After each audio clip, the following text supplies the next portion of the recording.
Chapter 282 Commanders. Chapter 280 Two Commanders. Ah! The remaining Scarlet Vulture Guard let out a loud roar and a vicious light flashed through his eyes. From the way Su Zimo attacked earlier on, there was no way he could escape at this distance. The only shot he had at living was to contend with Su Zimo for a couple of rounds while waiting for the reinforcements of the other Scarlet Vulture and White Hawk guards. In the blink of an eye, Su Zimo was already before him. The dagger axe in the hands of the Scarlet Vulture Guard shone brightly. Exerting strength in both arms, it shook and the Scarlet Vulture Guard drew a semicircle in midair, slicing towards Su Zimo with chilling intent. Spirit energy surged and the dagger axe seemed to have gathered a typhoon of spirit energy that was extremely terrifying. Su Zimo's expression remained unchanged as he extended his palm in a simple manner, welcoming the incoming dagger axe without any perceivable force, a coil and a tremble like a tongue. The typhoon of spirit energy surrounding the dagger axe dissipated instantly. Buzz! The dagger axe vibrated immensely and the Scarlet Vulture Guard could no longer hold it. His palm cracked and was filled with fresh blood as he let out a pained shriek. Under the watchful gaze of countless people, the moment both sides made contact, the weapon of the Scarlet Vulture Guard was already taken away by the unknown green-robed cultivator. Everyone's eyes almost popped out of their sockets. He was only a late-stage Foundation establishment cultivator, but he was able to go head-on with a spirit weapon using his body alone? Just how strong was this person's physique? Su Zimo's gaze was cold as he gripped the dagger axe he snatched over and stabbed it upwards in reverse. Poof! Flashes of blood appeared. The throat of the Scarlet Vulture Guard opposite was pierced, and his eyes dimmed as he collapsed to the ground in a thud. Everyone looked on in shock as their jaws dropped open in disbelief. The situation had changed way too quickly that many people were unable to react to it yet. From the time Su Zimo attacked till now, 4 people had already died on the spot in no time. It was already shocking enough for everyone when Su Zimo killed 2 cultivators from True Fire Elixir Workshop. When he decisively suppressed 2 Scarlet Vulture Guards with extreme dominance later on, everyone was horrified. Decisive to kill. It's been a long time since I've seen such a ruthless cultivator. Within a crowd, an old man lamented and was secretly shocked. Humph, so what if he's decisive to kill? He's still a dead man. That's right. That person might have a chance of surviving if he had only killed disciples of True Fire Elixir Workshop. But now that he even killed the Scarlet Vulture Guards, that's akin to openly challenging the authority of the royal family. Everyone's gazes were fixed tensely on Su Zimo as they conversed, afraid that he would rush into the crowd and kill them wantonly. After all, Su Zimo was already a dead man in their eyes. Since he knew that he was going to die, it was only normal for him to kill a couple more people. Unexpectedly, Su Zimo placed his hands behind his back with a nonchalant expression after killing the 4 people without any other extreme actions. The Scarlet Vulture and White Hawk guards had already arrived and were forming an encirclement. Su Zimo did not escape either, as though he had already given up. However, what puzzled everyone was that there was no trace of panic or fear in Su Zimo's eyes. They were deep and dark like ancient wells without the slightest bit of fluctuation. At that moment, the green-robed cultivator with 4 corpses surrounding him turned into a mystery. No one could read him at all. Initially, everyone was unprepared over how sudden that man had attacked. In the end, his calmness confused everyone. Suddenly, an old man said in a low voice, "Actually, that green-robed cultivator might not die." "What do you mean?" someone asked. The old man continued, "Did you guys notice that the real fault does not lie in that person since Xing was the one who struck first? If we look at things from that perspective, it would be a reasonable explanation for the man's actions thereafter even if they may be extreme. While fighting was not allowed in the capital, if someone strikes another person, it was impossible for the latter to receive the attacks motionlessly on the spot. He was definitely free to retaliate. The old man's intentions were simple. If everything was established on the premise that Xing struck Su Zimo first, Su Zimo's actions later on would be considered as self-defense. That's not going to help. This person is dead for sure. That's right. Even if he has the side of reason, he's faced against the two powerful factions of True Fire Sect and the Scarlet Vulture Guards. What status does he have to contend against those two factions? Unless this person's status is so high that even the Emperor of Great Zhou has to give him some face, there's no way he's going to survive from this. Not far away, Su Xiaoning had just snapped out from her shock and was about to run towards Su Zimo when she stopped. Su Zimo's eyes were narrowed as he shook his head imperceptibly with a sharp gaze. The situation was complicated and uncertain right now. He was not sure what would happen in the end either. Given such circumstances, Su Zimo did not want Xiaoning embroiled in it. The siblings' hearts were closely linked and Xiaoning understood. Even though she did not step forward, her eyes revealed a deep worry. Swoosh! Swoosh! Swoosh! Before long, the Scarlet Vulture and White Hawk guards closest to the place arrived. Looking at the few corpses on the ground, most of the guards had cold expressions as they glared at Su Zimo with boundless killing intent. What's going on?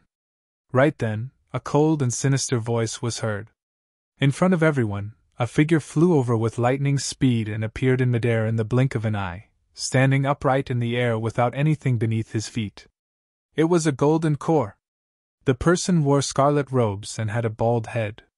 Carrying a cold aura, his gaze was sharp as an eagle's. Greetings, Commander! In midair, many Scarlet Vulture guards called out in unison. The person who had arrived was the commander of the Scarlet Vulture guards, the man nicknamed Bald Vulture with vicious methods and a violent temperament. Bald Vulture had a unique set of torture that would ensure living hell for any cultivators that fell into his hands. It was said that some cultivators who had offended Bald Vulture previously were tormented by it for an entire month until their minds broke down into insanity. Finally, they were killed bit by bit in a miserable manner without resting in peace. There was a saying in the Great Zhou dynasty that one would rather commit suicide than land in the hands of Bald Vulture. Right after Bald Vulture arrived, another figure descended as well. Wearing a pure white shirt, the woman had extraordinary features as a long sword hung on her waist. She was graceful as a feather. Greetings, Commander! Upon seeing this person, the numerous White Hawk guards in midair cupped their fists and bowed. The White Hawk guards were all female cultivators. Now that they shouted in unison, their clear voices attracted the attention of everyone present. The person who had arrived was the commander of the White Hawk guards, Bai Yuhan. As the Sect competition approached, the capital had 2 guard squads patrolling in daily shifts, leaving the other guard squad to rest before rotating. The guard squads that were on patrol in the capital today were the Scarlet Vulture and White Hawk guards. Now, the 2 commanders of the squads had arrived. As she looked at the 4 corpses on the ground, Bai Yuhan frowned slightly. Her gaze scanned Su Zimo before she shook her head. To her, this green-robed cultivator was unfamiliar and did not carry a sect badge on his waist. It was highly likely that he was an itinerant cultivator from out of the capital. If so, that person's fate was already decided. Chapter 281 Drawing Swords. Chapter 281 Drawing Swords. What's going on? The commander of the Scarlet Vulture Guards, Bald Vulture, surveyed the surroundings and asked expressionlessly in a low voice. Some cultivators from True Fire Elixir Workshop rushed forth and recounted the entire incident with added gossip. Ha ha! Bald Vulture looked at Su Zimo playfully with a cruel gaze as he laughed in a maniacal manner. It's over. That green-robed cultivator is definitely going to be tortured to death in the hands of Bald Vulture. If I were him, I'd commit suicide right away. At least, it'll be an easier death. Many cultivators discussed softly. The commander of the White Hawk Guards, Bai Yuhan, could not help but frown when she heard the recount. The entire incident seemed fishy. It was originally a feud between True Fire and Azure Frost Elixir Workshop. Or rather, it could be said that it was a private grudge between He Xing and Su Xiaoning. Even though Pang Ming insinuated the Spirit Lion to injure Su Xiaoning and knock her elixir furnace over while He Xing bullied her, the situation was still within control. It was only after this green-robed cultivator appeared that the situation spiraled out of control completely. It was true that He Xing had attacked first, but the green-robed cultivator's reaction was way too extreme. He killed 2 men right away without giving the other side a chance to explain things.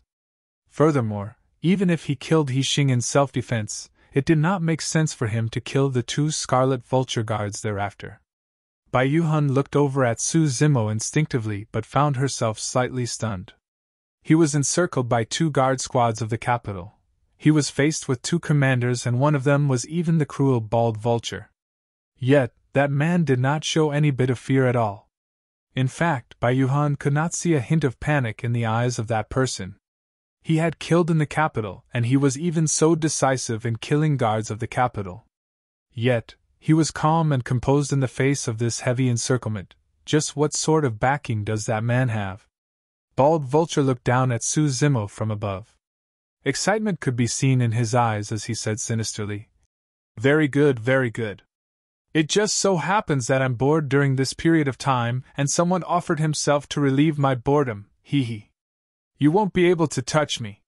Su Zimo suddenly spoke, looking at Bald Vulture calmly. The moment he said that, the crowd fell into an uproar. This man was of a lowly status, and yet he dared to openly challenge the commander of the Scarlet Vulture Guards. Did he really want to die? Bald Vulture's face darkened. Ever since he took on the position as the commander of the Scarlet Vulture Guards, no one had dared to speak to him like this through the years. "Kid, let me tell you. Even if the Heavenly King came today, he wouldn't be able to save you," Bald Vulture said coldly. "Don't worry, I have 100 ways to make your life a living hell. By the end of it all, you will kneel before me and begging for mercy for me to kill you." Right then, another voice could be heard from afar.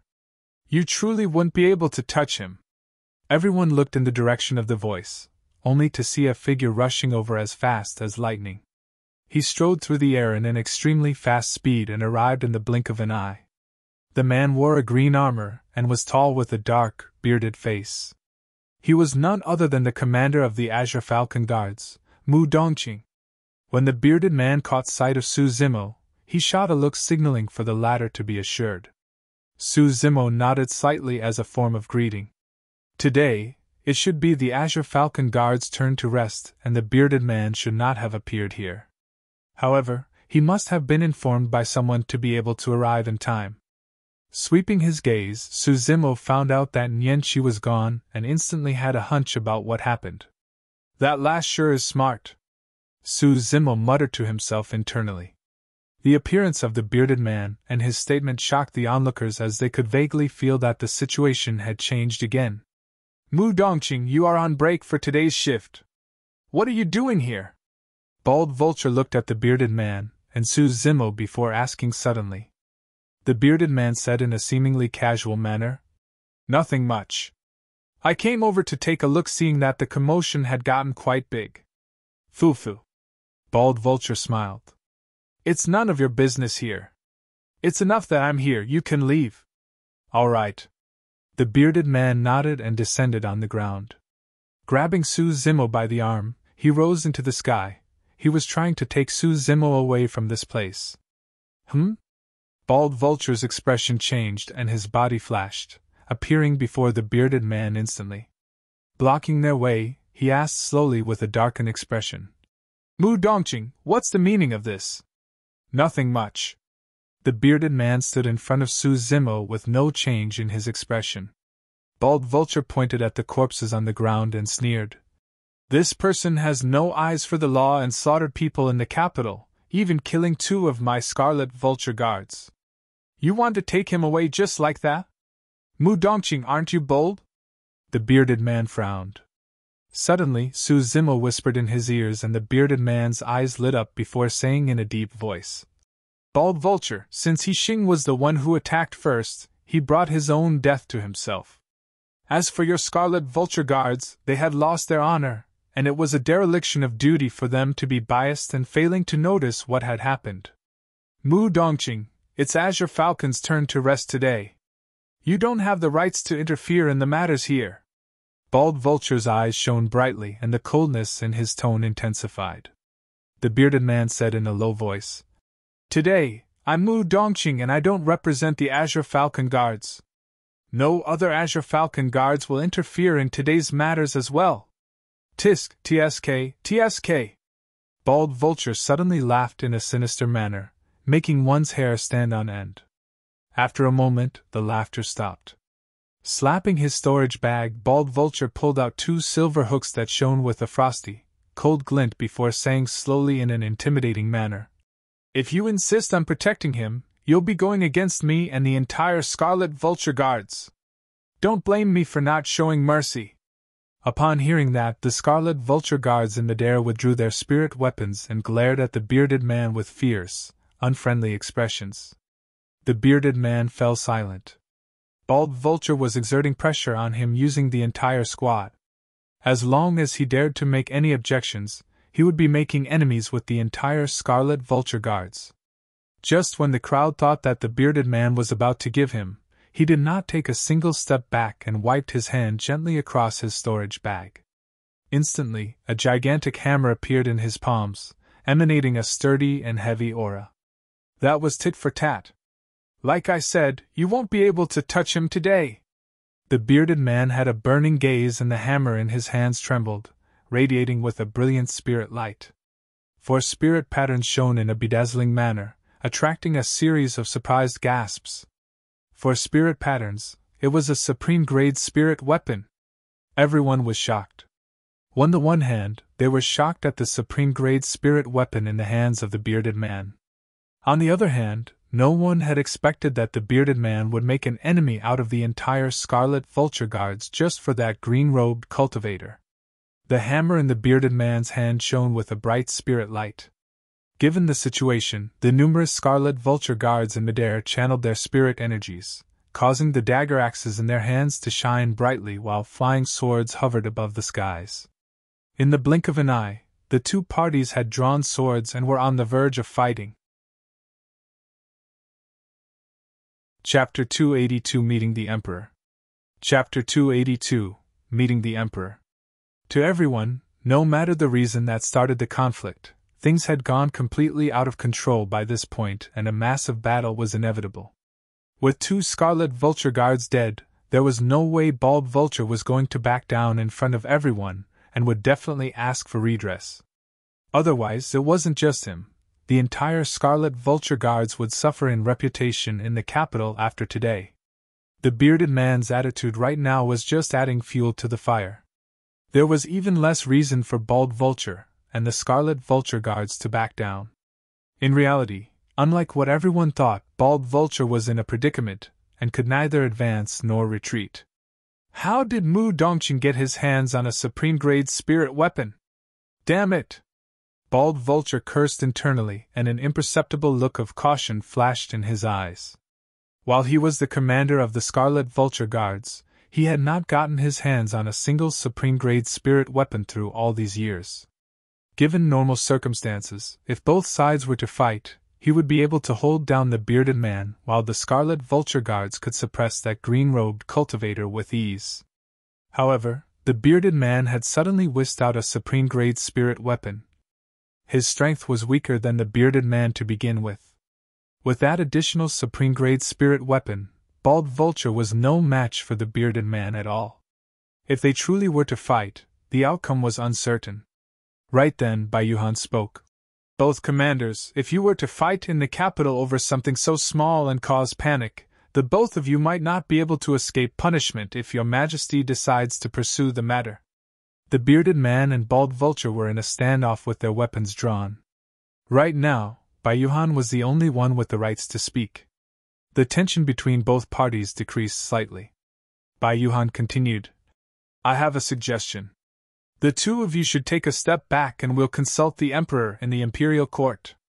We'll let your majesty decide on how to carry on." Upon hearing that, the bearded man and Bald Vulture both heaved a sigh of relief and relaxed. "I'm fine with that." Bald Vulture scoffed coldly and was the first to speak. In his opinion, as long as they were to meet the Emperor, the bearded man would receive punishment, and the green-robed cultivator would not be able to escape death. The bearded man put away his weapon and nodded. "That'll work." Bai Yuhan cupped her fists. That's great. I'll make a move first and report about this matter to the palace. With that said, Bai Yuhan turned around and transformed into a beam of light, disappearing in front of everyone. Bald Vulture's gaze shifted between the bearded man and Su Zimo with a mocking look. Let's go. I'll see what you can say in the mighty main hall of the palace. The bearded man smiled and did not reply. Turning to Su Zimo, he asked, Mr. M.O., is there anything else you want? Hold on. Su Zimo came before Xiaoning. Brother. Su Zimo frowned slightly in worry. Her slender hands grabbed Su Zimo's sleeves subconsciously, and did not dare to let loose as she cried in anxiousness. What are you crying for? Su Zimo smiled and stretched his palm to stroke Su Xiaoning's head affectionately, messing up her hair.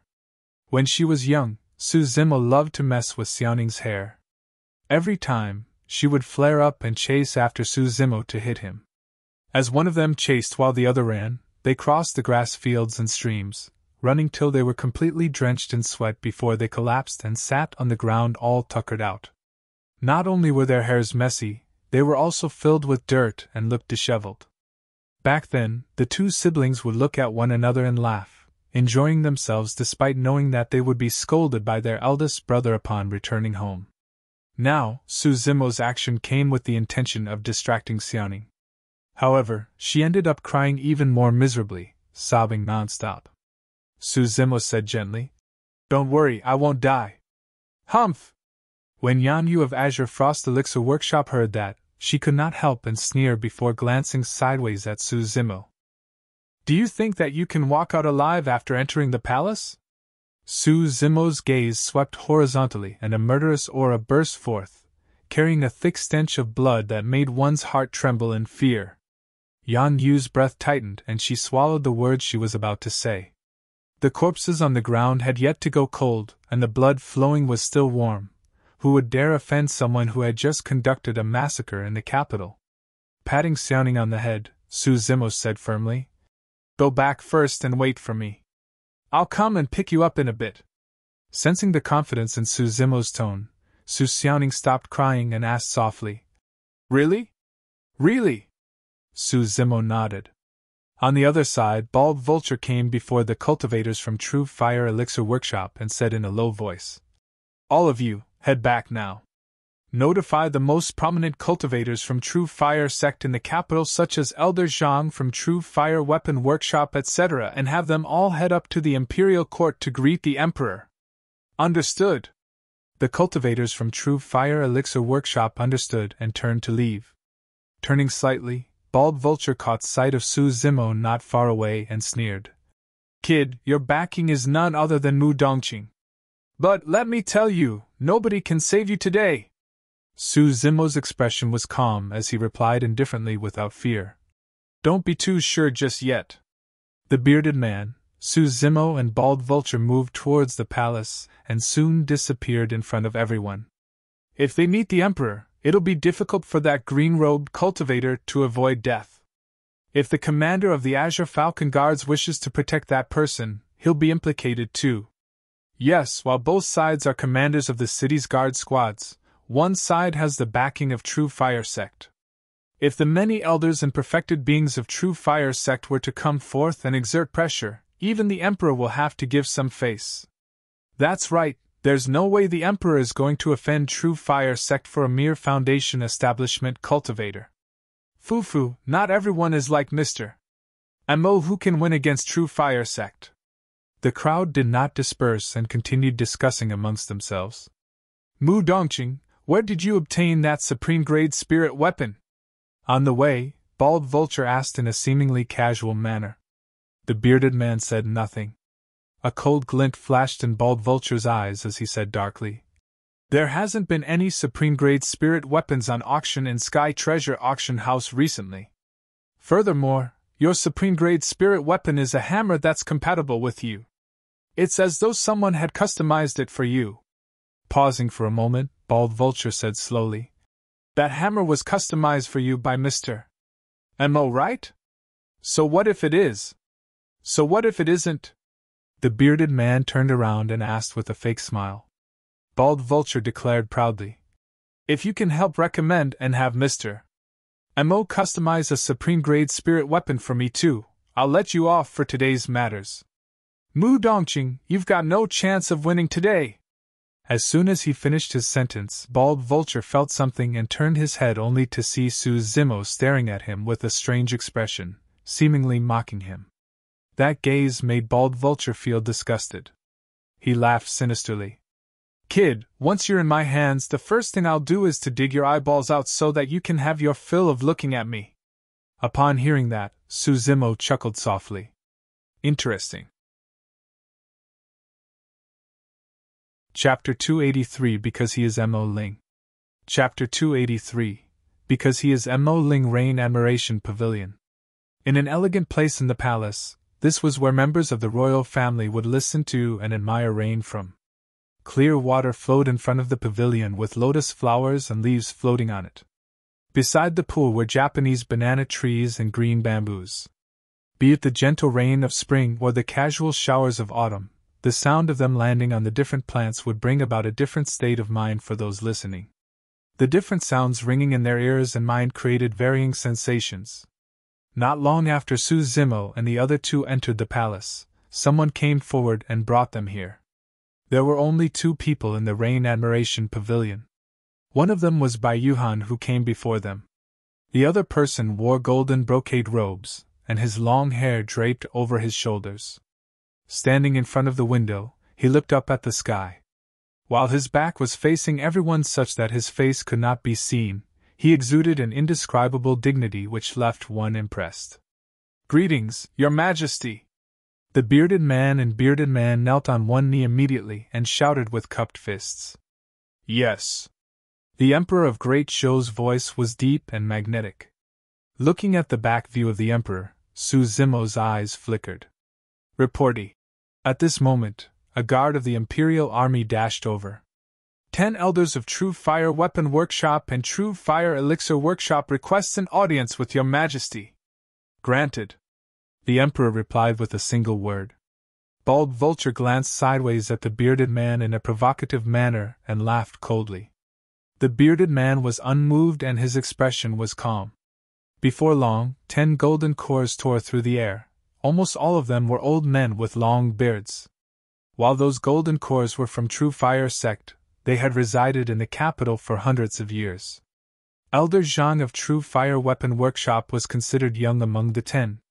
The Emperor did not turn around nor did he say anything, merely looking up at the skies. Unknowingly, the skies were already filled with clouds and it seemed like a downpour was about to rain down. No one could read the Emperor's thoughts. The atmosphere within the Rain Admiration Pavilion suddenly seemed a little suffocating and gloomy. Standing out, Bai Yuhan said, If there's anything you guys want to say it here. Your Majesty will make the final decision. The 10 elders of True Fire Sect exchanged glances and someone stood out, pointing at Su Zimo. That person killed wantonly in the capital and has no regard for the law. Not only did he kill 2 of our True Fire Sect disciples for no reason, he even murdered 2 Scarlet Vulture guards. He has no morals. Boom! Right then, a thunder boomed. Immediately after, rain poured down heavily. Amidst the pouring rain, Bald Vulture said slowly, Your Majesty, this person disregards our laws and that's equivalent to challenging the authority of you. It won't do for us to not kill him.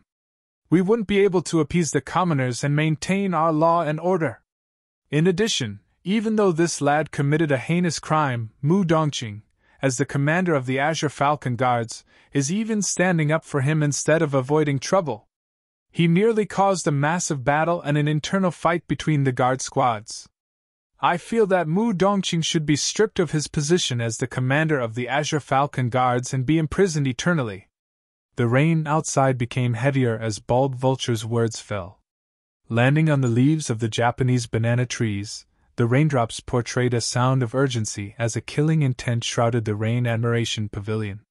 The Emperor stood with his hands behind his back, merely watching the heavy rain outside without saying anything. The Rain Admiration Pavilion fell into a momentary silence. The atmosphere was turning increasingly heavy. A moment later, Su Zimo spoke slowly. Everyone missed out something. He Xing was the one who attacked me first. Elder Zhang of True Fire Weapon Workshop sneered. From what I know, He Xing merely wanted to slap you. That would be humiliating at most, but you chose to kill him. Su Zimo replied indifferently. Anyone who humiliates me will have to die in regret. Ha ha! Elder Zhang burst into laughter. What a joke! Who are you such that He Xing has to pay with his life for humiliating you? I'm someone that He Xing cannot touch. If he touches me, he'll have to die. Su Zimo enunciated each and every word. The 10 elders of True Fire Sect were startled. They could vaguely sense that Su Zimo was not joking. Bald Vulture had also noticed that something seemed to be amiss with the situation. The fact that Su Zimo could maintain his composure in the presence of the Emperor meant that he had something to fall back on. On what basis? Elder Zhang gritted his teeth and asked. Right then, another voice sounded from the Rain Admiration Pavilion. On the basis that he's the #1 weapon refinement master in the capital of the Great Zhou dynasty, the master of Mo's spirit weapon workshop, Mo Ling.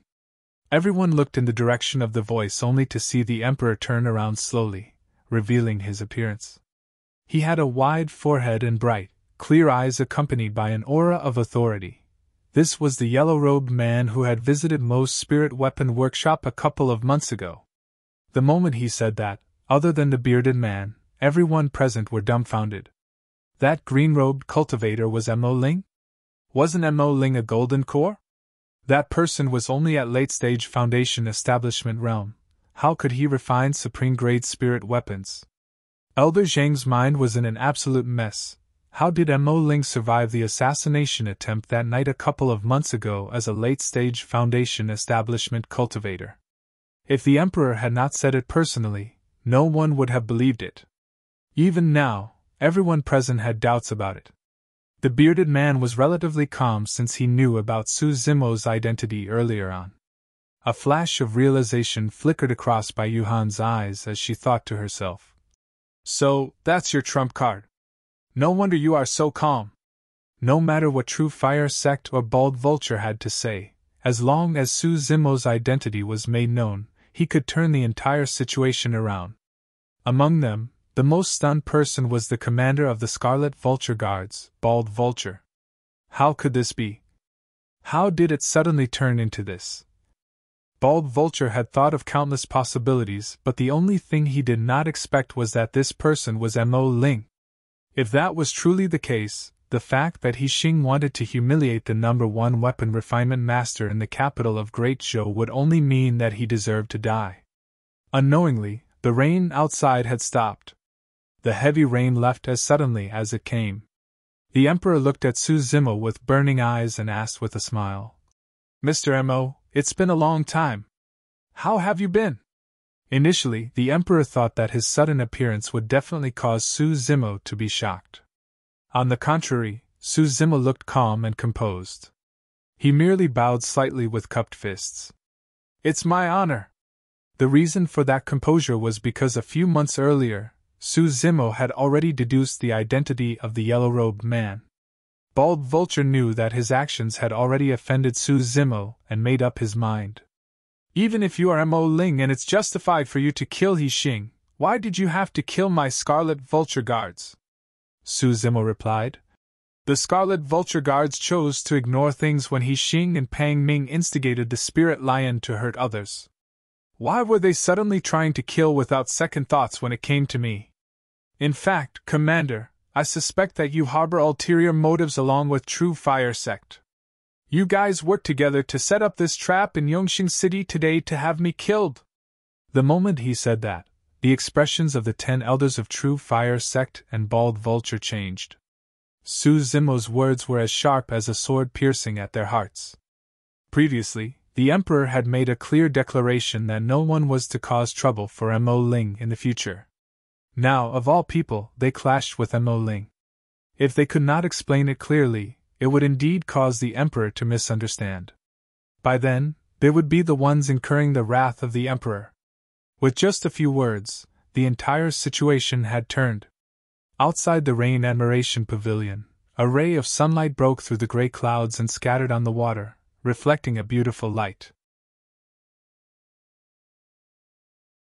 Chapter 284 Settling of the Dust. Chapter 284 Settling of the Dust. Bald Vulture was so frightened that he broke out in cold sweat and knelt on the ground hurriedly. Before this, I did not even know that this was Mr. Mo, let alone set up a trap together with True Fire Sect. Please understand, Your Majesty. Elder Zhang of True Fire Weapon Workshop glared at Su Zimo with deathly eyes as though he wanted to rip off a piece of the latter's flesh. This person in front of him was Mo Ling? The same Mo Ling who was known as the #1 weapon refinement master in the Great Zhou dynasty and could customize supreme-grade spirit weapons? How old was this person? He was merely in his 20s. Despite having a deep-rooted foundation spanning thousands of years in the capital, True Fire Weapon Workshop lost to a young man like this.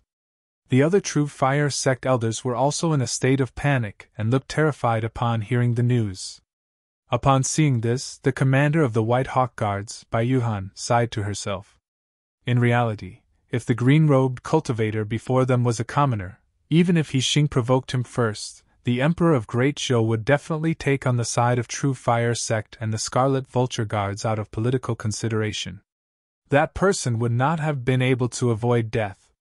However, that green-robed cultivator had another identity all of a sudden. At least in the capital of Great Zhou, the identity of Mo Ling was more than enough to go against True Fire Sect and had enjoyed unprecedented influence in the past 2 years. True Fire Sect and the Scarlet Vulture Guards could only consider themselves unlucky bumping into him. Pondering for a moment, the Emperor declared loudly, True Fire Sect bullied others with their authority and instigated the Spirit Lion to injure others. Also, He Xing provoked Mr. Mo and deserved to die. Bald Vulture, you were from True Fire Sect and could be considered as half a disciple of theirs. It was clear that you were biased in this matter. Furthermore, you could not manage your underlings and failed to control the situation immediately. That is a dereliction of duty. If the Scarlet Vulture Guards had stood out to uphold justice after Pang Ming instigated the Spirit Lion to injure others, Su Zimo would not have killed anyone on the streets. It was precisely because of the Scarlet Vulture Guard's actions that Su Zimo harbored a killing intent upon seeing Xiaoning bullied helplessly by the people of True Fire Elixir Workshop and Azure Frost Elixir Workshop. The Emperor continued, Bald Vulture, your punishment shall be a year without salary and break days. If anything similar happens again, you will definitely be severely punished. Thank you, Your Majesty. The Emperor waved it off. All right, all of you can leave now. Mr. Mo, stay behind. With the dust on things settling, the 10 elders of True Fire Sect, Bald Vulture, the Bearded Man and Bai Yuhan left the Rain Admiration Pavilion. The 10 elders of True Fire Sect suffered a huge blow. Before this, True Fire Weapon Workshop's reputation in the capital had already plummeted after losing to Mo Ling. And now, of all people, True Fire Elixir Workshop bumped into Mo Ling once more, resulting in the death of one of their most promising elixir refinement master of the younger generation. It was a terrible loss. Mo Ling, Mo Ling. Elder Zhang gritted his teeth. With a darkened expression, his eyes were filled with endless hatred. Rain Admiration Pavilion. Mr. Mo, you're quite the schemer. After everyone left, the Emperor looked at Su Zimo with a faint smile and said something baffling. Su Zimo's expression was unchanged, and he did not reply. The Emperor smiled and changed the topic. Mr. Mo, there's still a month before the Sect competition. After it's over, the ancient battlefield will be opened up. What plans do you have? There are huge opportunities within the ancient battlefield, and I naturally want to explore it. When the time comes, I'll partake in the Sect competition, Su Zimo said. The Emperor laughed. Given your capabilities, I'm sure you will take a spot in the weapon ranking list without even taking part in the Sect competition. How about this? I'd like to invite you as one of the judges for the Sect competition. At that time, you can give some pointers to the talents taking part. I'll reserve the #1 spot on the weapon ranking list for you so that you can enter the ancient battlefield with everyone after the Sect competition. How does that sound? Thank you, Your Majesty. Su Zimo cupped his fists in thanks and paused for a moment before continuing. Your Majesty, the supreme-grade spirit weapon that you customized previously is already done. I'll leave it with you first. When the time comes, I'll get someone to retrieve it. The Emperor replied casually. Su Zimo was slightly stunned. While he was puzzled, he did not ask further. Worried about Xiaoning, Su Zimo bowed and bid farewell before leaving the Rain Admiration Pavilion under the lead of guards. Just as Su Zimo left the Rain Admiration Pavilion, a squad of the Imperial Army was patrolling in the area. Their leader was clad in golden armor and had a cold expression, scrutinizing the surroundings with a sharp gaze. The gold-armored Imperial Army soldier happened to see Su Zimo leaving the Rain Admiration Pavilion and was about to look away when his expression changed, seemingly recalling something. The gold-armored Imperial Army soldier narrowed his gaze and followed in the direction of Su Zimo. Su Zimo moved swiftly, and in the blink of an eye, the only thing left in the view of the gold-armored Imperial Army soldier was his back view. It's him? How is that possible?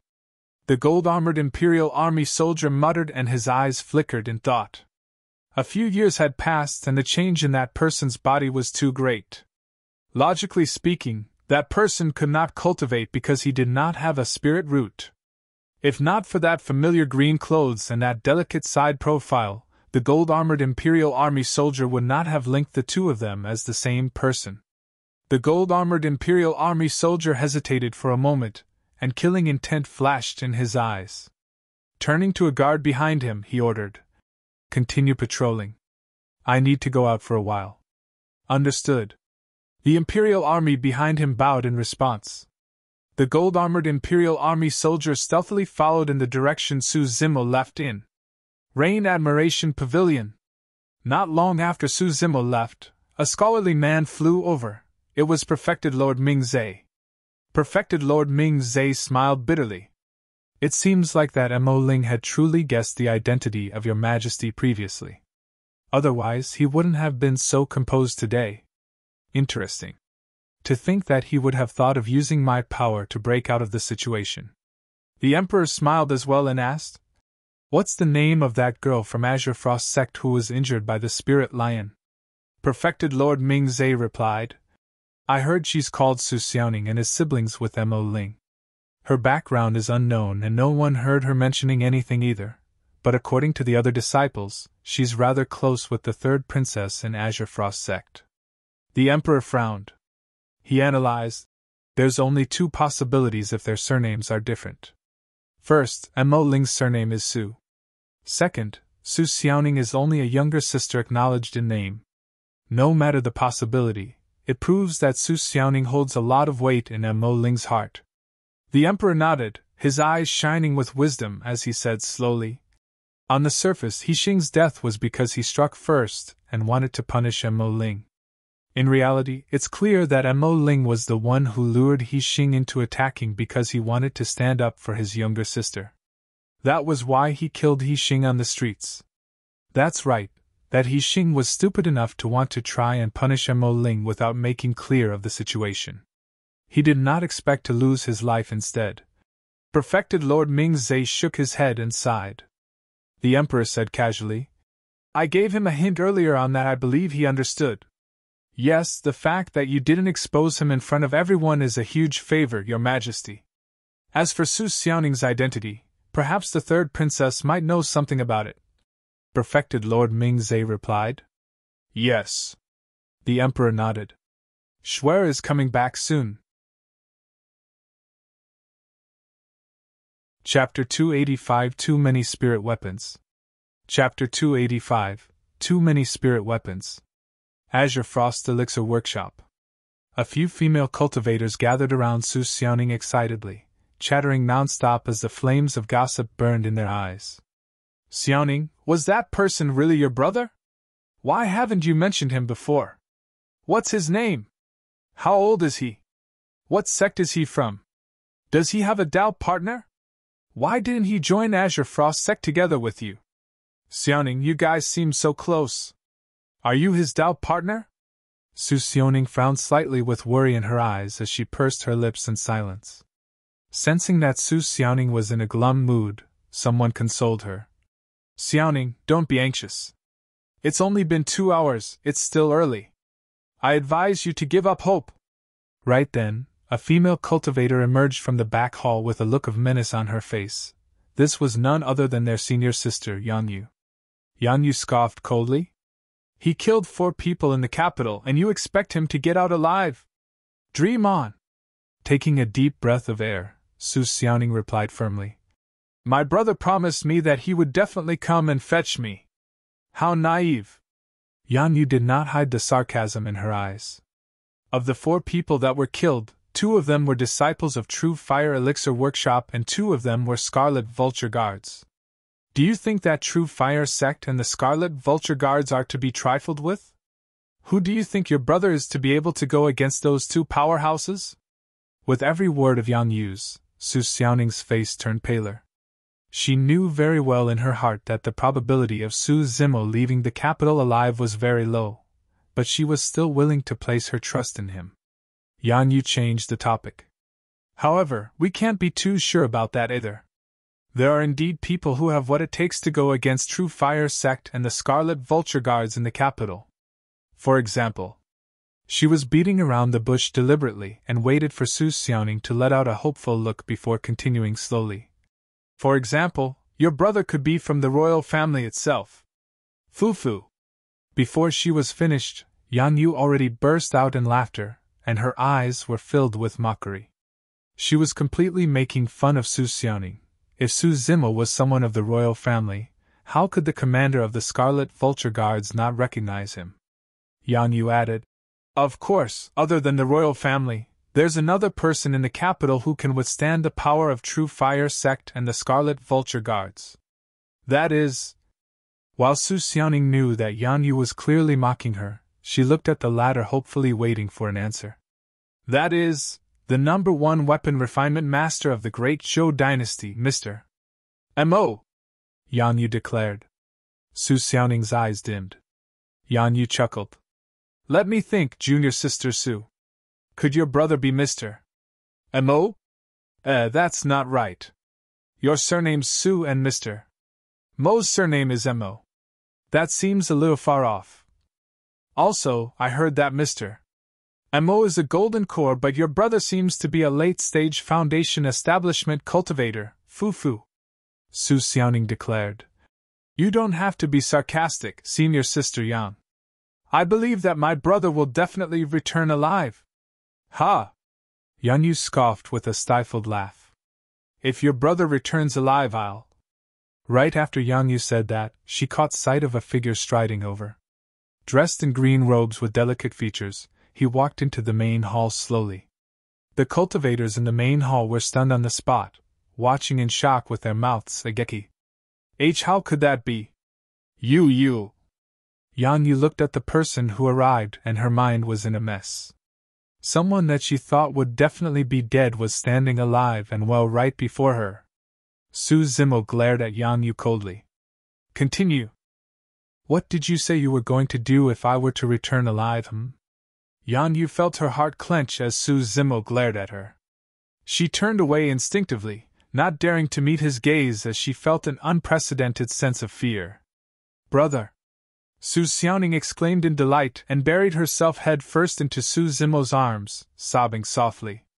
He let out a gentle expression and patted her on the back. Su Zimo supported Xiaoning to the side before walking over to Yanyu slowly with a cold expression. His gaze was sharp as a knife and emitted a chilling killing intent. What do you want? This is Azure Frost Elixir Workshop, it's not a place for you to be brazen.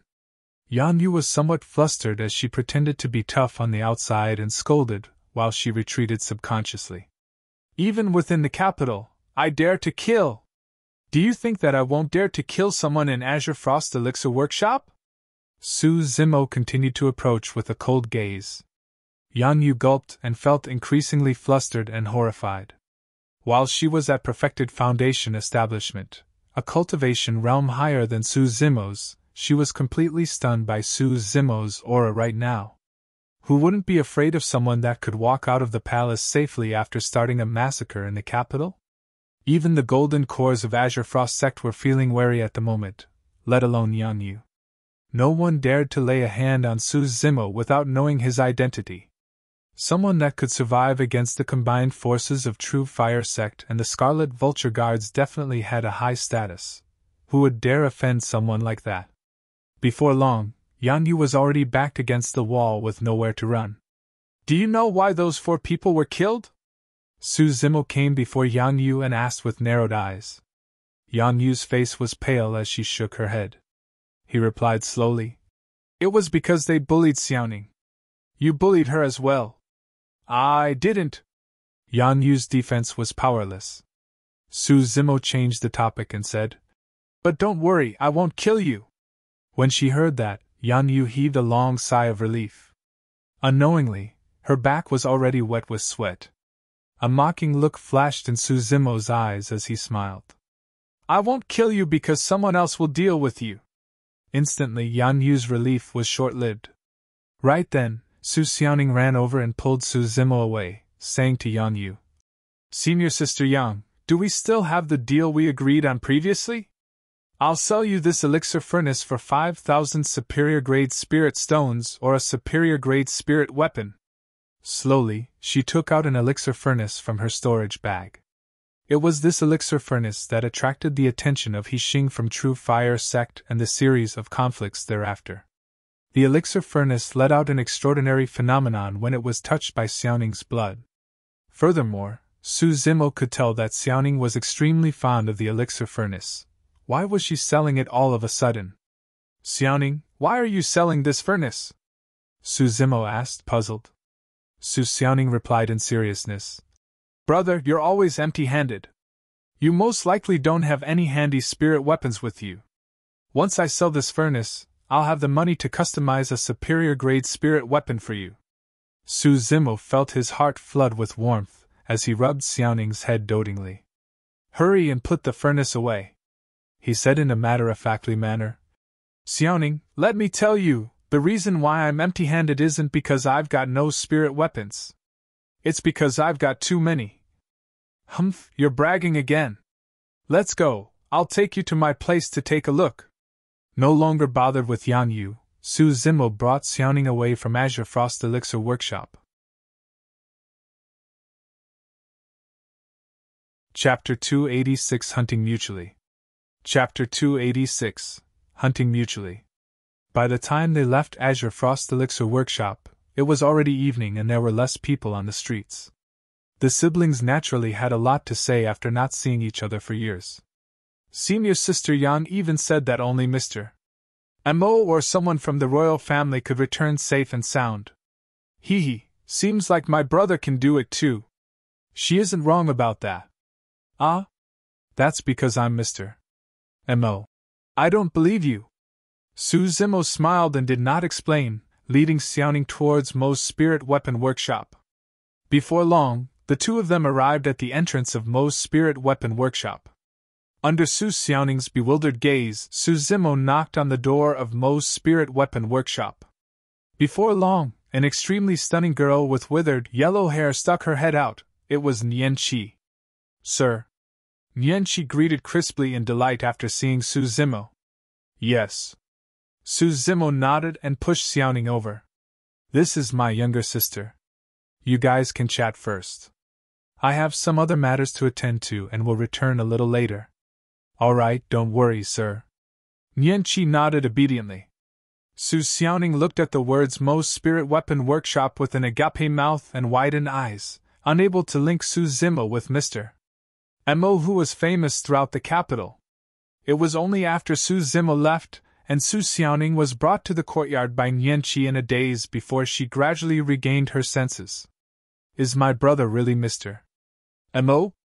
Su Xiaoning looked at Nian Qi and asked cautiously. That's right. Nian Qi pointed at the big, black dog sprawling on the side and smiled. It's called Night Spirit, and is Sir's spirit beast. Mo's spirit's name is combined from Sir and Night Spirit's names. Night Spirit opened its eyes and glanced at Su Xiaoning indifferently before going back to sleep without moving. Nian Shi chuckled. Night spirit is like this. Other than sir, it's not close to anyone. Don't be misled by how it always looks so lazy. When it's angry, it's really scary. The two of them were about the same age and they soon became close. After following the green-robed cultivator out of the capital, Dai-Su took off his armor and changed into a common set of robes, hiding himself in the crowd and hung from the back. He was unable to verify if this person he was following was the same man he had seen in that small town a few years ago. After all, the man in that small town was only a mortal that could not cultivate. However, this green-robed man was already at late-stage foundation establishment. Furthermore, it shouldn't make sense for that man to appear in the capital, or even the palace. How was that possible? Everything would not really make sense if they were the same person. However, for some reason, even though it was only a single glance, Dai-Su had an extremely strong feeling about it in his heart. They were the same person. While that man seemed like a frail scholar on the surface, his spine was extremely straight as though there was nothing or no one in this world that could crush him. Dai-Su followed the green-robed cultivator and saw the latter enter Azure Frost Elixir Workshop. Not long later, he came out with a female cultivator. When he saw the face of that female cultivator, Dai-Su no longer had any doubts. This green-robed cultivator was the same scholar from that unremarkable small town of that vassal state, Su Zimo. The woman beside him was his younger sister, Su Xiaoning. She was taken away by the third princess back then and brought onto the path of cultivation after joining Azure Frost Sect. Dai-Su continued to follow Su Zimo. When he caught sight of Su Xiaoning sent into Mo's spirit weapon workshop, Dai-Su's eyes flickered in thoughts.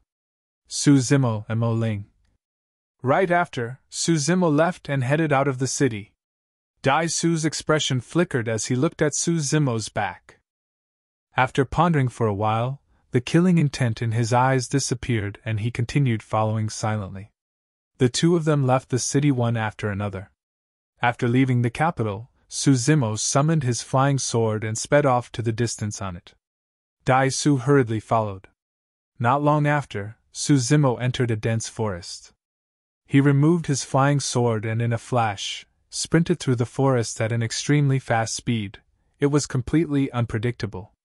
They were in a forest after all, and the view wasn't as open compared to outside, with many places to hide and blind spots all around. Dai-Su's sword kinesis flight had to slow down. A while later, Su Zimo disappeared from Dai-Su's sights entirely. Arriving at the vicinity of where Su Zimo was last seen, Dai-Su surveyed the surroundings with a grim expression. At this moment, the night grew darker and the beasts of the forest had already left their caves with the appearance of the moon. The light in the forest was dim, and the roar of spirit beasts could be heard from time to time. Branches and leaves rustled, filling the air with an eerie hint of blood stench. Feeling uneasy, Dai-Su took out his golden armor. Just as he put it on properly, he felt something and turned around suddenly. Not far behind him was a green-robed cultivator with his hands behind his back. The cool moonlight shone through the dense branches and leaves, illuminating his face in patches. The green-robed cultivator's expression was calm and there was a slight mockery in his eyes. Su Zimo! Dai-Su narrowed his eyes and said word by word. Su Zimo smiled faintly. It's been a long time, Commander Dai. You've changed quite a bit after a few years. I'm truly impressed. Dai-Su's lips curled as he remarked coldly. You were just a mere mortal back then, but you're already at late-stage foundation establishment now. Not bad, not bad. Su Zimo replied with a fake smile. It's all thanks to you not killing me back then, Commander Dai. Humph! Dai-Su snorted coldly upon hearing that. If Su Zimo had not been tactful enough to keep his distance from Ji Yashua back then, this man would have been dead a couple of years ago. While Dai-Su had hidden himself well back then, Su Zimo had sensed Dai-Su's killing intent with his spirit perception. Commander Dai, why have you followed me all the way here? Su Zimo asked straightforwardly. Su Zimo, if you were smart enough, you should have stayed away from the capital and kept your distance from the third princess. Dai-Su said slowly with a murderous expression. Now that you've appeared in the capital, I can only say that you're courting death. Su took out a flying sword from his storage bag as he said that. Su Zimo smiled. You're not telling the truth, Commander Su remained silent. Su Zimo continued. That's not the only reason why you want to kill me. It's because you've also guessed my identity as Mo Ling and you want to steal my treasures by killing me, right? Ha ha! Su laughed out loud. You're very smart, but you will still die today. Su Zimo raised his brows slightly and asked. I've already noticed that you were following me after I left the palace. However, do you know why I chose to leave the city? You want to hunt me. Su laughed. You're confident enough to lure me to this desolated forest to hunt me down. However, I harbored the same intentions. Su Zimo nodded. Not bad. With a cold voice, Su remarked. There's nothing much to say then. The outcome will depend on our skills. Let me see how much you've grown over these past few years. Chapter 287 Killing. Chapter 287 Killing. This time, both of them wanted to kill. Furthermore, both of them were confident that they could kill the other party. That was why Su Zimo lured Su out of the capital. At the same time, Su chased fearlessly despite knowing Su Zimo's intentions. They were one another's prey and whoever was hunted would depend on who had stronger means. Su channeled his spirit energy, and a beam of light shone on his body. A spirit meridian flickered and emitted a dazzling light. You're only a late-stage foundation establishment cultivator, but I'm a meridian cultivator. What do you have to fight me with? Su laughed coldly as he channeled his spirit energy, causing the flying sword in his hands to buzz and 3 spirit patterns to shine. A superior-grade spirit weapon. Shoo! A sword beam tore through the void and sped towards Su Zimo. At the same time, Su waved his sleeves and conjured a hand seal, pointing a finger forward as he shouted. Roar! A deafening roar sounded out of nowhere. A spirit demon that was condensed from spirit energy appeared in the void. Looking menacing, it hollered into the skies with a torrential killing intent before lunging towards Su Zimo. The flying sword and spirit art attacked simultaneously. Su Zimo's expression was unchanged as he pressed his middle finger and thumb together, forming a strange hand seal that he pushed slowly forward. Fiend suppression seal. He did not test the waters at all. Su Zimo released the strongest spirit art he knew immediately. The spirit energy in Su Zimo's dantian surged furiously into the handprint that he had conjured. Boom! A huge golden palm descended from the sky accompanied by a deafening bang, breaking through the firmaments and crushing air currents as it slammed down towards the direction of the spirit demon and flying sword in a terrifying manner. Su's expression changed. He could clearly tell that the golden palm seemed like it was formed by spirit energy. However, it seemed corporeal, as if the palm of a god was descending from the heavens, bent on purging all evil in the world. Bang! In midair, the howling spirit demon collided with the golden palm and cracks immediately appeared on the surface of its body. In the blink of an eye, it dissipated in the air. Su's expression changed. Normally, the spirit art conjured by his spirit energy as a 1 Meridian Foundation establishment cultivator should be able to defeat a late-stage Foundation establishment cultivator with ease. However, the situation was exactly opposite right now. There was only one possibility. The other party's spirit art was way stronger than his own. In midair, Su's flying sword pressed against the center of the golden palm and could not advance. The sword was trembling and its spirit energy was unstable, showing signs of breaking apart. It was on the verge of giving out at any moment now. Su sneered and channeled his spirit energy once more. Whoosh! A beam of light shone through Su's gold armor. 2 spirit meridians! Spirit peering art could not be used to tell how many meridians a perfected Foundation establishment cultivator had unlocked. The only way of knowing is if the cultivator revealed it personally. But now, Su had already revealed 2 spirit meridians. Spirit energy surged within the 2 meridians in a sturdy manner. Su manipulated the flying sword which shone brightly as its strength continued climbing. Straight and sharp, The sword actually stopped the golden palm. No matter how strong the fiend's suppression seal was, it had its limits, and it was difficult to make up for the difference in cultivation realms. Su Zimo, if that's all you've got, today will be your death anniversary a year from now. The fact that Dai Su was able to divert his attention to speak in the face of such an immense battle proved that he was not using his full strength. Su Zimo had a calm expression and did not reply. While Dai Su was not using his full strength, Su Zimo had backup plans too. Break! Right then, Dai Su's body shone with another beam of light once more as he shouted softly. A third spirit meridian! The power of the three meridians erupted at the same time as the flying sword in midair shone brighter. Both parties fell into a stalemate, and with a bang, the flying sword pierced the golden palm. It continued its trajectory towards Su Zimo's head without any loss in momentum. The moment Dai Su revealed the third meridian, Su Zimo had already realized that it was going to be difficult to kill Dai Su using immortal cultivation methods given his current cultivation realm. Cracks appeared on the golden palm after it was pierced, and it was on the verge of collapsing. Shoo! The sword beam was piercingly cold, and extremely fast. However, Su Zimo was even faster. The moment the flying sword pierced the golden palm, Su Zimo moved and left a series of afterimages from where he was. Swoosh! Like a fierce horse, Su Zimo arrived before Dai Su in the blink of an eye. After Divine Steed fleeting, he made a sudden move and took a huge stride forth, using the stance of Plow Heaven Stride. Boom! That single step caused the ground to quake as Su Zimo's aura increased tremendously. His eyes lit up with a frenzied killing intent. Suddenly, he reached out with both hands and grabbed Dai Su's arms, bending his knees while smashing forth. Divine Steed Dismemberment. With Divine Steed fleeting, he was able to shorten the distance between them and close in. Right after, Plow Heaven's Stride aided him in bursting forth with a torrential aura, and he finished off with Divine Steed Dismemberment in a fluid motion without any sluggishness. As long as Dai Su's arms were locked by Su Zimo, he would definitely die.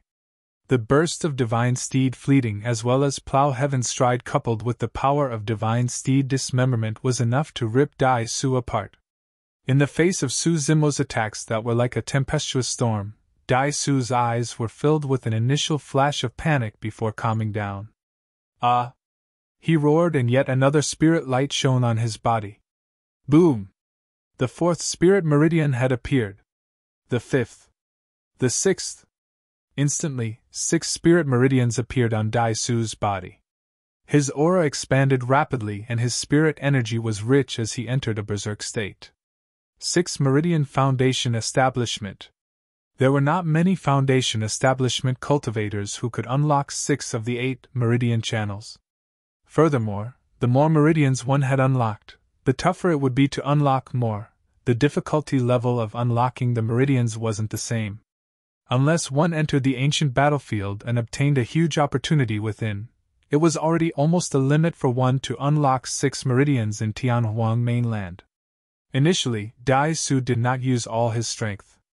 That was because in his opinion, Su Zimo was only at late-stage Foundation establishment. This was someone who was far inferior to his cultivation realm, and there was no need for that. The outcome of the battle was already decided. But now, after Su Zimo unleashed that formidable chain of attacks, Dai Su realized that the battle was not as simple as he thought it was. The spirit energy of 6 spirit meridians exploded instantly. You're courting death! There was a fierce look on Dai Su's eyes as he clasped his hands in front of him and formed a huge ball of spirit energy, blocking Su Zimo's way. This ball of spirit energy was condensed from almost all of Dai Su's strength, and was not to be underestimated. Su Zimo narrowed his eyes. If Dai Su was only at 3 or even 4 meridians, Su Zimo was confident that he could kill the former with just a burst of his physical strength. However, Dai Su's strength at 6 Meridian Foundation establishment was not something that Su Zimo could take head-on with his physical strength. Right then, the combined momentum of Divine Steed fleeting and Plow Heaven's Stride was too strong, and it was too late for Su Zimo to make a change and move. He channeled his bloodline. Bang! Boom! Boom! Splash! A horrifying sound came from Su Zimo's body. It was like thunder rumbling, and it surged like a tsunami in a terrifying manner. Chapter 288 The Terrifying Blood Chi. Chapter 288 The Terrifying Blood Chi. Blood like a tsunami, and the sound of thunder rumbling. At that moment, Su Zimo, who was charging over, resembled a divine steed that was shining with lightning as furious tsunamis gushed from behind him. Boom! Su Zimo's knee hit the spirit energy ball that was created by Dai Su, exploding with a loud bang. A huge halo of energy burst out from the middle of the collision in a bedazzling manner, shining like daylight. The light ball exploded and the violent spirit energy within was released entirely. The spirit energy of a 6th Meridian Foundation establishment cultivator was extremely concentrated, and Su Zimo's body was repelled immediately, flipping a few times in the air before landing on the ground slowly. Dai Su stumbled back a couple of steps and his feet sank into the mud before he stood firmly. It was an even split. That was completely a frontal clash without any techniques involved. The spirit energy of a 6th Meridian Foundation establishment cultivator could match the power of bloodline that Su Zimo had released. While Su Zimo was able to kill a golden core on that night a couple of months ago, he knew very well that if it was a one-on-one battle, either he nor Night Spirit would be a match for golden cores. On the one hand, the reason why Su Zimo lured Dai Su to this place was to kill the latter. On the other hand, Su Zimo wanted to know how powerful his demonic cultivation strength was and what cultivation realm of cultivators he could go up against. In short, Su Zimo viewed Dai Su as a guinea pig. The moment the previous attack collided, Su Zimo understood. With greater mastery of the organ's refinement section, the strength released by him channeling his bloodline was enough to go head-on against the strength of a 6th Meridian Foundation establishment cultivator. Dai Su dug out an elixir with his left hand and swallowed it. He manipulated his flying sword with his right hand and glared at Su Zimo, panting slightly. While Dai Su appeared calm on the surface, he was in shock internally. In his eyes, Su Zimo was only at late-stage Foundation establishment. Given his cultivation at 6th Meridian Foundation establishment, he should be able to kill Su Zimo with ease. But now, Dai Su suddenly realized that Su Zimo's actual trump card was his terrifying physique and melee combat strength. Tsunami blood? That was a mystical realm of the legends.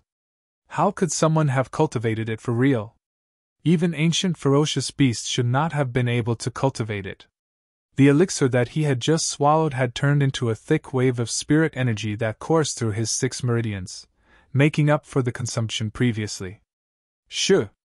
Dai Su struck first and pointed forward. His flying sword transformed into a rainbow and sped forth.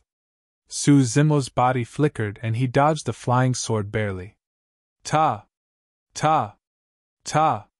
Within a few steps, Su Zimo had already arrived in front of Dai Su.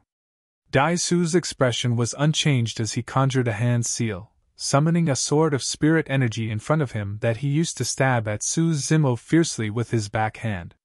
At the same time, the superior-grade flying sword that was in midair changed directions and was already behind Su Zimo. Break it! With a loud shout, Su Zimo's blood began to surge in his body. He flexed his arm and drew a semicircle in midair before slamming it heavily against the incoming spirit energy sword using his hand like a seal. Snap! Cracks appeared and extended on the spirit energy sword, covering it entirely. Dai Su shuddered and shock flashed across his eyes. At the same time, Su Zimo's arm twitched in reverse and he rested it gently on the incoming flying sword like an elephant's nose without even looking back. He coiled his hand around the sword. The spirit energy on the superior-grade flying sword dispersed, and it fell into Su Zimo's palms in the blink of an eye. Swash! Su Zimo did not stop and he seized the snatched superior-grade flying sword, stabbing it towards Dai Su's head. Ah! Dai Su exclaimed and exerted strength in his legs as he leaped up. Clang! The superior-grade flying sword struck the armor around Dai Su's chest area. Shining with 3 golden spirit patterns, the golden armor emitted a strong power of resistance. The flying sword merely pierced it, but it had difficulty penetrating through. It was a superior grade defensive armor. Dai Su was frightened and broke out in cold sweat. While they had only fought for a single round, he would have been a dead man if not for that golden armor of his. Kill! Dai Su hollered in anger and conjured spirit seals with both hands, releasing spirit arts that shot towards Su Zimo. Bang! Bang! Su Zimo waved his fist and knocked over the incoming spirit energies, causing them to disperse with a slight pause of his body. Making use of the collision's impact, Dai Su retreated violently. He summoned a flying sword and leaped onto it, speeding towards the direction of the capital. He realized that he was no match for Su Zimo and made an instant decision to run away without hesitation. There was no way Su Zimo was going to let Dai Su get out alive as he stood up and chased after the latter. The two men sped through the forest, alarming countless birds and beasts. Dai Su gritted his teeth as spirit energy circulated crazily in his dantian, and it throbbed in pain. It was almost at its limits. He knew that he would definitely die if Su Zimo caught up to him. Given that they had quite a huge gap between their cultivation realms, the speeds of their sword kinesis flight differed equally as well. As long as he could get out of the forest, the skies were much more spacious outside and Su Zimo would not be able to catch up to him no matter the methods he had up his sleeves. Su Zimo sped through the forest and his bloodlines circulated relentlessly. He was also at the limits of his circulation and he was closing in to Dai Su. With a calm gaze, Su Zimo looked at Dai Su's back view. The edge of the forest was not far away. He had to kill Dai Su before the latter got out of the forest. A demonic glint flickered in Su Zimo's eyes as he reared his head and howled into the skies, releasing an extremely terrifying aura from his body that permeated through the forest. It was enough for all beasts to bow their heads. This was something that was even more terrifying than his power of bloodline, the power of blood chi. In that scarlet mist, Su Zimo's figure was partially invisible. His eyes were black as ink, looking like he was a peerless demon that was treading through darkness as he chased after his prey that was not far away. Dai Su suddenly felt a sense of trepidation. It felt as though he was being targeted by an ancient ferocious beast and his scalp tingled like he was being stabbed in the back. Instinctively, Dai Su turned around. Under the cover of the scarlet demonic chi, a tall figure walked through the forest and by making use of his body's burst, flickered between the trees in an extremely fast speed.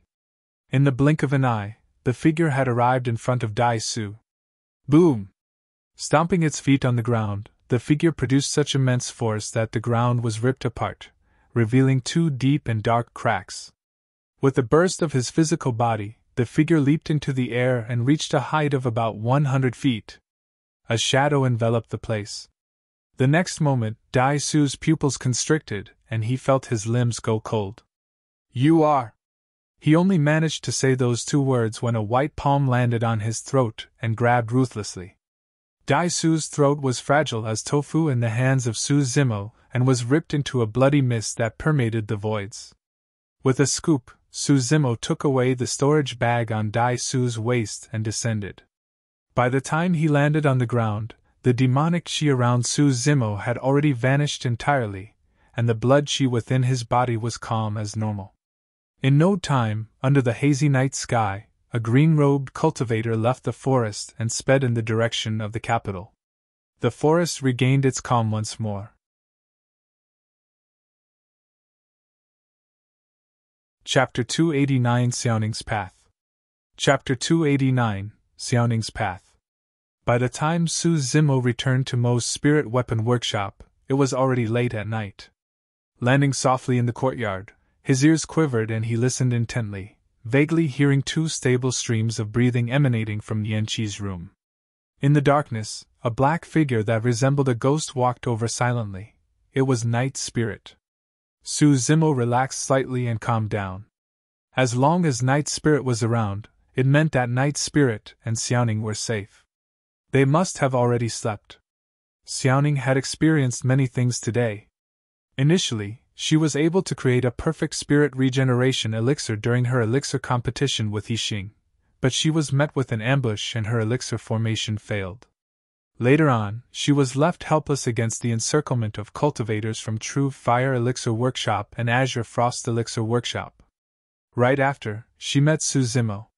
Thereafter, Su Zimo killed on the streets and was brought to the palace, causing Xiaoning to be worried all the way until he returned safely.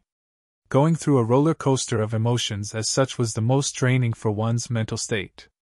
Su Zimo did not wake the two of them up. He returned to his room and sat crossed in deep thoughts. Today, he was reunited with Xiaoning and met with the Emperor of Great Zhou again. He believed that it wouldn't take long before the Emperor guessed that Ling was Su Zimo. In reality, given the Emperor's intelligence, the main reason why he hadn't guessed the truth was because in his knowledge, Su Zimo was a mortal who could not cultivate. However, Ling was a Foundation establishment cultivator, and the #1 weapon refinement master of Great Zhou renowned throughout the capital.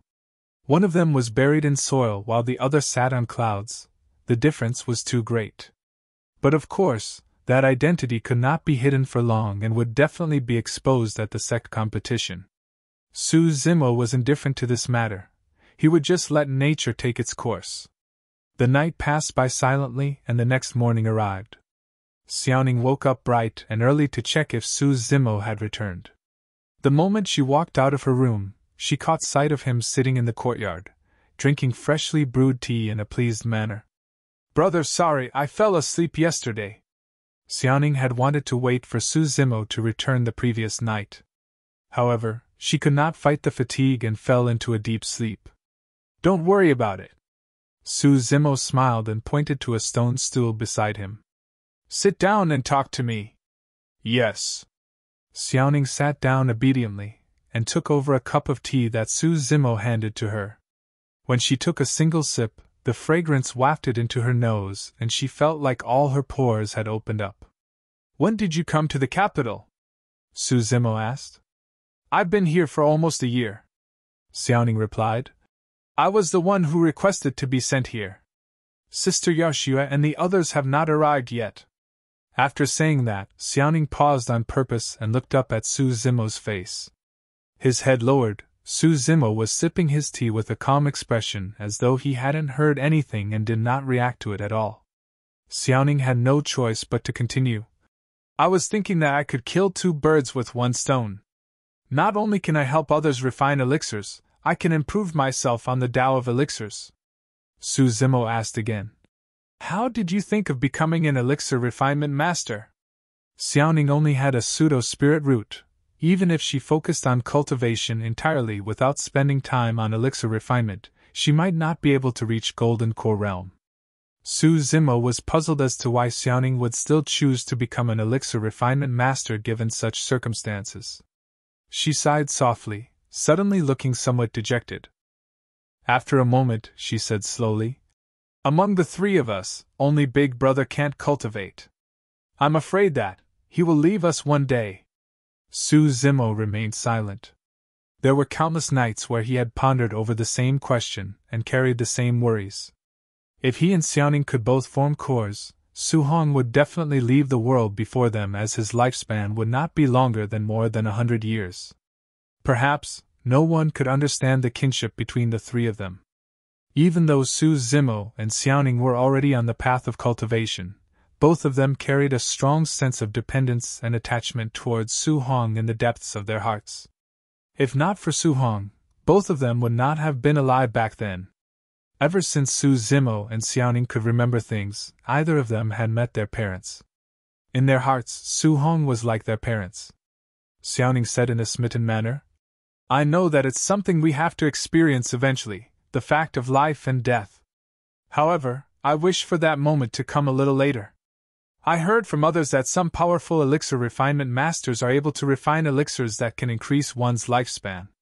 Therefore, I want to try.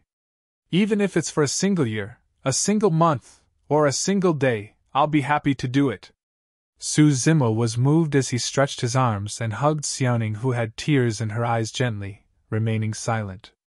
Most cultivators took on the path of cultivation in pursuit of longevity. Su Zimo had never heard of elixirs that could increase one's lifespan. Even if there was a recipe for that in the world, the conditions required must be unimaginably harsh, akin to ascending the heavens. However, Xiaoning chose to walk the path of an elixir refinement master despite knowing that, even if an elixir as such only existed in the illusory tales of the legends, she wanted to give it a shot for that sliver of hope in her heart. Suddenly, Su Zimo realized something. It was not a coincidence that Xiaoning had such achievements in elixir refinement. Her persistence was not something that everyone possessed.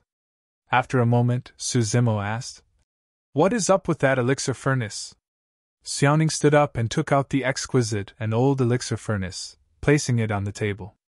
"I came across it on a small store in Yongxing City. Back then, I didn't think much about it, only that it looked rather ancient and there was nothing special about it. However, when I picked it up, I felt a strange feeling in my heart. That's why I bought it, but He Xing of True Fire Elixir Workshop happened to see it." Su Zimo looked at the elixir furnace thoughtfully. Xiaoning continued, "Later on, I realized the difference after I started refining elixirs with this elixir furnace. As long as I carry this elixir furnace with me, I'll be extremely focused when I refine elixirs. If nothing major happens, it will be extremely difficult for me to be distracted." Suddenly, Su Zimo was enlightened. It was no wonder that Xiaoning was in a perfect state of focus during the elixir competition the previous day. So, it was also in part thanks to this mysterious elixir furnace. "Put it away," Su Zimo instructed. "Don't give this elixir furnace to anyone no matter what. Keep it for yourself. I have a feeling that this elixir furnace has an impressive background. It was an inanimate object, but it could affect one's mental state. Even Su Zimo would not be able to forge an elixir furnace as such." "Yes." Xiaoning nodded. Su Zimo pondered for a moment before saying, "From today onwards, you can cultivate here at my place. You can head back when it's time for the Sect competition." Many things had happened yesterday, and Su Zimo would be worried if Xiaoning continued to stay in Azure Frost Elixir Workshop. Furthermore, he was intending to make use of this final month to help Xiaoning raise her cultivation realm. She had a pseudo-spirit root, and her cultivation speed was the slowest. Therefore, Su Zimo made some supplementary array formations for Xiaoning to help her absorb spirit chi better. He only used superior-grade spirit stones for the formations. Usually, only golden cores would be the ones to cultivate with superior-grade spirit stones. However, Su Zimo's plan was simple. He would just splurge on superior-grade spirit stones. After all, the one thing he did not lack right now was spirit stones.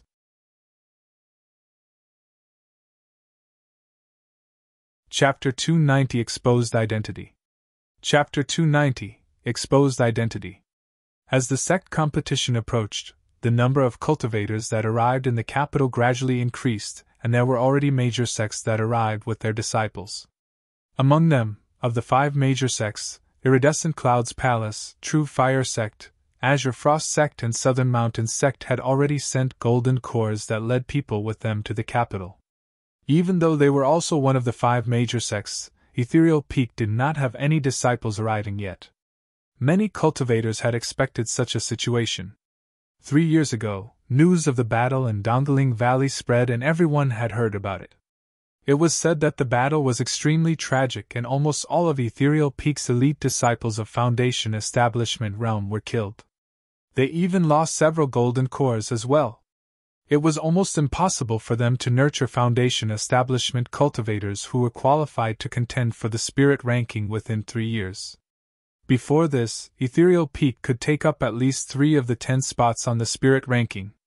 But now, Ethereal Peak was no longer qualified to compete for the spirit ranking which they had the most advantage in.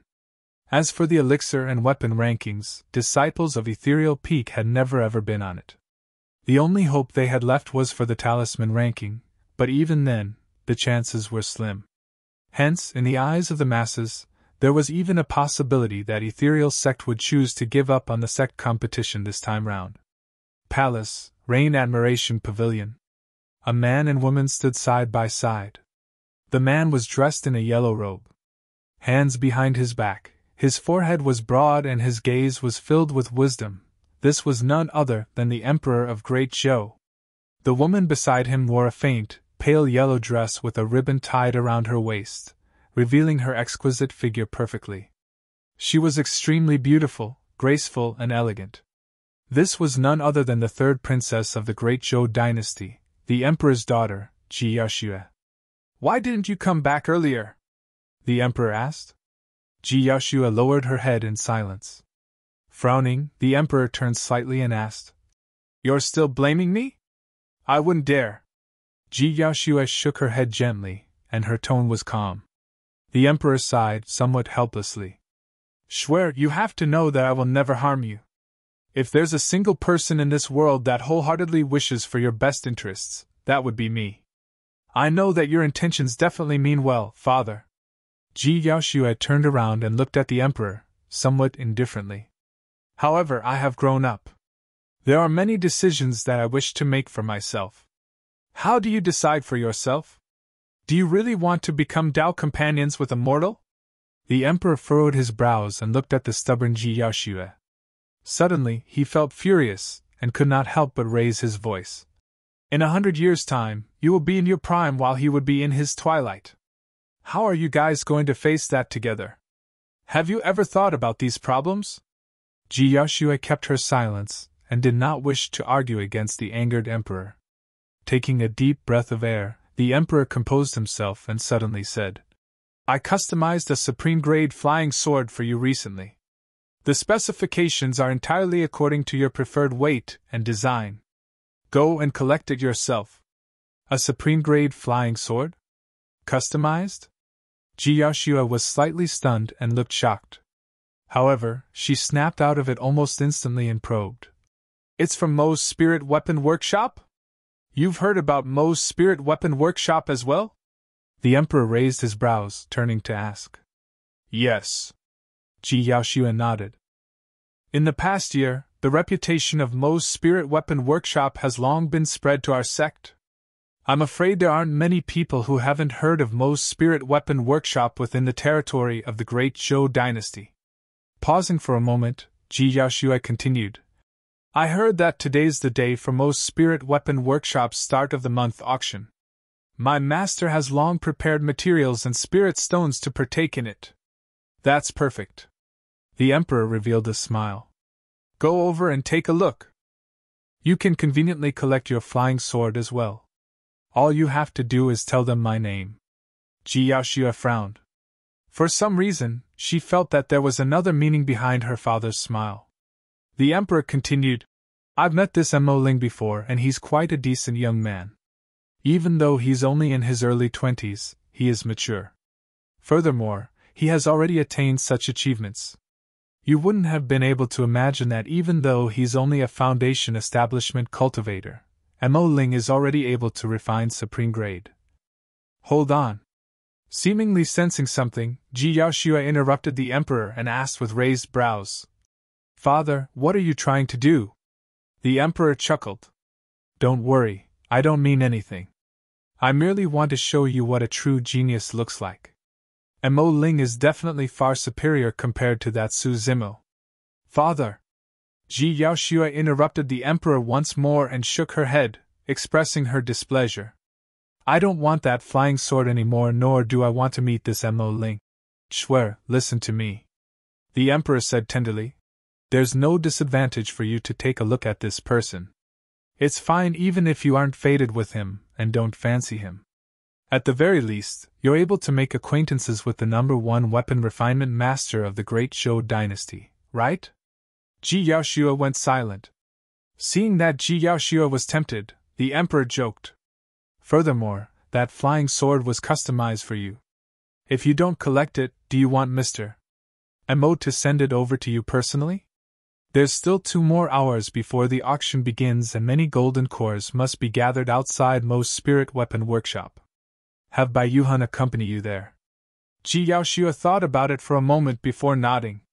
Just as she was about to turn and leave, she was held back by the Emperor. He asked in a seemingly casual manner, "Right, there's a foundation establishment cultivator named Su Xiaoning in Azure Frost Sect. She's an elixir refinement master, and I heard that you guys are pretty close. What's her background? At the mention of Su Xiaoning, Ji Yaoshua's expression changed. She looked agitated with a fierce glare in her eyes as she replied loudly, Father, I have cut off all contact with him long ago. Why do you have to keep an eye on the Su family? Father, I told you not to touch anyone from the Su family. This has nothing to do with them at all. With a frosty expression, Ji Yaoshua left the Rain Admiration Pavilion without turning back. The Emperor was expressionless as he looked at Ji Yaoshua's back view. However, his eyes shone brightly and a ripple spread within his heart. Ji Yaoshua's sudden agitation coupled with what she said stirred the Emperor's suspicions. Su Xiaoning? Someone from the Su family? Why would a disciple of Azure Frost Sect be related to the Su family? Were there truly such coincidences in the world? The Emperor's expressions changed continuously alongside his mood. He had a feeling that there was some sort of a secret that was placed right before his eyes, and he was just short of addressing the elephant in the room. All of a sudden, the Emperor's heart skipped a beat as he suddenly recalled something. A few years ago, the Imperial Army Vice Commander that accompanied Ji Yaoshua to Pingyang town of Yan Country reported that the Su family had 2 sons and a daughter. If Su Xiaoning was the daughter, that would mean that the brother she acknowledged in the capital would be.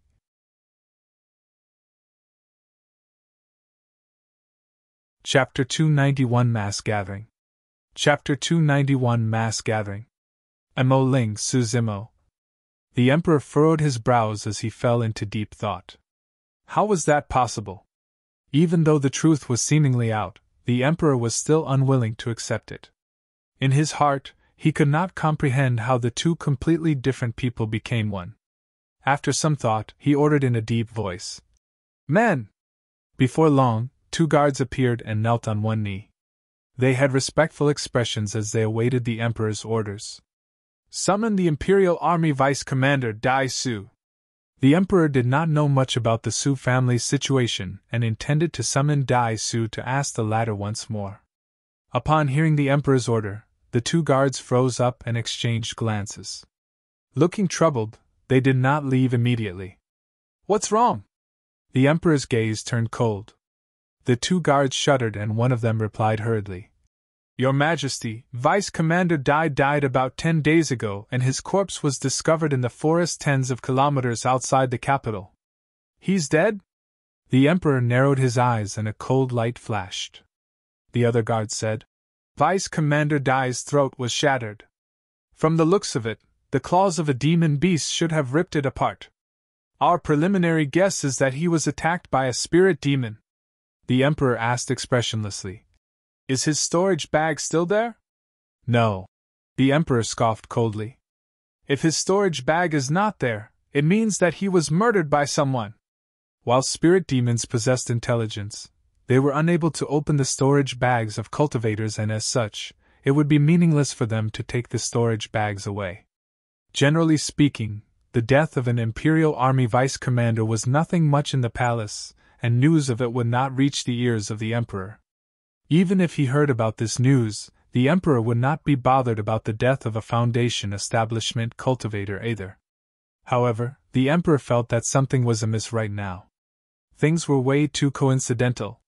Pondering for a moment, the Emperor said in a deep voice, Summon the Imperial Army soldiers who accompanied the 3rd Princess to Pingyang town of Yan Country a couple of years ago.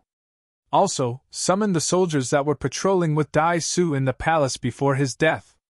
Understood. The 2 guards retreated. People came and went on the long streets. Among the crowd, 2 cultivators attracted the attention of many other cultivators who looked on with awe and fear. See that? The emblem on their sleeves and the sect badges on their waists indicate that they're from one of the 5 major sects, Southern Mountain Sect. The one in front should be perfected being Yunshan, and the young man behind him should be the number 1 of all Foundation establishment cultivators in Southern Mountain Sect, Shijian. I heard that Shijian is extremely strong and has already unlocked 5 meridians. He should be able to get a spot on the spirit ranking. Before long, the 2 of them were submerged in the crowd. Soon, another female cultivator arrived in the crowd that caused another commotion. Look, That seems to be perfected being Ning from Azure Frost Sect. Yes, it's really her. Although she's a little old, she still looks ravishing as ever. Seems like perfected being Ning must be the one leading the group from Azure Frost Sect for the Sect competition. Before long, perfected being Ning left in front of everyone's gazes. Not long later, another 3 cultivators arrived. Their leader was dressed in aquamarine robes, and was at Golden Core realm.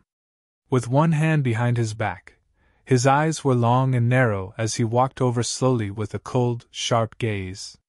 That man was accompanied by a man and woman walking side by side behind him. They were both Foundation establishment cultivators. The man was extraordinarily handsome, and his eyes were like stars. Smiling, he was chatting with the woman beside him. She wore a faint green dress and looked to be in her 20s, exuding a gentle temperament with skin as fair as snow. Look, those 3 are from Iridescent Cloud's palace. If I'm not wrong, the aquamarine-robed cultivator at the front should be perfected being Tsang Lang. It's said that he's immensely strong and has even cultivated an extremely powerful golden core phenomenon. He's one of the top experts among golden cores. The handsome man behind him is Xiaoning, and he should be here for a spot on the spirit ranking. It's said that he has already unlocked 5 meridians and is a genius of the Iridescent Clouds Palace Foundation establishment cultivators. That woman's name is Mingqi or something. She is rather comfortable to look at. To be able to be brought by perfected being Tsang Lang and stand on Xiaoting's side, she's probably rather capable. As everyone discussed, the 3 of them gradually walked away. Look at the cultivators from Southern Mountain Sect, Azure Frost Sect and Iridescent Clouds Palace. They seem to be walking in the same direction. Could something big be happening over there? Right then, someone suddenly realized and asked aloud. Don't you know? Today is the day for Mo's Spirit Weapon Workshop's monthly auction. Those cultivators must be heading there to customize supreme-grade spirit weapons. Listening to the discussions around them, the handsome man from Iridescent Cloud's palace, Xiaoning, smiled. Junior sister, look. The auction that's held at Mo's Spirit Weapon Workshop at the start of every month is a rare event in the capital. Yes. Mingqi nodded and a trace of shock flickered through her eyes. Along the way, almost all the cultivators were discussing about the auction at Mo's Spirit Weapon Workshop today. Furthermore, they were not the only ones, even Southern Mountain Sect and Azure Frost Sect were taking part as well. The fact that a weapon refinement master could command such immense influence in the capital where he could almost have anything he wanted was something that Mingqi was completely impressed with. Even with the strength of her master, perfected being Tsang Lang, he was not able to achieve some influence. Mingqi was looking forward to it as she said, I wonder how Mr. Mo looks like. It'll be great if we have a chance of befriending him. That's going to be difficult. Xiaoning shook his head. It's said that only a few people had the chance to see Mr. Mo in the 3 years that Mo's Spirit Weapon Workshop had been open. Let alone befriending, even the chance to catch sight of Mr. Mo would be something worth bragging about. Mingqi pursed her lips, feeling a little disappointed. Xiaoning comforted her. However, don't worry too much, junior sister. Master's purpose for heading there is to auction for a supreme-grade spirit weapon. If he succeeds, we might be able to bask in his glory and have a chance to meet Mr. Mo. Mingqi nodded. I'll definitely succeed. Right then, perfected being Tsang Lang remarked indifferently with certainty without looking back. He had prepared for 3 years just for this auction and was confident that he would be able to bid for the chance to customize a supreme-grade spirit weapon. Before long, the 3 of them arrived in the vicinity of Mo's Spirit Weapon Workshop. Looking over, all 3 of them could not conceal the shock in their eyes and were dumbfounded. Even perfected being Tsang Lang's expression changed slightly. There were way too many people at the entrance of Mo's Spirit Weapon Workshop. A single glance over could tell that there were tens of thousands of cultivators gathered in the area. It was so densely crowded that it was like a sea of people. It looked extremely majestic. A rough scan of the crowd showed that just golden cores alone amounted to more than 1,000 people. It was rare to see so many golden cores gathered. However, All of them were now gathered in front of this seemingly ordinary residence, looking at it from time to time with expectant expressions.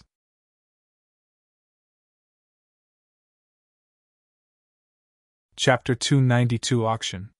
Chapter 292 Auction. There's so many people? Ji Yaoxue was a little shocked when she saw the dense crowd before her. Even though she had long heard of the reputation of Mo's spirit weapon workshop, she never expected that an auction at the start of the month would attract so many cultivators. Yaoxue, you have no idea. I heard that this auction could very likely be the last.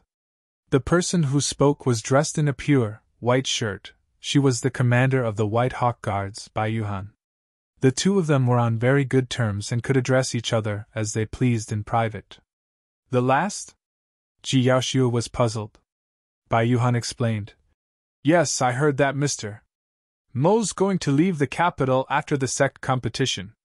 These golden cores are probably worried that they might not have such an opportunity again after Mr. Mo leaves. Pausing for a moment, Bai Yuhan swept her gaze across the crowd not too far away. Look over there. There's golden cores from Iridescent Cloud's Palace, Southern Mountain Sect, and even your Azure Frost Sect. I reckon that this auction will be extremely intense. Ji Yaoxue nodded somewhat distractedly, looking a little troubled. Noticing Ji Yaoxue's strange behavior, Bai Yuhan asked softly, What's wrong? Is something bothering you? Ji Yaoxue lowered her head in silence. You had a fight with your majesty and it's because of that Su Zimo? Bai Yuhan probed further.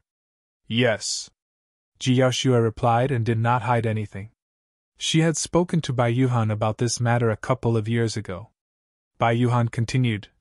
Your majesty probably had a motive for letting you collect this supreme-grade flying sword. He wishes for you to get to know Mr. Mo, right? Ji Yaoxue nodded. She hesitated for a moment before asking. Sister Bai, what do you think of this? Me? Bai Yuhan chuckled. Even though I've never met that Su Zimo, I've met Mr. Mo. I dare to say that Su Zimo is definitely inferior to Mr. Mo. In the Rain Admiration Pavilion, that green-robed cultivator was neither servile nor overbearing. He remained calm against the pressure of two immense forces, True Fire Sect and the Scarlet Vulture Guards. The way that he overturned the entire situation with a few words left a deep impression in Bai Yuhan. Ji Yaoxue frowned. Bai Yuhan said, Yaoxue, you may not believe me when I say that. However, you will definitely feel that this Mr. Mo is different from everyone else the moment you meet him. Ji Yaoxue replied indifferently. We'll see. Perfected being Tsang Lang had his hands behind his back and his gaze was cold. Puffing his chest out, he led his two disciples, Shen Mingqi and Siyu Tang, into the crowd with a sharp aura. Many people turned around instinctively when they sensed it. Iridescent Cloud's Palace was one of the 5 major sections. In addition, Perfected being Tsang Lang was famous and ruthless to begin with. While the crowd pushed against one another, many cultivators were wary and still chose to make a path. Before long, Perfected being Tsang Lang and the other two arrived at the front of the crowd. Other than Perfected being Tsang Lang and his 2 disciples, there was Perfected being Yun Shan and his legacy disciple from Southern Mountain Sect as well as Perfected being Ning from Azure Frost Sect in the first row. I'm determined to get my hands on the supreme grade spirit weapon this time round. Don't fight with me for it, fellow Taoists. Perfected being Tsang Lang glanced sideways. Even though his tone was calm, it had an unquestionable authority. Fu. Perfected being Yun Shan laughed. Tsang Lang, your words are meaningless. You're determined to get it? So am I. Right after, Perfected being Yun Shan turned to ask. What do you think, fellow Taoist Ning? Nothing much. Since it's an auction, we'll just have a fair competition. There's nothing much to think about. Perfected being Ning had prepared a long time for this supreme grade spirit weapon auction as well and naturally would not leave just because of a single statement from Perfected being Tsang Lang. Perfected being Tsang Lang scoffed coldly and said nothing more. Creak! Right then, a small gap opened from the main door of Mo's spirit weapon workshop suddenly. Swoosh, swoosh, swoosh. Countless gazes landed on Mo's Spirit Weapon Workshop's door in excitement and anticipation. A girl came out of the door. Her hair was yellowed and disheveled. However, she was so beautiful that people would subconsciously ignore that flaw. Fellow Taoist Nian Qi, you're finally out. Fellow Taoist Nian Qi, you've gotten more beautiful. A golden core said shamelessly. Fellow Taoist Nian Qi, it's me. Cough, cough. I'm here again. All the cultivators who had stayed in the capital for over a year knew that Mr. Mo would not appear at every auction, and Nian Qi would always be the one hosting. Even though she was dressed like a maidservant, and was only at Foundation establishment, none of the golden cores present dared to look down on her. Nian Qi did not say anything and pushed down against the air with both hands. That initially noisy scene quietened down. There were tens of thousands of cultivators present with golden cores among them. However, a simple hand gesture from a maidservant was enough to have everyone quietened down. Shen Mingqi's eyes revealed a trace of envy. What sort of an extraordinary character was this person's master if she could possess such power even as a maidservant? I see many new and foreign fellow Taoists present today, so I'll repeat the rules of the auction once more in simple terms. All bidders will obtain a number from me and they will need to prepare 30 sets of materials. The starting price will be at 500,000 superior grade spirit stones, and each bid must be no less than 10,000. The highest bidder will win. With it, Nian Qi took out a large number of jade tokens from her storage bag. They had numbers marked on them, and were scattered into the air. Perfected being Tsang Lang waved his sleeves and snatched the first token. Perfected being Yun Shan obtained the second token, and perfected being Yi Ning obtained the third. The other numbered tokens were taken away by the many golden cores behind them. While there were many people present, of the tens of thousands of people, most of them were disciples of the golden cores. The true bidders were the thousands of golden cores present. Let the auction begin! The moment Nian Qi's voice faded, someone in the crowd started bidding. An exquisite carriage was parked in a small alley not far away from the crowd. There were two women sitting inside the carriage. One of them was voluptuous with a curvy figure, exuding a mature and alluring aura. The other woman wore a pink dress with a veil over her face. While her appearance could not be seen, each time she blinked her eyes, there was a ripple of light that bewitched one's soul. Auntie Gu, what's the background of this Mo Ling? He's stealing business away from Sky Treasure Auction House with his auction. The girl in pink frowned slightly with a tinge of anger and curiosity in her voice. I'm not sure. The mature woman referred to as Auntie Gu shook her head. I heard father mention that he's a young man in his early 20s. He seems to admire this man a lot and has high regards for him. The girl in pink replied. Why? Our great mistress of the pure maiden sect is personally interested in him? Auntie Gu looked at the girl in pink with an ambiguous smile, and asked jokingly. Tisk. The girl in pink pursed her lips in slight disdain and raised her chin, saying confidently, If I were to show myself, all I need to do is beckon my finger at him, and that so-called Mo Ling is going to bow beneath my feet obediently.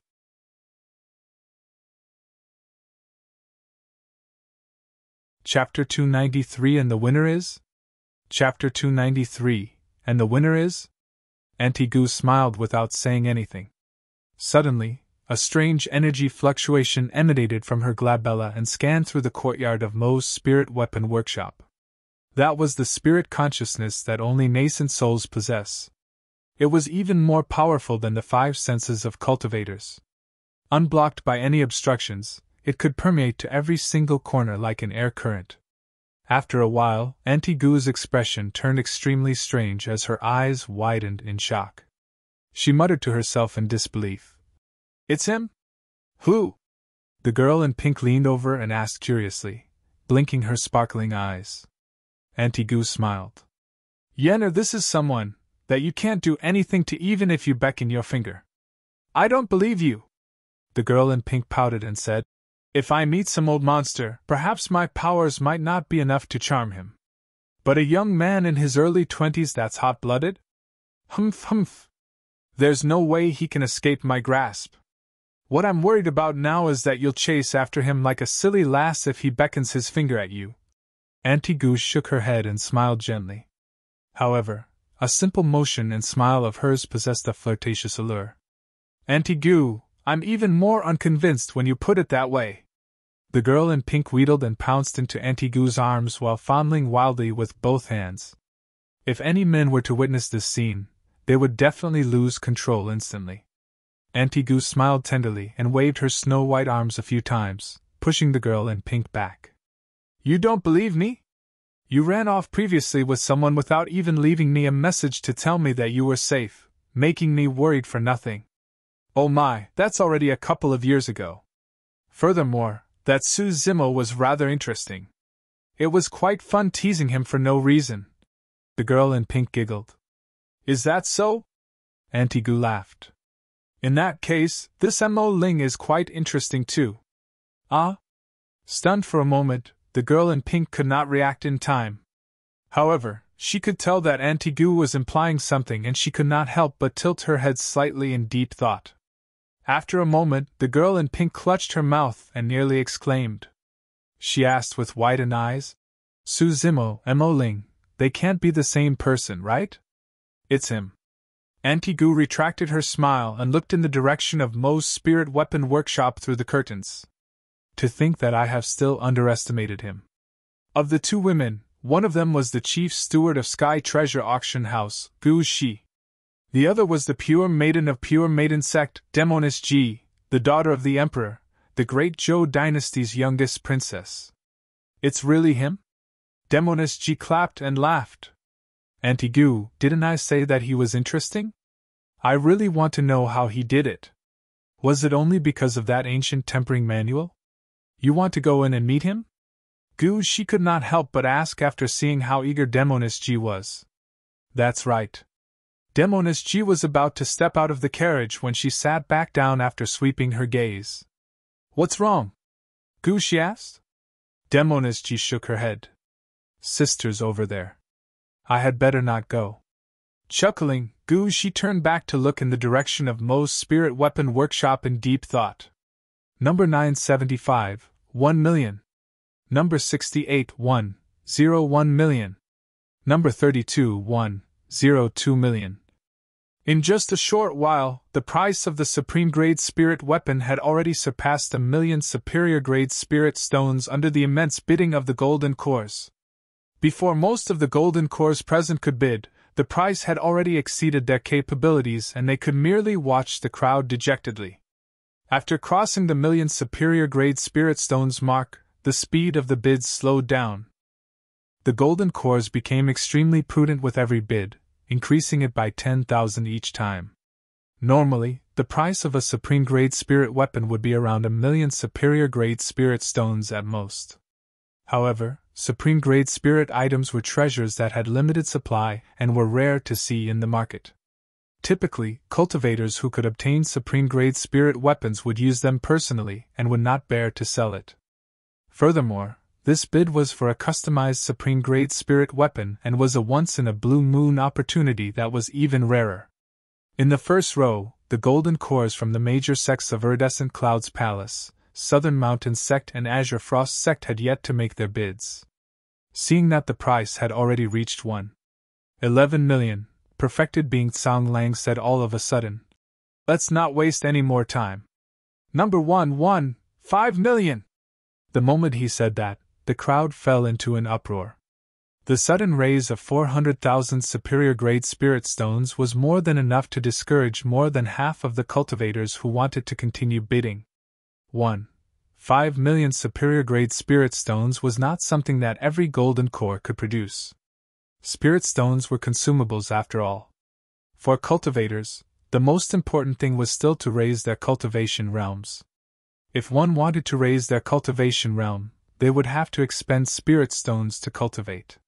Not to mention the Golden Cores of itinerant cultivators and some minor sects, even Perfected Being Yun Shan and Perfected Being Yi Ning felt their mouths cramp up slightly. Their expressions changed when they heard of the bid of Perfected Being Tsang Lang. After Perfected Being Tsang Lang's bid, a couple of breaths passed without anyone continuing to raise the bid. Number 3, 51 million spirit stones. Right then, perfected being Yining spoke and raised the bid by 10,000. Perfected being Tsang Lang sneered and turned to perfected being Yunshan, asking, "Fellow Taoist Yunshan, aren't you bidding? If you wait any longer, you're not going to have the chance soon." Perfected being Yunshan gritted his teeth and said in a low voice, "Number 2, 52 million. The moment he said that, perfected being Tsang Lang spoke again with a calm expression. "Number 8 million. That single statement raised the price by nearly 300,000. Perfected being Yunshan's expression darkened as he glared at perfected being Tsang Lang viciously. Perfected being Yining took a deep breath of air and said slowly, "Number 81 million. 2 million superior grade spirit stones, that was her limit. If it exceeds 2 million superior grade spirit stones, she would have to back down no matter what." The golden cores at the back were already silent as they watched the scene quietly. The price of the supreme grade spirit weapon was now so high that it was basically a tussle between perfected being Tsang Lang and perfected being Yining. Even perfected being Yunshan no longer dared to speak. Perfected being Tsang Lang seemed to sense the pressure on perfected being Yining. Raising his brows slightly, he spoke. "Number 85 million. Perfected being Yining's heart surged when she caught sight of perfected being Tsang Lang's provocative gaze as she declared loudly, "Number 2 million. That was her limit. If perfected being Tsang Lang raised the bid again, she would back off. This time, perfected being Tsang Lang finally laughed as he commented leisurely, "Fellow Taoist Yining, that's your limit, right? Number 1201 million. Perfected being Yining's eyes dimmed as she shook her head. Her final gambit of raising the price to 2 million was to exert immense pressure on perfected being Tsang Lang, hoping that he could withdraw from the bid. But it was to no avail. 5 breaths passed, and no one raised the bid further. Perfected being Tsang Lang scanned his surroundings with a sharp gaze. In fact, there was even a vague hint of threat in them. There was a clear meaning in his gaze. Whoever dared to cause trouble now would be making an enemy of him.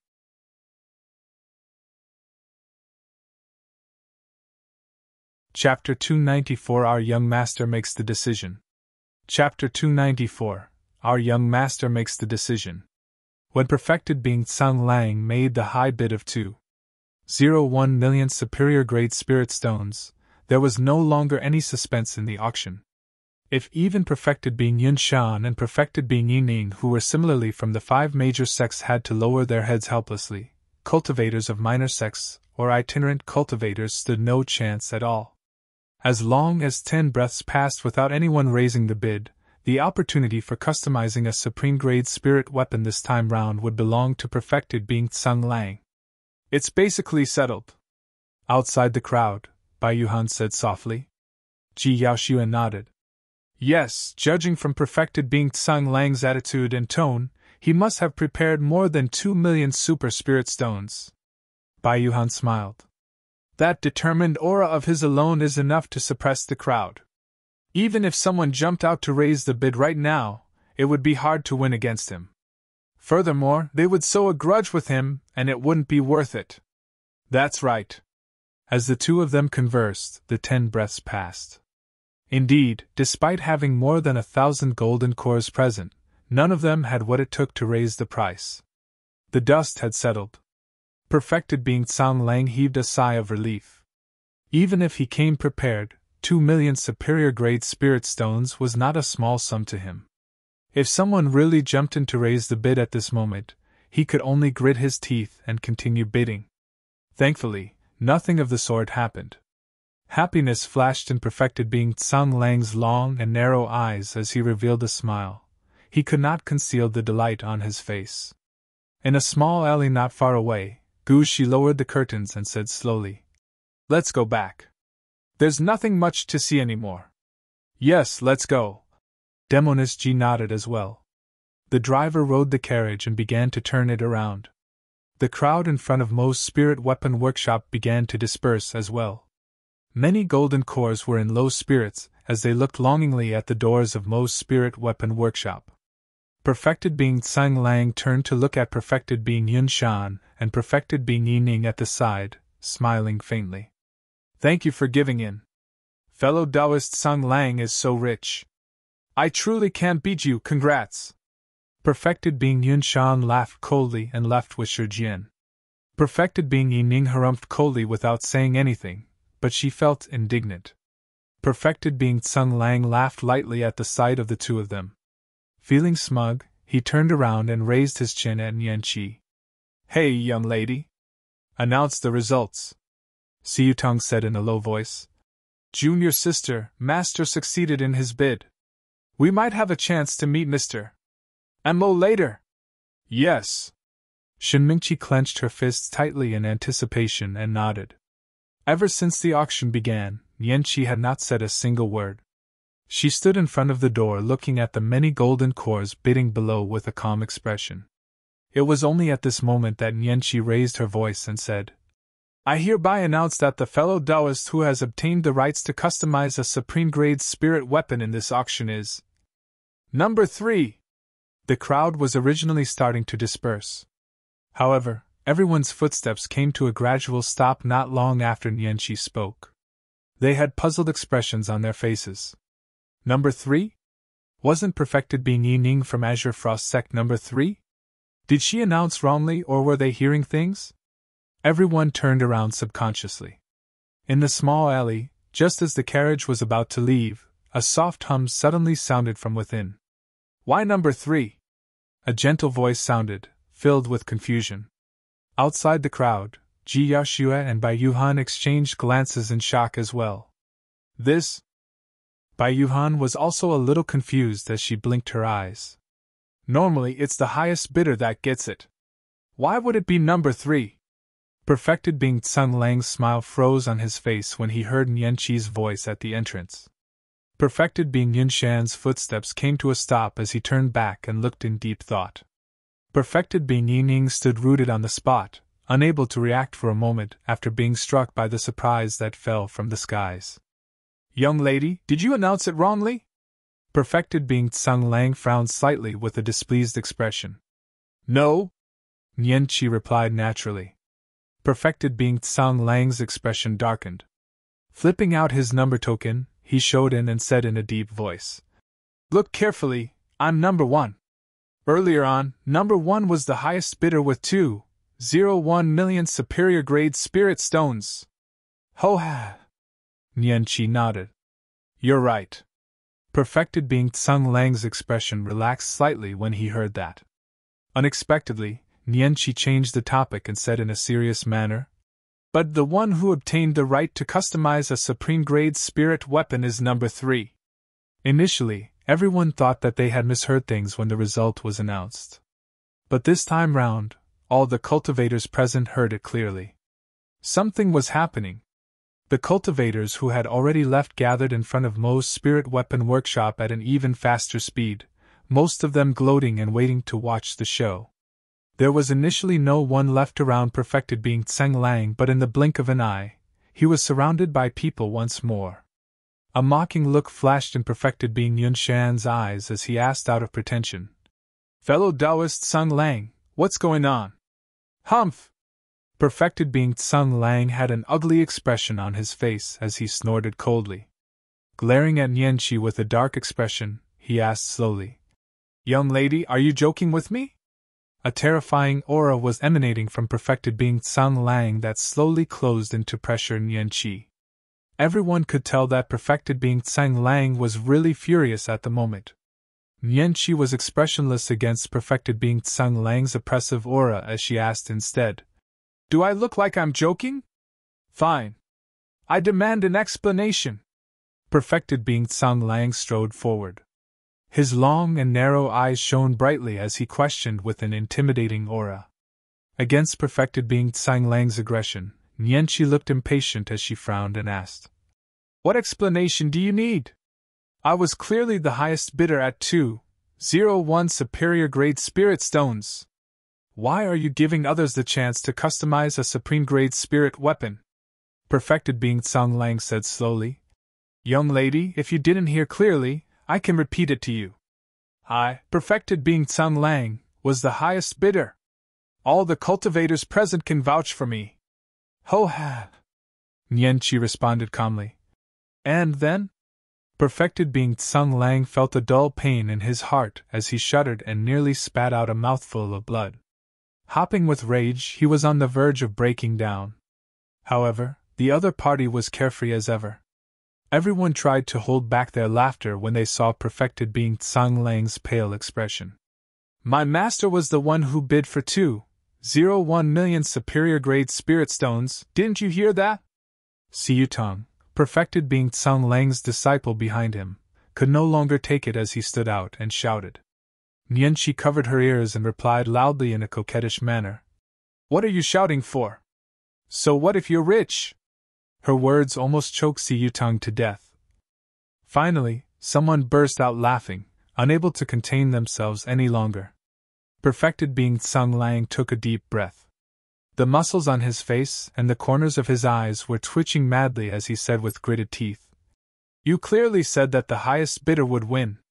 I want to ask, where are the rules of Mo's spirit weapon workshop? Where is the fairness? Rules? Fairness? Nianqi looked at perfected being Tsang Lang with an "you are so naive" gaze and said, all the rules and fairness in Mo's spirit weapon workshop are decided by our young master.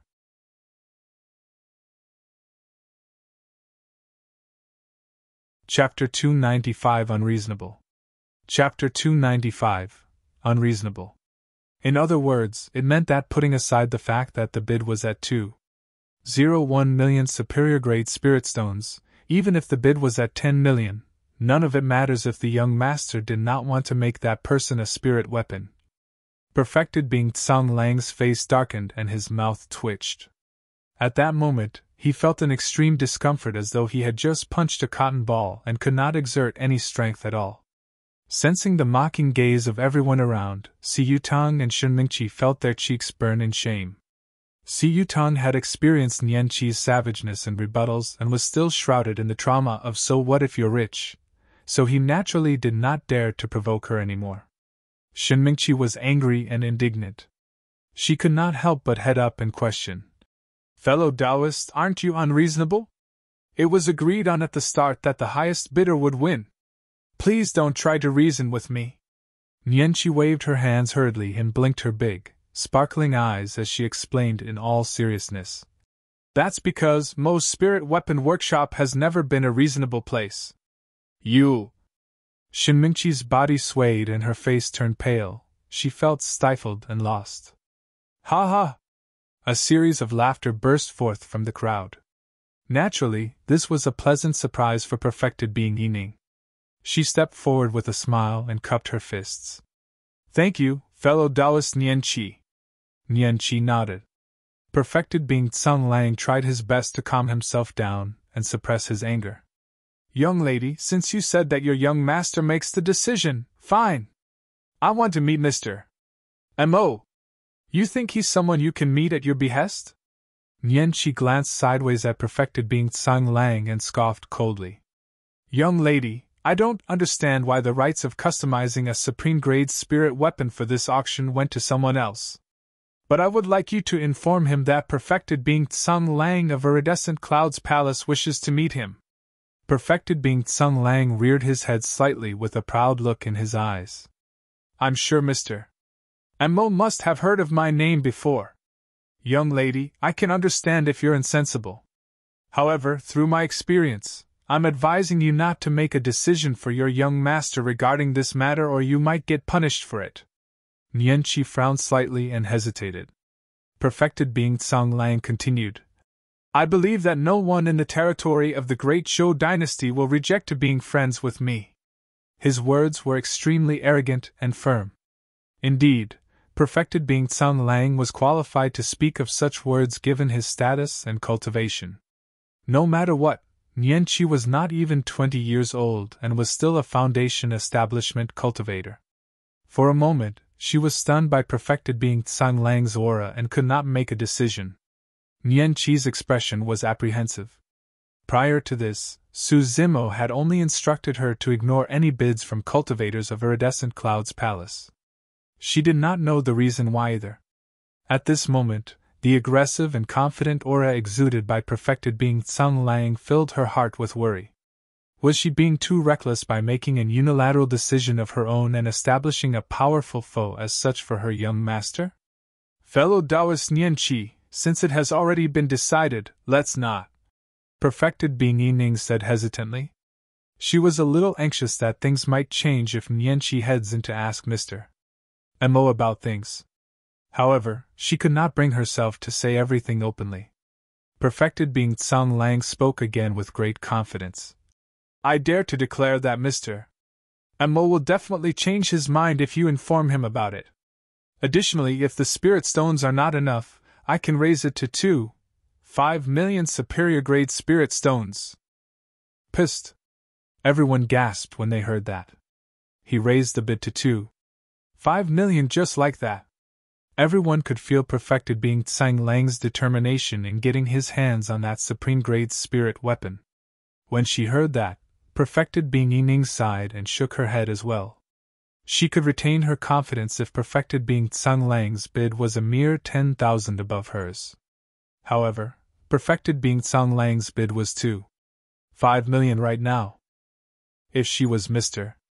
Mo, she would choose him as well. Everything aside, the price alone was an entire 500,000 superior grade spirit stones higher. There was no reason for Mr.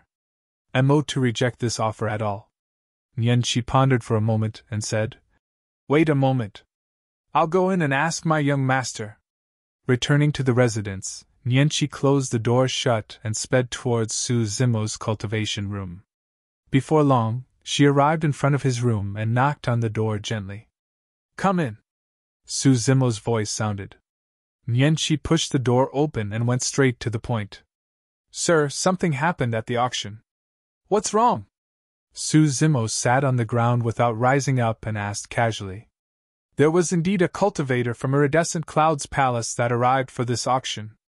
I ignored him entirely and gave the rights to customize a supreme-grade spirit weapon to another cultivator. However, Nianqi sorted out her thoughts before continuing. That Iridescent Cloud's palace cultivator seems rather powerful and says that he wants to meet you. He even said that you must have heard of his name and will definitely change your mind. Oh? Su Zimo raised his brow. Right. Nianqi added. That Iridescent Cloud's palace cultivator has already raised the bid to 5 million superior grade spirit stones. It's an entire 500,000 more than the second place bidder. So amazing? Smiling, Su Zimo turned and stretched his body while asking in a relaxed manner. What's his name? Perfected being Tsang Lang. Su Zimo's actions suddenly paused. What's wrong, sir? Nianqi asked curiously. Su Zimo smiled with a hint of mockery flashing in his eyes. His tone was filled with emotion as he replied softly. Nothing, he's an old acquaintance. So, are you meeting him? Nianqi could not figure out Su Zimo's intentions. Yes, definitely. But now is not the time. Su Zimo replied calmly. Furthermore, he's right about one thing. I have indeed changed my mind. By the looks of it, Mo's spirit weapon workshop must have some special rules. Outside the crowd, Ji Yaoxua asked in a puzzled manner. I don't know. Bai Yuhan shook her head. However, there must be some deeper meaning as to why Mr. Mo laid down such a rule. Ji Yaoxua frowned and fell into deep thought. Her gaze changed as she murmured softly. Or could it be that Mr. Mo has some sort of a feud with Iridescent Cloud's palace? I'm not sure about any feuds he has with Iridescent Cloud's palace, but I know he's definitely at loggerheads with True Fire Sect, Bai Yuhan replied. Within the carriage in a small alley not far away, Demoness Ji suddenly said, I remember something. Su Zimo seems to have a grudge with perfected being Tsang Lang. Oh? Gu, she was surprised. Demoness Ji recalled. Back in the palace of Yen country, he killed a cultivator of Iridescent Cloud's palace, and even had another disciple of Iridescent Cloud's palace relay the message that he would definitely take the life of perfected being Tsang Lang. If that's the case, that would explain the strange outcome from the auction just now. Gu, she thought for a moment before shaking her head. However, Su Zimo is only a foundation establishment cultivator. He is still far from being able to take perfected being Tsang Lang's life. One is at foundation establishment, while the other is at golden core. There's definitely a difference in strength. However, they are definitely comparable in terms of status by now, Demonist G replied. Everything aside, the mere weight of the words Mr. Emma was definitely enough to match perfected being Tsang Lang. Now that that is clear, the outcome of Nianqi relaying the message will be. Demonist G grinned from ear to ear. Hee hee, there's going to be a good show to watch.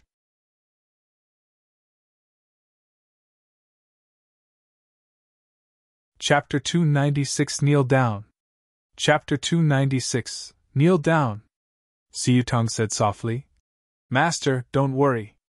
The maidservant is just ignorant and has not heard of your name, that's understandable. Once she reports the matter, Mr. Emma will definitely change his mind. Yes. Perfected being Tsang Lang nodded.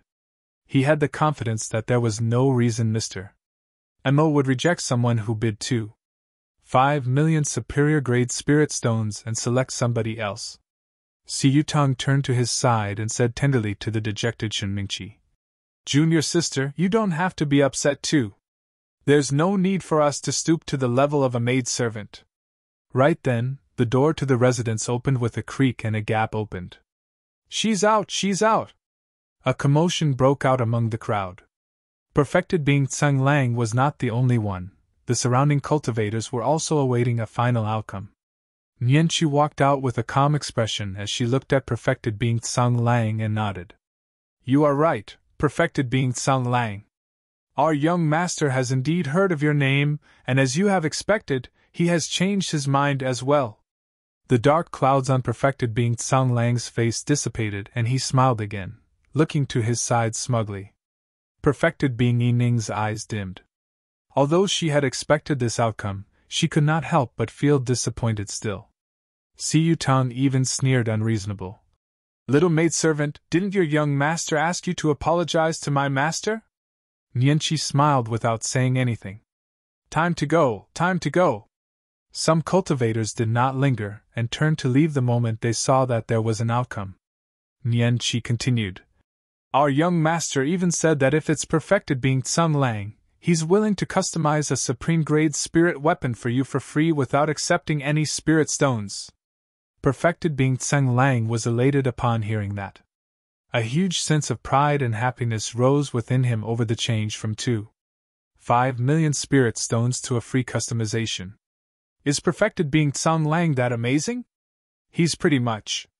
He's only a little over 200 years old, and he's already at perfected golden core. He has the greatest hope of advancing to be a nascent soul perfected lord. Perfected being Tsang Lang is truly influential. To think that he could get a free customization. In fact, perfected being Tsang Lang felt lightheaded as he listened to the discussions in the crowd and enjoyed everyone's envious gazes. This was someone who had lived for more than 200 years after all. Perfected being Tsang Lang contained the ecstasy in his heart, and nodded his head with cupped fists in every direction. Although he seemed like he was indifferent, as if he had already expected this outcome from the start, he could not hide the smugness between his brows. Ha ha! While perfected being Tsang Lang was able to hold back his excitement and pretend to be calm, his disciple, Xiaoning, could not hold it in any longer, as he burst into laughter with a glowing expression. Nianqi smiled and said, However, my young master said that he has a request for helping you to customize a free supreme-grade spirit weapon. Say it. Perfected being Tsang Lang was in a good mood as he waved his hand and said proudly, As long as I can do it, I'll definitely do my best to accommodate. Rest assured, perfected being, this request is very easy for you. Suddenly, Nianqi retracted her smile. Her tone turned cold as she enunciated word for word. My young master said, he wants you to kneel down. The crowd fell silent. There was complete silence, and one could hear even a pin drop. Every cultivator present was stunned and dumbfounded, looking towards Nian Qi and perfected being Tsang Lang instinctively. He wants you to kneel down. Although the crowd was noisy, everyone heard those 6 words clearly, and there was no mistake about it. Ji Yaoxue and Bai Yuhan were frozen. Not far away, within a carriage in a small alley, a sweet voice sounded with laughter. Ha, I knew it! Su Zimo is very interesting. Si Yutong's laughter stopped abruptly. Perfected being Tsang Lang's expression stiffened. Turning his head slowly, he narrowed his gaze and asked faintly, Young lady, what did you just say? If you have the guts to say it again, I'll listen. You didn't hear it clearly? Nian Qi was nonchalant towards perfected being Tsang Lang's threat as she replied indifferently. As long as you kneel down, my young master will refine a supreme-grade spirit weapon for you. Oh, right! He even said that if you were to kneel down and kowtow, he can refine an additional supreme-grade spirit weapon for you. Humiliation. Although the cultivators present did not know why Mr. Mo would make such a decision, it was a complete and absolute humiliation to perfected being Tsang Lang. No matter how valuable a supreme-grade spirit weapon was, how could perfected being Tsang Lang kneel in front of everyone? While kneeling down was easy, he would definitely lose all faith in the cultivation world from this day forth. Perfected being Tsang Lang suddenly laughed. You're a foundation establishment cultivator, a mere maidservant. How dare you insult a golden core? Even if this is the capital, I can kill you right now. Perfected being Tsang Lang's long and narrow eyes shone with a cold killing intent. His hands that were originally behind his back were now placed on his storage bag and his voice was chilling. Everyone could sense perfected being Tsang Lang's killing intent. In the eyes of everyone, Nian Qi was only a maidservant. Given perfected being Tsang Lang's status and position, he might not be severely punished if he were to kill a maidservant forcefully right now. Nian Qi's expression remained unchanged as she continued. Our young master has already expected that you would definitely be enraged out of shame upon hearing the request, and that you will try to kill me. However, this is the capital. If you dare to strike first, the other cultivators will have enough reason to stop you. Hee hee. Perfected being Tsang Lang smiled. Who would dare stop me for a mere maidservant like you? Nian Qi nodded. That's why my young master said that whoever beheads you will get a customized supreme-grade spirit weapon from him. Perfected being Tsang Lang's expression changed. Those were savage words that had set him on fire. The other party was not only humiliating him, they were forcing him to endure it with nowhere to vent. At this moment, as long as perfected being Tsang Lang dared to attack Nian Qi, the other cultivators would have enough reason to strike and they would definitely join forces to kill him. After all, his head could be exchanged for a supreme-grade spirit weapon. Who wouldn't be tempted? Even if some of the cultivators were worried about his status and did not dare to attack, the commanders of the Scarlet Vulture and Azure Falcon Guards had already approached not far away. If he dared to make any movements out of the blue, those two would definitely strike without hesitation. Perfected being Tsang Lang looked extremely ugly and unpredictable. No matter what, his pride was completely smashed today. However, perfected being Tsang Lang could not understand why Mo Ling hated him so much. The fact that he was able to get to where he was today meant that his hands had already been tainted by endless fresh blood. He no longer remembered when and where he sowed a grudge with any cultivator with the surname of Mo. From the looks of it, Mr. Mo definitely knows me then? Perfected being Tsang Lang was a top golden core cultivator after all, and he adjusted himself quickly. A look of mockery flashed in his eyes as he sneered. Since we were acquaintances, why is he being mysterious and hiding inside instead of meeting me directly? Nian Qi replied. My young master said that he would definitely meet you, but now is not the time. When will be the time then? The sect competition. All right. Perfected being Tsang Lang nodded and said coldly. Come that time, I'll see for myself just who this Mo Ling is.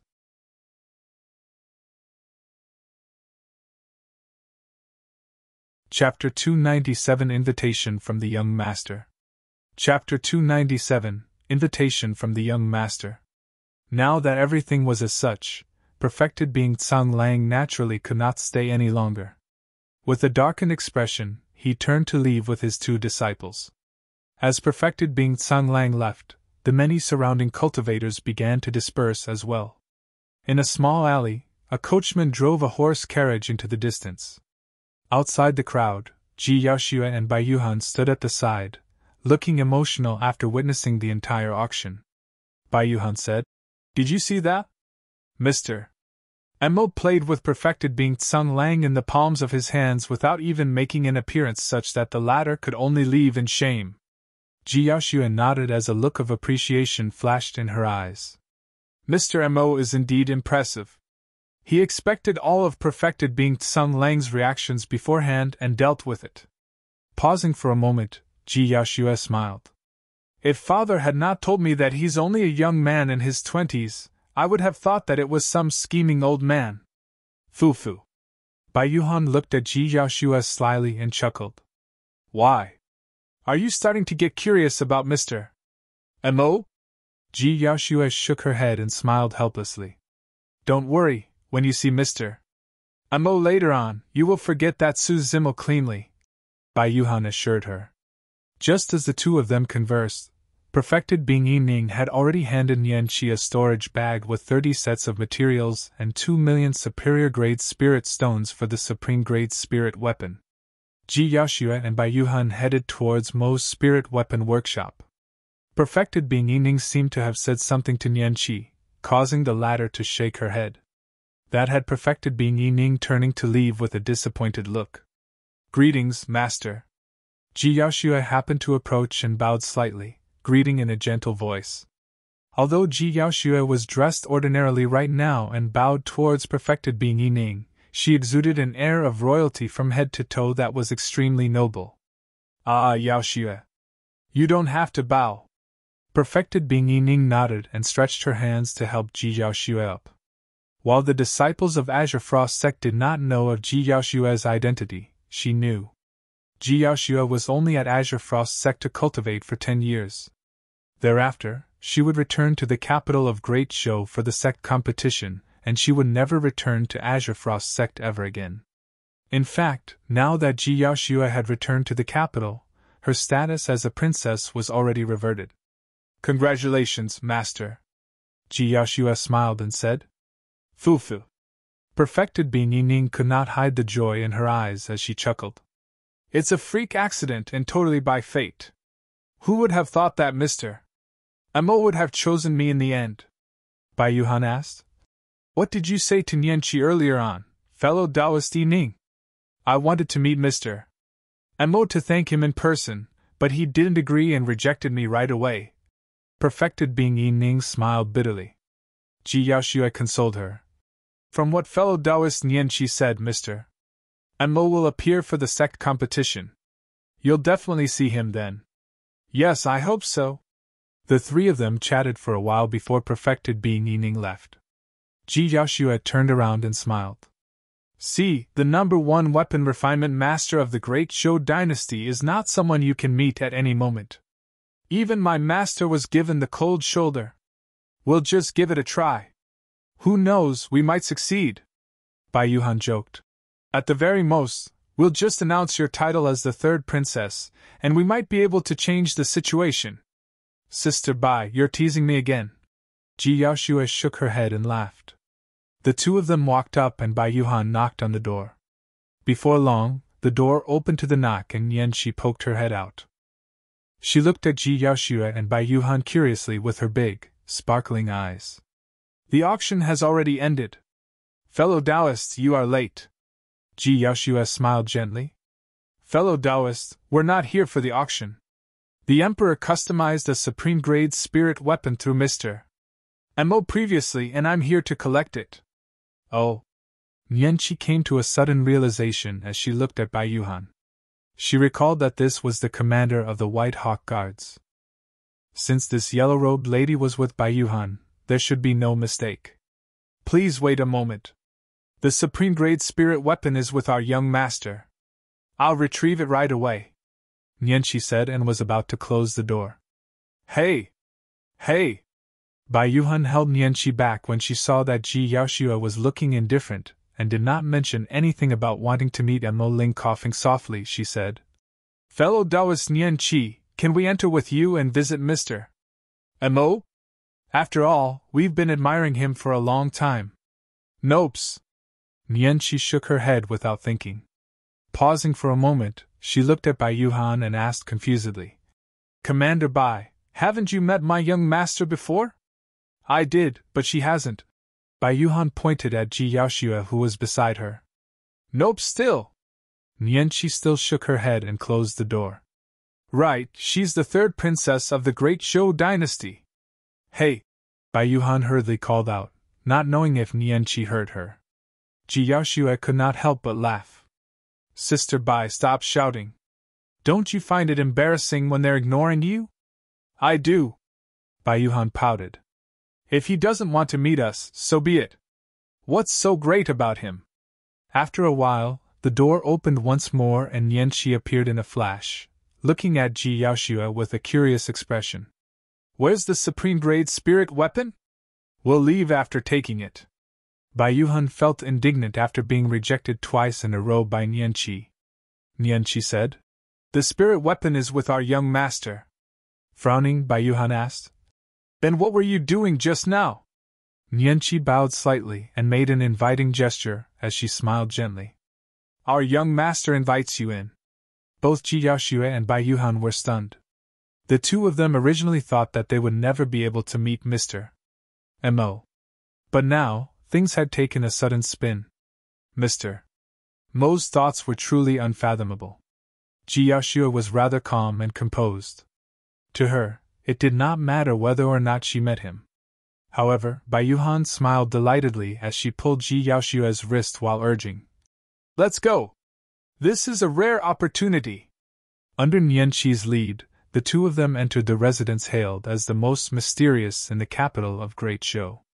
The houses in the courtyard were neat and tidy, and the courtyard itself was clean with the lawn neatly arranged.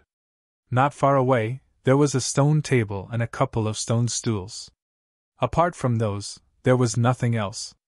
On the shore beside Jishui River, a large black dog that was covered in scales sprawled down, seemingly resting with its eyes closed. Please have a seat.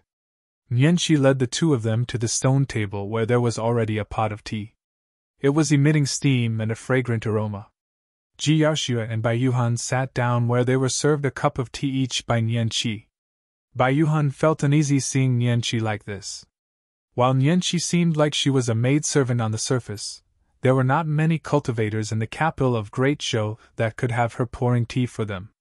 Sister Yaoxue, it's really you! Suddenly, an exclamation sounded nearby.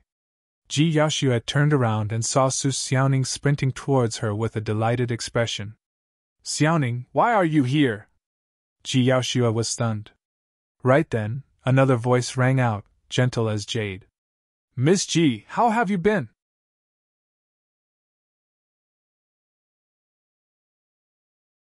Chapter 298 You are Mr. Mo? Chapter 298 You are Mr. Mo? Ji Yaoxue's petite body shuddered slightly as she turned around. Not far away, a delicate and scholarly cultivator strode over. He wore green robes that fluttered gently in the wind, and he had clear eyes with a faint smile on his face. Ji Yaoxue was stunned, stuck in a trance for a long time. For some reason, she felt a lump in her throat as tears welled up in her eyes. That figure had appeared in her mind countless times. Yet, now that she actually saw it, everything felt surreal. It was as though everything else was silent, as the only thing reverberating in her ears was that sentence. Miss Ji, how have you been? You're good. So you knew Mr. Mo long ago, but you've kept it so well hidden from me. Bai Yuhan leaned in and whispered to Ji Yaoxue. When she heard that, Ji Yaoxue gradually returned to her senses. By then, the green-robed man was already close to her. Greetings, Mr. Mo. Bai Yuhan stood up immediately and cupped her fists. The green-robed man merely nodded. He shifted his gaze and looked at Ji Yaoxue's beautiful face again with a smile in his eyes. Bai Yuhan looked at Ji Yaoxue, then back at the green-robed man. She was confused. If they knew each other, why were they not saying anything? If they did not know each other, what did Mr. Mo mean by that question earlier? You are Mr.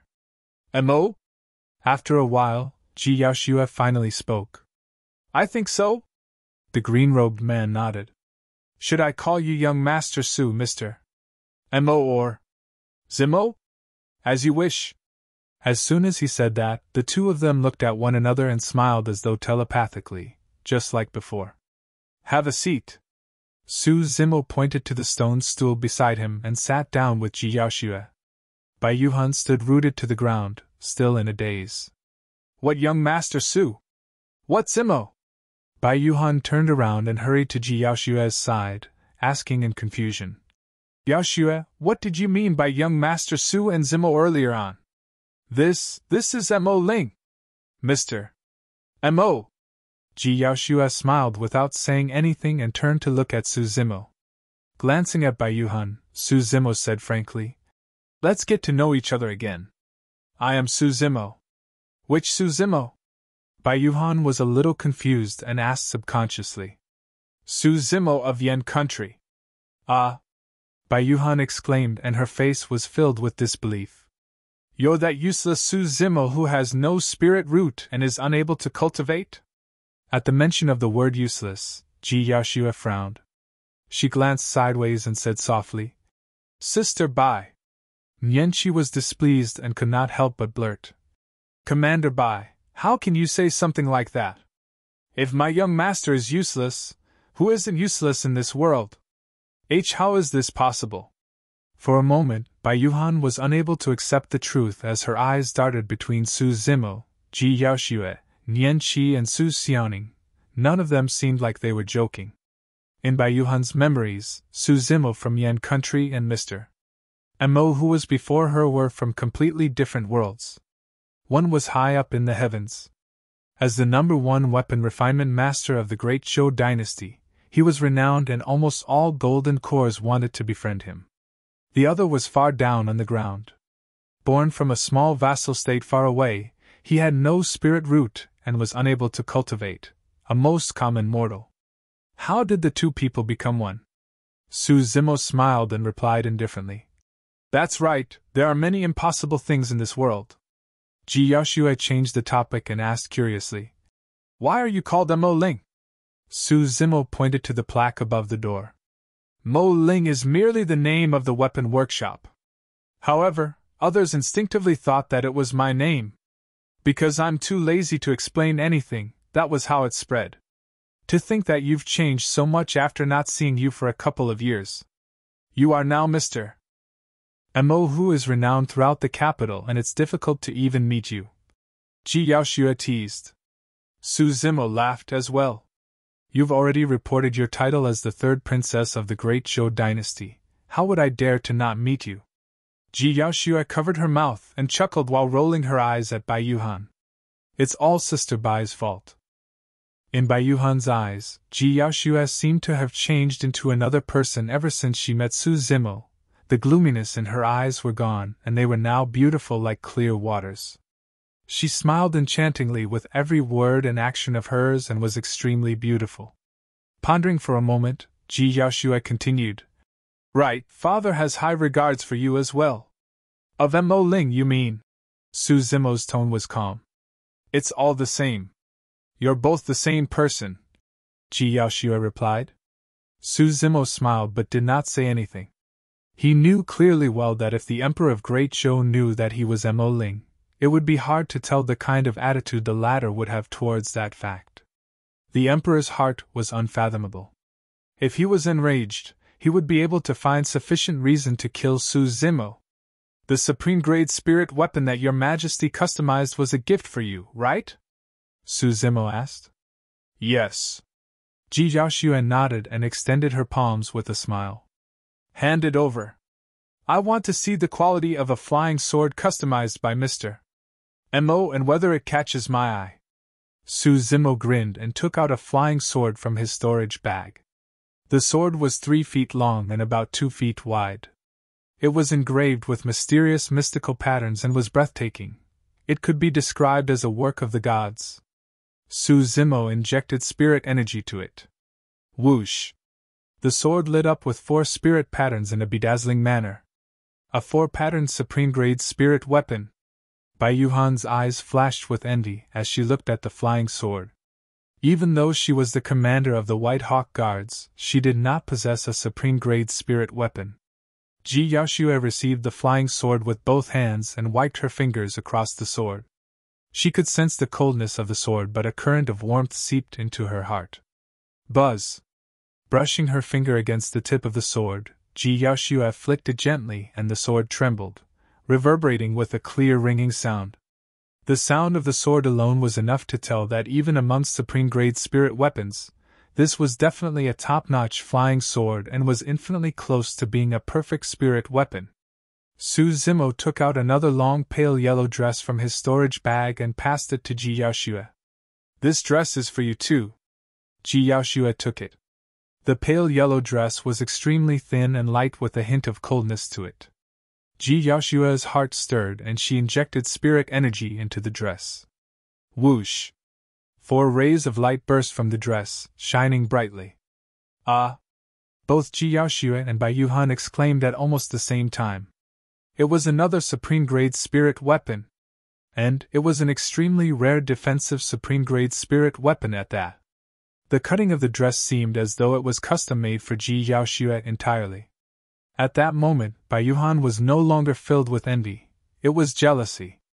This was way too extravagant. Who would give away supreme-grade spirit weapons as gifts just like that? Ji Yaoxue lowered her head and pretended to check out the dress in her hands. However, her cheeks were slightly red and her heart was racing. Su Zimo frowned slightly when he noticed Ji Yaoxue's expression. He had only given her the dress because he saw Ji Yaoxue as a good friend. Furthermore, she was his and the Su family's benefactor. Su Zimo did not wish to cause Ji Yaoxue's misunderstanding. After pondering for a moment, he said in a seemingly casual manner, "I just bought some 1,000-year-old sky silk recently and made them into 3 dresses. Apart from you, Xiaoning and Yan Qi each have one too." When she heard that, Ji Yaoxue's eyes dimmed. However, she recovered very quickly and was smiling by the time she raised her head. "Thank you very much then."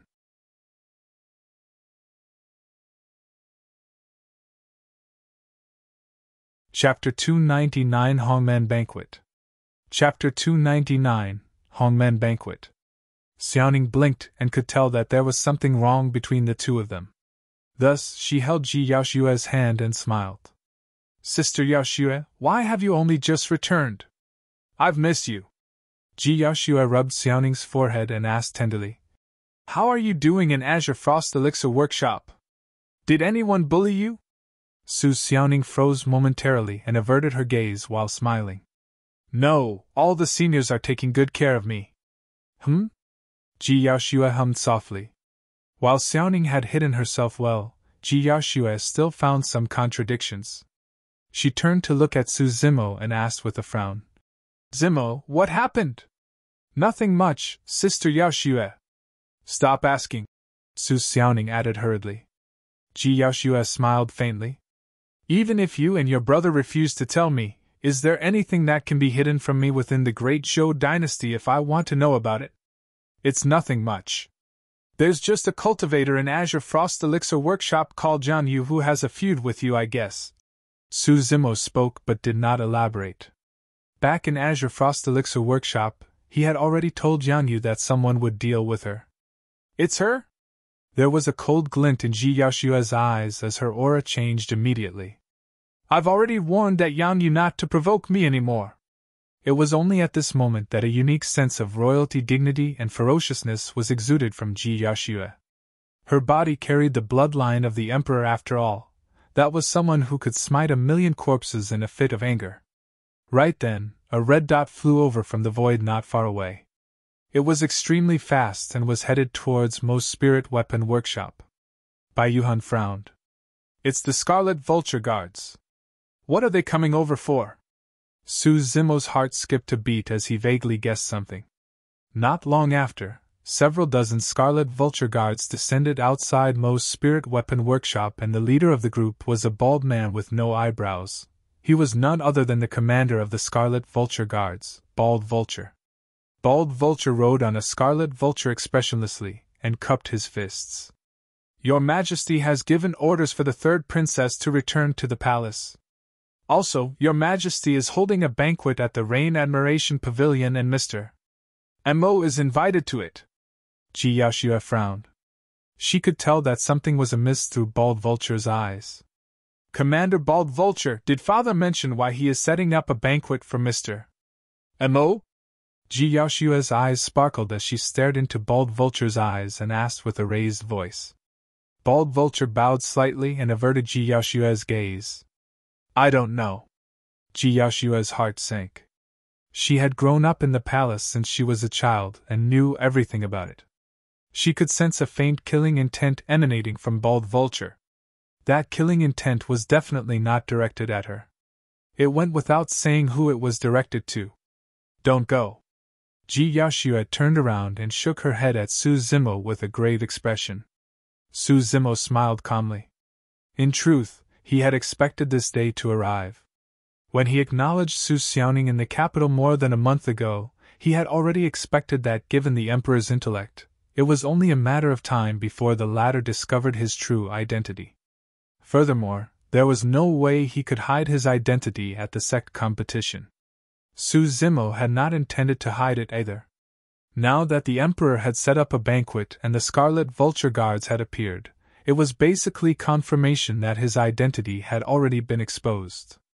This was clearly a Hongmen banquet. However, Su Zimo had to attend it. This was the capital of Great Zhou. He had no other choice. I'll accompany you. Ji Yaoxue had also realized that even if Su Zimo were to reject the invitation, the Scarlet Vulture guards were going to bring him along forcefully. By then, things might get worse. You guys stay here and await my return. Don't worry. Su Zimo turned around and reminded Nian Qi and Xiaoning before glancing at Night Spirit, who was sprawled in a corner. Let's go. Su Zimo, Ji Yaoxue and Bai Yuhan each got onto a Scarlet Vulture and sped towards the palace under Bald Vulture's lead. After a while, everyone arrived at the palace. Flying was forbidden within the palace and everyone got down from the Scarlet Vultures. Bald Vulture bowed. Third Princess, please head back. I'll lead Mr. Mo to the banquet right now. I'm coming along as well. Even though Ji Yaoxue's tone was calm, it was unquestionable. Bald Vulture frowned darkly and said in a low voice, Third Princess, please don't make things difficult for me. I'm only following orders. Oh? Ji Yaoxue asked indifferently. You have objections towards me making things difficult for you? Instantly, Bald Vulture's heart skipped a beat as he replied hurriedly. I wouldn't dare. Turning around, Ji Yaoxue's gaze was sharp and intimidating as she questioned. Your orders are to bring Mr. Mo with you. How am I conflicting with your orders by following along? Bald Vulture was speechless. Within the palace of Great Zhou, Ji Yaoxue seemed to have transformed into a different person as she revealed her prowess and displayed a unique sense of dominance and royal dignity. Ji Yaoxue asked again. I've just returned from Azure Frost Sect and haven't had dinner with Father for a long time. Now that he's hosting a banquet today and I want to join him for a meal, you're trying to stop me? I wouldn't dare. Bald Vulture found himself breaking out in cold sweat against Ji Yaoxue's 3 consecutive questions. Ji Yaoxue waved her hands. Lead the way. Yes. After a moment of hesitation, Bald Vulture glared at Su Zimo gloomily before nodding his head reluctantly. Everyone headed towards the Rain Admiration Pavilion. Before long, they arrived at the entrance of the Rain Admiration Pavilion. On the small path in the middle of the pool, cold-looking Imperial Army soldiers guarded both sides. They wielded long sabers and axes while exuding a faint scent of bloodlust. These were truly Imperial Army soldiers who had experienced battle and undergone a baptism of blood. The cultivation of these Imperial Army soldiers were at perfected foundation establishment. They were above Su Zimo. As for how many meridians they had unlocked, the spirit-peering art could not reveal that. The remaining Scarlet Vulture guards remained outside while Su Zimo, Ji Yaoxue, Bald Vulture, and Bai Yuhan passed the Emperor's Imperial Army and entered the Rain Admiration Pavilion. The moment they entered, Su Zimo felt a murderous aura. A ring of cultivators surrounded the Rain Admiration Pavilion, all of them at Golden Core Realm. They glared at Su Zimo with cold, expressionless eyes. Within the Rain Admiration Pavilion, a table was set in the middle with exquisite dishes that were still emitting steam displayed. A noble middle-aged man dressed in the Emperor's robes sat in the seat opposite the entrance. His forehead was wide and he had a gaze deep as water where his emotions were impossible to read. The Emperor of Great Show. The Emperor's gaze was fixed on Su Zimo's face, lingering for the longest time as though he was scrutinizing to determine carefully just who this green-robed scholar was. Coupled with the fact that he had ascended the throne for a long time, the Emperor's razor-sharp gaze naturally carried an authority that looked down on the masses such that even cultivators would not dare to meet it head-on. However, Su Zimo's expression was calm and he met the Emperor's gaze without any intention of avoiding it at all. Perhaps Su Zimo might have felt a little guilty if this was in the past. However, he had ascended to fame and gathered influence in the past 3 years under the name of Mo Ling. In addition, Su Zimo was someone with an innate sharpness to begin with. Even the Emperor's authority was not enough to suppress someone like him.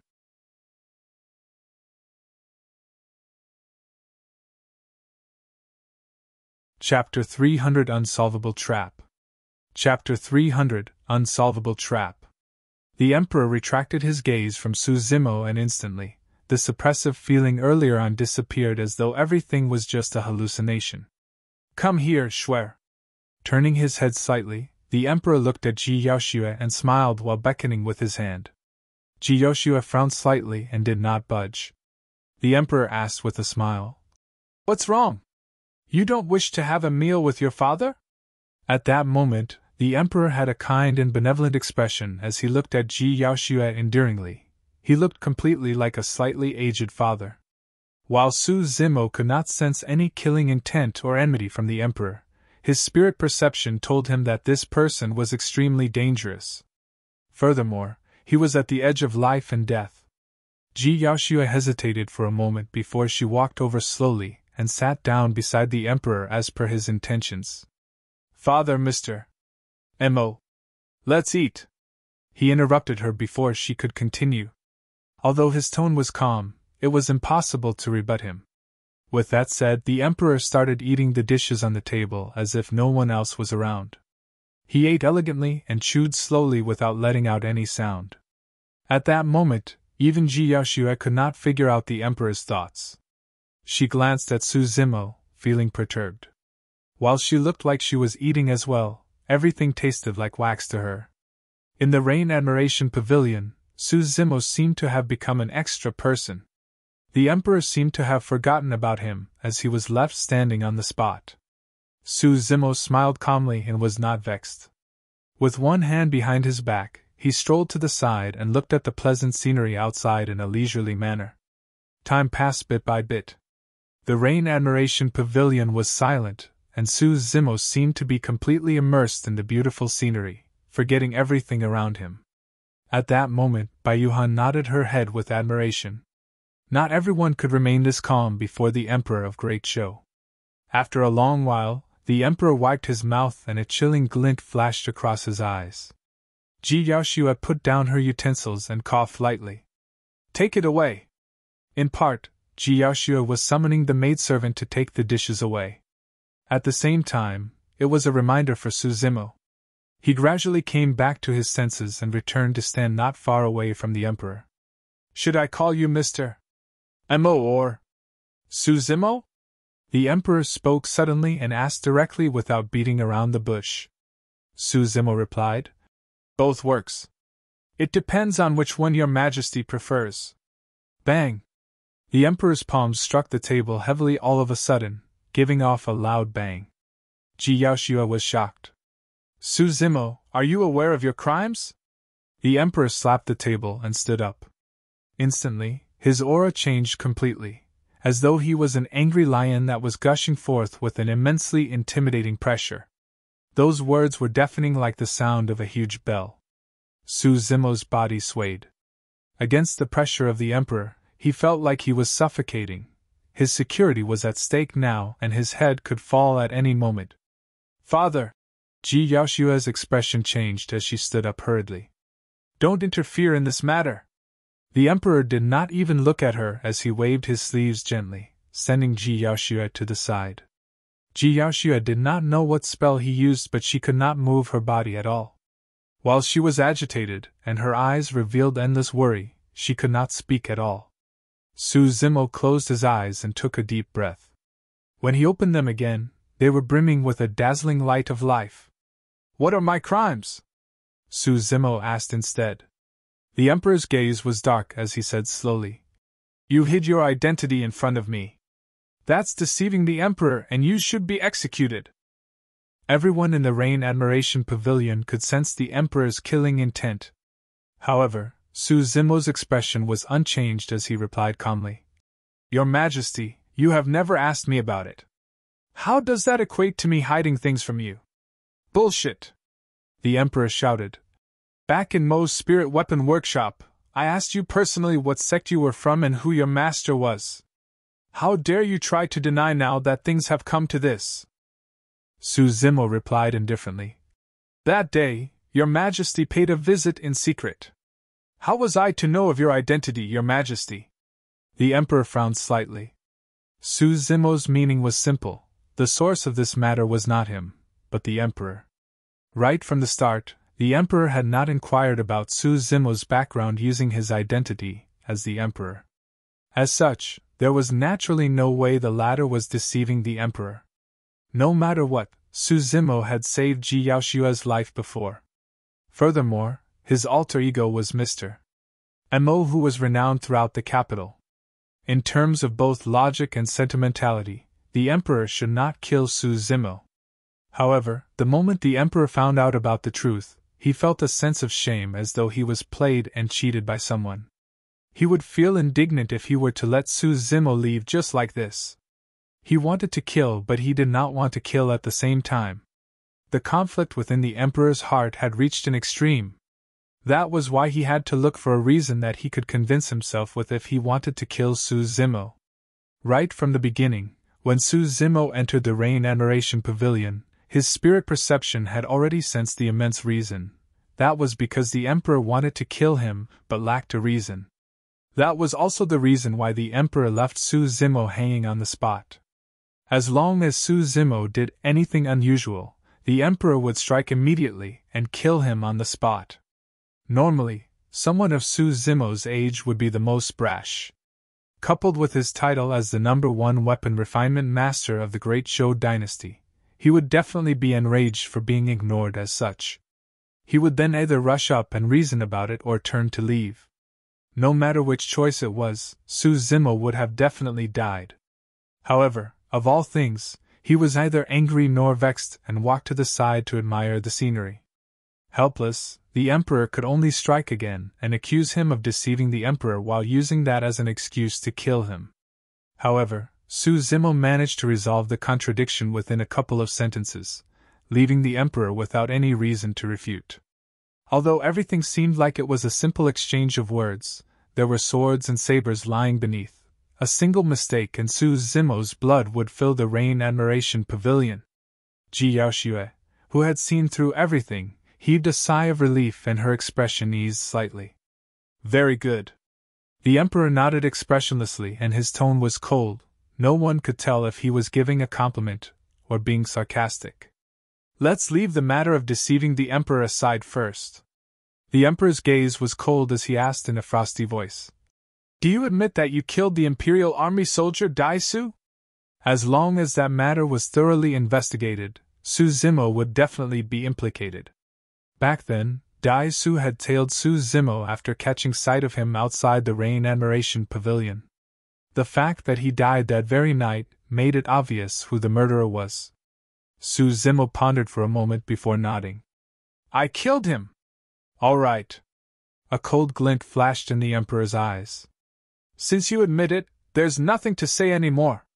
A life for a life. Raising his head, Su Zimo looked at the Emperor and asked, "Why can't I kill Dai Su since he wanted to kill me? As long as someone wishes to kill you, you have to kill them in return?" The Emperor raised his brows. "Yes," Su Zimo replied without hesitation. Suddenly, the Emperor's eyes narrowed as he slowly asked, "Then I want to kill you now. What do you want?" Ji Yaoxue shuddered when she heard that question. This was an unsolvable question. No matter how Su Zimo replied, he would be in the wrong. If he displayed weakness and did not dare to rebut, he would be contradicting his previous statement, and the Emperor could go along with that flow and kill him. If Su Zimo's stance was overly tough and replied that he would kill the Emperor, that would be regicide and he would definitely be killed. It was an unsolvable trap.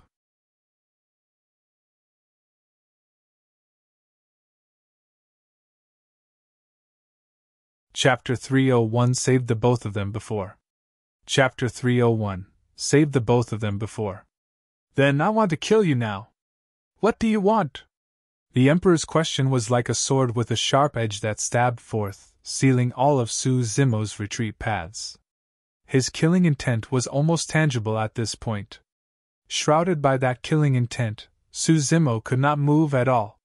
The Rain Admiration Pavilion fell into an eerie, terrifying silence. Even Bai Yuhan, who was standing at the side, felt a sense of trepidation, let alone Su Zimo who was at the vortex of the storm. The Emperor's cultivation was unfathomable to begin with. Coupled with the unique aura possessed by the Emperor, this was a sort of pressure that ordinary people would not be able to endure. Even if it was a golden core in place of Su Zimo, he would be kneeling with a frightfully pale expression. However, Su Zimo stood upright, neither servile nor overbearing with a straight back. "You want to kill me?" Su Zimo finally spoke and paused for a moment. Everyone's heart skipped a beat. Ji Yaoxue could vaguely sense something and was so anxious that she was about to cry.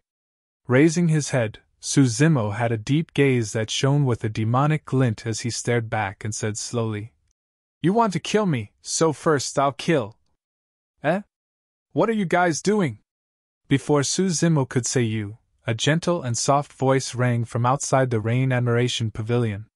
It was soothing and interrupted Su Zimo's sentence. His heart skipped a beat. That was a familiar voice. Everyone glanced in the direction of the voice. A young girl in a light pink dress stood with her head tilted to the side. She had an innocent look on her face as she looked into the Rain Admiration Pavilion with a curious and pure expression. The moment he saw that girl, the killing intent within the Emperor's eyes vanished instantly. While he was still suppressing Su Zimo with his aura, his gaze had turned extremely tender, as though he was worried he might scare the girl.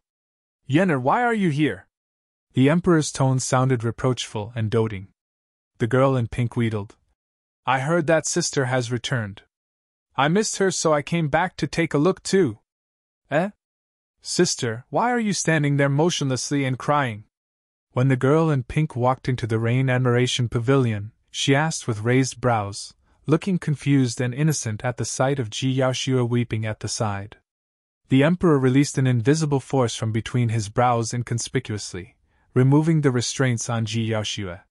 He said in a deep voice, "Shuer, leave this place first along with Yenner." "I'm not leaving." Ji Yaoxue looked at the Emperor with teary eyes and shook her head resolutely. "Ah." Right then, the girl in pink suddenly exclaimed and covered her cherry lips. She looked at Su Zimo with an incredulous expression, while her eyes were filled with surprise. Young Master Su! Is that you?" The girl in pink ran to Su Zimo's side excitedly, and clutched his arm with a death grip, refusing to let go as though she was afraid he might disappear the next moment. Everyone was stunned. Apart from Su Zimo, everyone else in the Rain Admiration Pavilion gaped at the scene in astonishment. The Emperor was stunned as well, subconsciously removing the pressure he was applying on Su Zimo, afraid that the girl in pink might be accidentally injured. Su Zimo was rather calm. The moment she entered, he had already recognized her. This was the fiend heir of the pure maiden sect, Demoness Ji. However, she looked angelic and innocent right now. With a charming and ignorant gaze, she was like a naive and ignorant girl. If not for the fact that they were identical in appearance, Su Zimo would not have dared to confirm it. However, he recalled that Demoness G indeed had such capabilities. Be it innocent, charming, elegant or pitiful, she was able to portray all of those images without any flaws. It was as though split personalities were hidden in Demoness G's body and could be switched at will. Su Zimo did not reply as he did not know what Demoness G was up to. Young Master Su, I've been looking for you for so long. To think that you would be here. Demoness G clutched at the hem of Su Zimo's robes and pouted her lips in an aggrieved manner. Yenner, you. Pausing for a moment, the Emperor pointed at Su Zimo with an odd expression. You know that person? No. Demoness G shook her head. I only know that his surname is Su, but I don't know what his name is. However, young Master Su saved my life before. Ah? The Emperor opened his mouth slightly, dumbfounded. His expression froze and his mind was in a mess. The Imperial Army soldiers at the side, Bald Vulture, Bayuhan and everyone else were losing their composure, watching with widened eyes and jaws that nearly dropped to the ground. What was up with this Su Zimo? The Emperor only had 2 daughters and he saved both of their lives before? Was this person born to save princesses? Ji Yaoxue was also slightly dazed as she blinked her watery eyes and looked on. Su Zimo had even saved her younger sister as well? The Emperor coughed gently and regained his composure, asking with a frown. Yenner, what's going on? When did he save you? Back in Chiyu City. Demoness G replied. 3 years ago, I went to Chiyu City with Antigu. I sneaked out once while Antigu wasn't around, but I ended up coming across 6 bad guys. If not for young Master Su's appearance, I would have been doomed. With that said, Demoness G puffed out a breath of air and stuck out her tongue, as though she was still experiencing lingering fears. Her words were indeterminable. If Su Zimo had not experienced it himself, he would not have doubted her. Furthermore, judging from the Emperor and Ji Yaoxue's expressions, Su Zimo realized that neither of them knew what sect Demoness G was from. Silly child. The Emperor shook his head helplessly. Demoness G continued. Later on, I pressed young Master Su for his residence and background so that father could reward him immensely. However, young Master Su left right away and I couldn't find him even after a long search. I got it. Demoness G revealed a look of realization as she clapped her hands together and smiled. Father, did you find young Master Su to reward him after knowing about this matter? The Emperor remained silent and smiled bitterly in his heart. No matter if Su Zimo had deceived him or killed a soldier of the Imperial Army, this was someone who had saved 2 of his daughters after all. Initially, the Emperor's attitude towards killing Su Zimo was complicated to begin with, and he didn't have a strong determination to kill the latter. Now that this happened, the Emperor had completely given up on killing Su Zimo. However, he was worried about something else. Circling his gaze between his 2 daughters and Su Zimo, the Emperor sighed softly to himself. He pondered for a while before saying in a deep voice, Yenner, I have something else to discuss with Su Zimo. It's been a long time since you've met your sister. You 2 can leave first. But what about him? I'm finally able to meet young Master Su and I'm not going to let him get away again. Demoness G pouted and hugged Su Zimo's arm tightly. 2 soft mounds pressed against Su Zimo's arm, slightly warm and extremely bouncy. He stiffened instantly. The Emperor said in an exasperated manner, Don't worry, I'll let him go after saying a few words to him. Thank you, Father. Demoness G smiled sweetly and walked to the side with a gentle voice. Tugging Ji Yaoxue by the palm, she chuckled. Let's go, sister. We'll wait outside. Yes. Ji Yaoxue nodded. Since the Emperor was willing to say that, Su Zimo's life was naturally not in danger. As such, Ji Yaoxue could finally feel relieved. The 2 sisters left the Rain Admiration Pavilion hand in hand.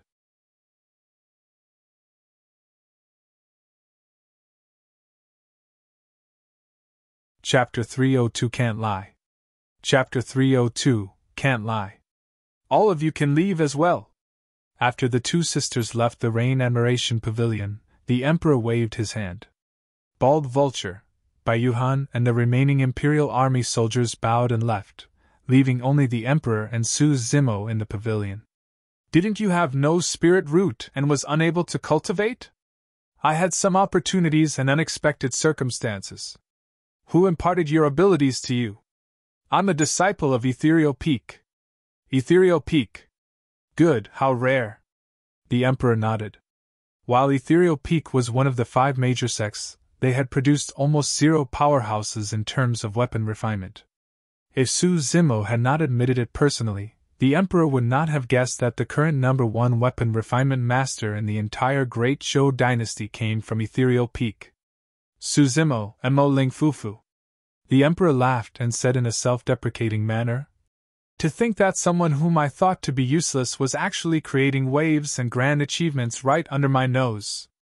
To be fair, although Su Zimo's reputation in the capital today was in part due to his own capabilities in weapon refinement, more than half of the credit belonged to the Emperor as well.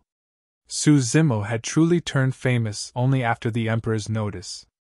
At that moment, Mo's Spirit Weapon Workshop had trampled True Fire Weapon Workshop beneath its foot entirely. Furthermore, all the cultivators in the capital knew that Mo's Spirit Weapon Workshop was backed by the Emperor of Great Zhou. Anyone who dared lay a finger on Mo Ling was challenging the Emperor's authority. Thereafter, it was also thanks to the Emperor's protection that Su Zimo was able to walk out safe and sound despite killing someone on the streets. That was the reason why the Emperor harbored killing intents towards Su Zimo. Other than the anger he felt due to the embarrassment of finding out the truth, it was also because he felt that he was deceived and made use of. As the Emperor, the immensity of his wrath could be imagined when he discovered that he was being toyed with by someone he thought of as a useless person.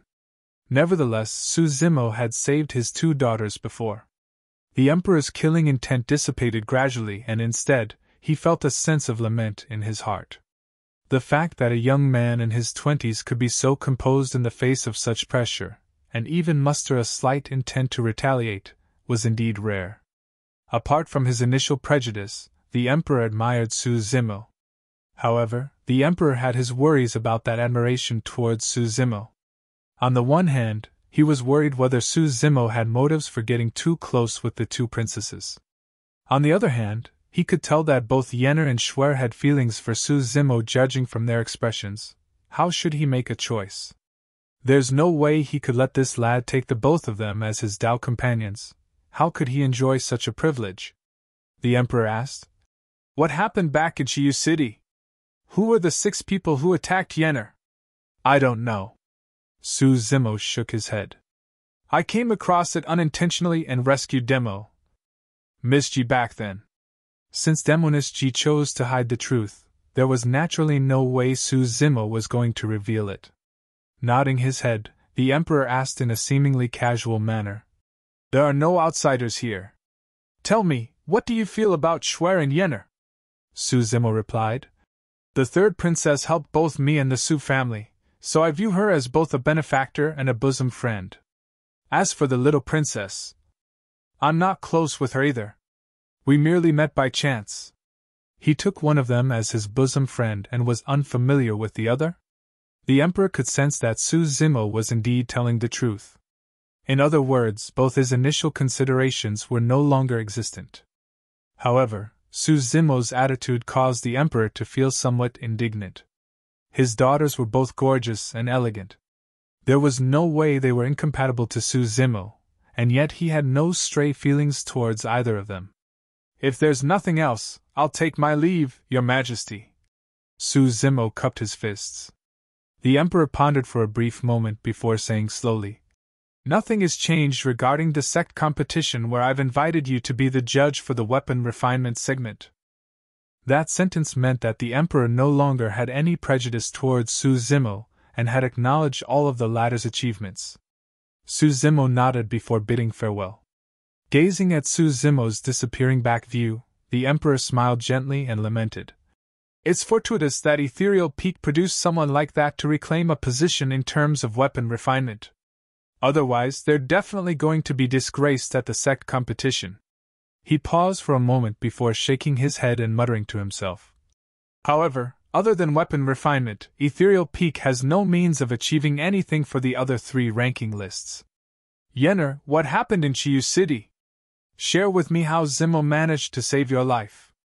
Ji Yaoshua asked curiously outside the Rain Admiration Pavilion. Demoness Ji blinked and surveyed her surroundings before tugging Ji Yaoshua's hand and tugging the latter to a corner. She made sure that no one was around before whispering. Sister, I made that up. I don't know that young Master Su at all. Huh! Ji Yaoshua was stunned. Demoness Ji covered her mouth and chuckled. I merely came over to help you because I heard that father was enraged. Hee, to think that father couldn't tell at all. You! Ji Yaoshua tapped Demoness Ji's fair and delicate forehead before laughing in an exasperated manner. Father was not the only one. I bought your story too. Pausing for a moment, Ji Yaoshua retracted her smile and sighed softly. However, if you hadn't appeared, Zimo truly might not have survived.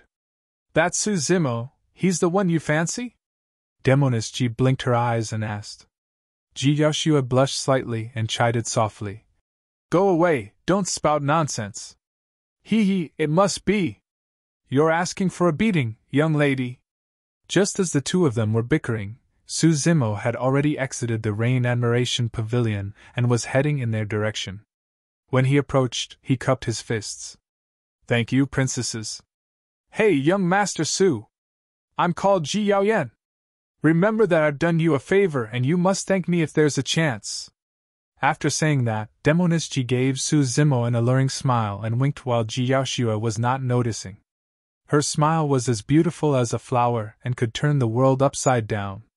Her eyes resembled water, as though they could draw one's soul into them.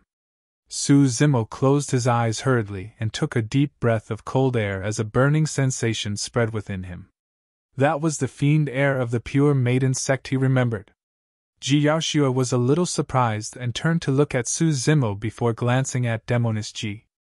By now, Demoness Ji had already returned to normal and that bewitching smile and seductive gaze disappeared in a flash as though everything was an illusion. Demoness Ji waved and bid goodbye. Gazing at Demoness Ji's back view, Ji Yaoshua said to Su Zimo, You've really got to thank Yenner. She did not know you at all and specially made up a lie to deceive father. Yenner isn't experienced in the world and she's pure and kind. Someone like her doesn't know how to lie at all. It was really hard on her this time round. Ji Yaoshua sighed gently once more. Su Zimo was speechless as he thought to himself. If that younger sister of yours doesn't know how to lie and is pure and kind, there would be no honest soul remaining on the face of this world. However, Su Zimo could not speak his mind. After all, he had promised Demoness Ji that he would help her conceal her identity. Furthermore, judging from the attitudes of Ji Yaoshua and the Emperor, even if Su Zimo were to tell them that Demoness Ji was the fiend heir of the pure maiden sect, either of them would buy the truth at all. What does your sister usually do? Su Zimo asked in a seemingly casual manner. Ji Yaoyan shook her head. Yenner can't cultivate and has been learning how to do business from Auntie Gu. She's just all around the place. Demoness Ji had cultivated some sort of a technique that could conceal her cultivation realm completely, making her look like a mortal. However, there was indeed no need for her to dirty her hands personally if she wanted to kill anyone. She was always making use of others to do it for her. A single gaze of hers would suffice.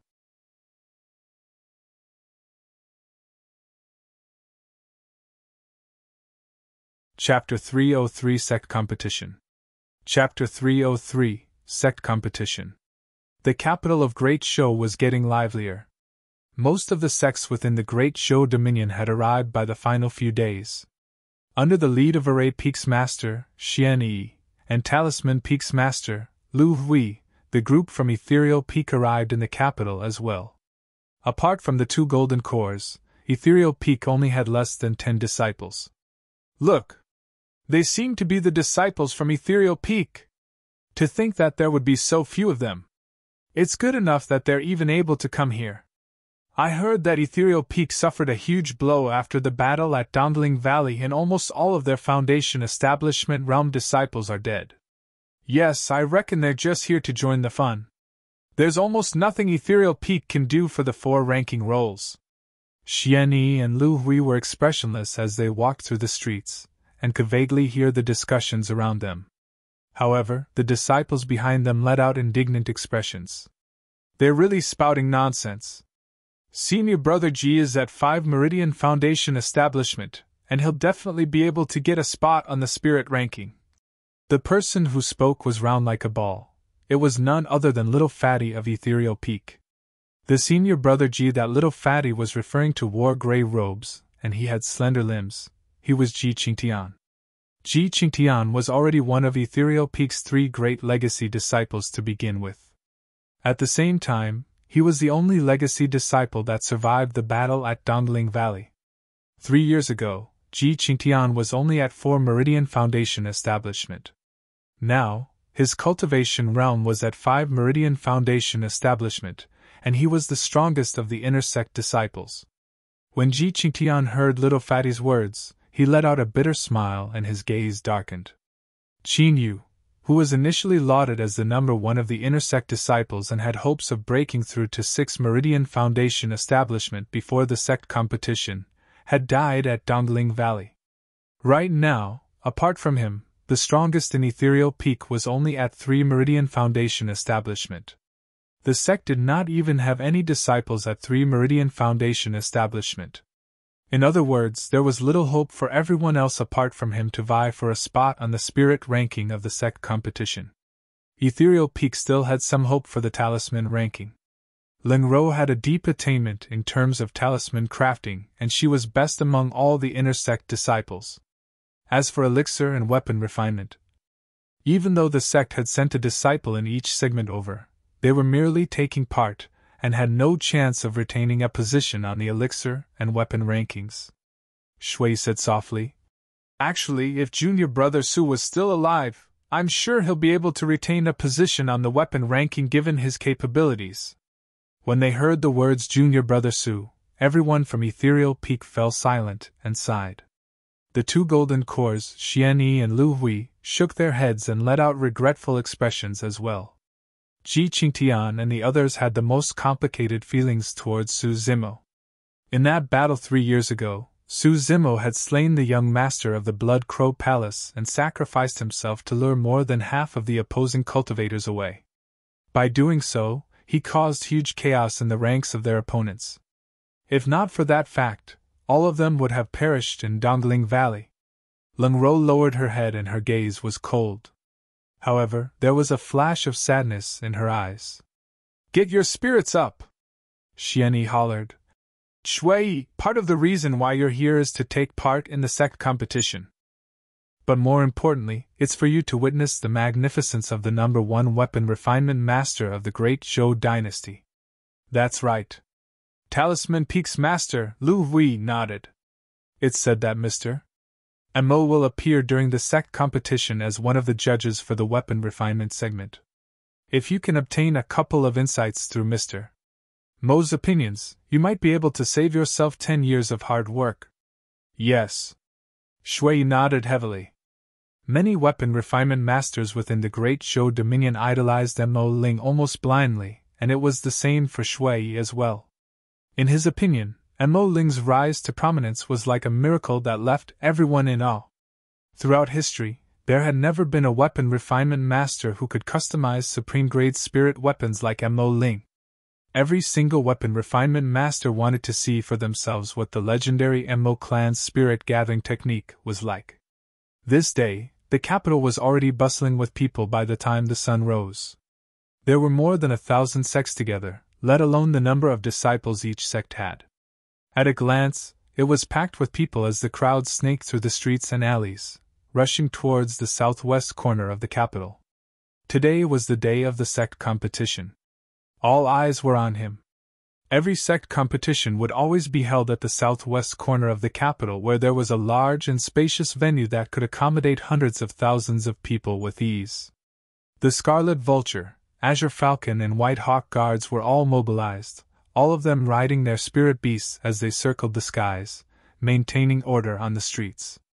Apart from some itinerant cultivators, most of the sects had golden cores leading the teams.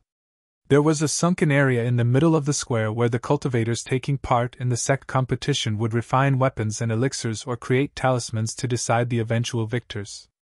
There were 4 huge jade pillars erected in the 4 corners of the sunken area. White as ivory, they shone with a mysterious luster. Those 4 jade pillars represented the 4 ranking lists for spirit, talisman, elixir and weapon of the sect competition. Each jade pillar had 10 slots for names. In other words, after the sect competition ended, the 40 names shown on those 4 jade pillars would be the eventual victors of the sect competition.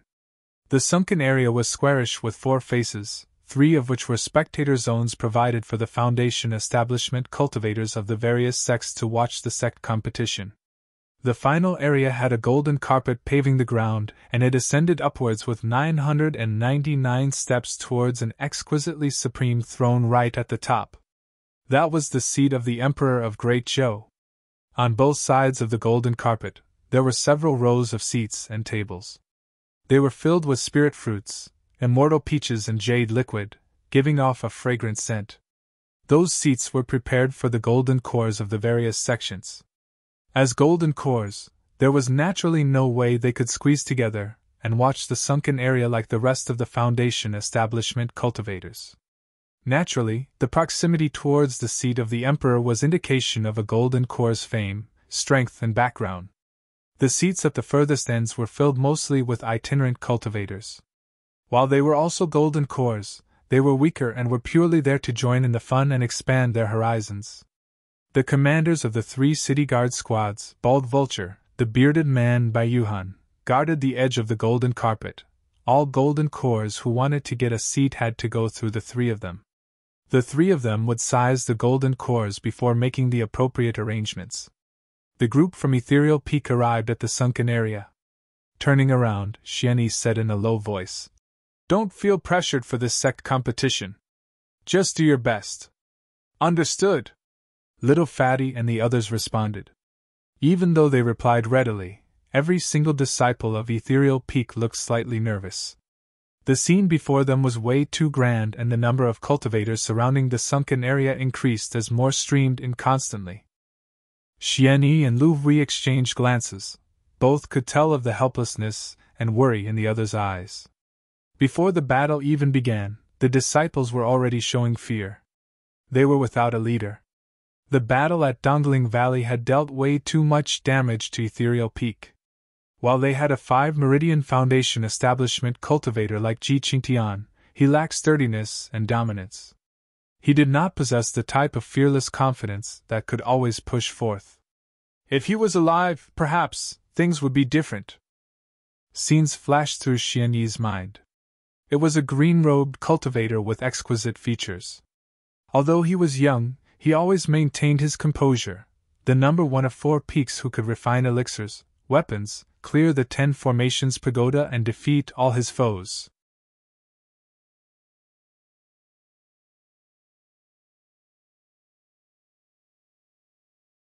Chapter 304 Who said that there is no one from Ethereal Peak that can refine weapons? Chapter 304 Who said that there is no one from Ethereal Peak that can refine weapons?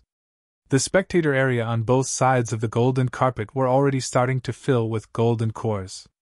After giving a couple more reminders, Xiaoning and Lu Hui crossed the sunken area and headed for the spectator area as well.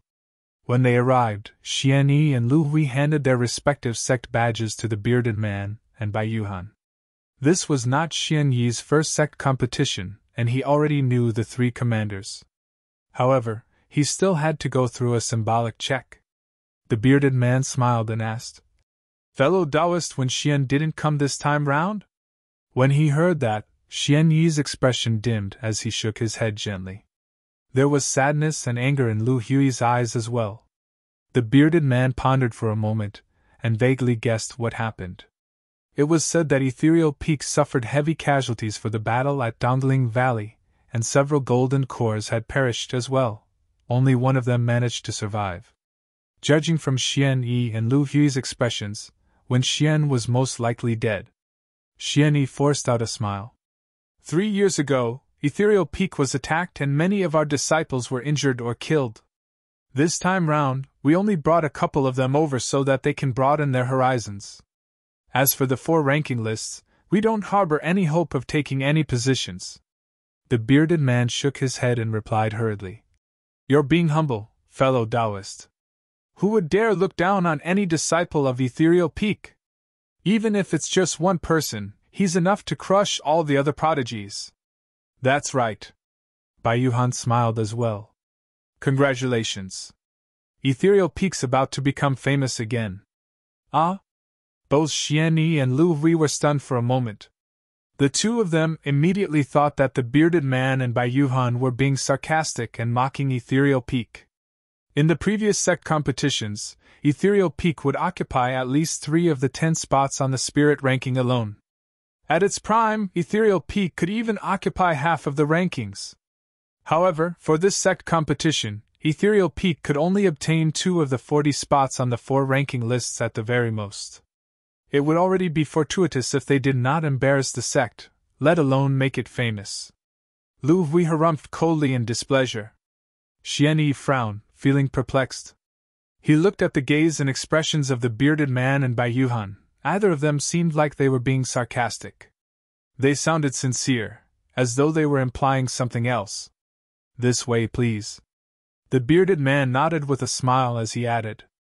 Because there were other golden cores lining up behind them, it was inappropriate for Xiaoning to linger further, and he could only enter the spectator area with his doubts. "Look, the Peak Masters have already sat down." Beside the sunken area, Little Fatty pointed at the spectator seats a distance away and said, "The seats of the 2 Peak Masters are rather decent. They're quite close to the Emperor's throne." The spectator seats could roughly be divided into several major areas.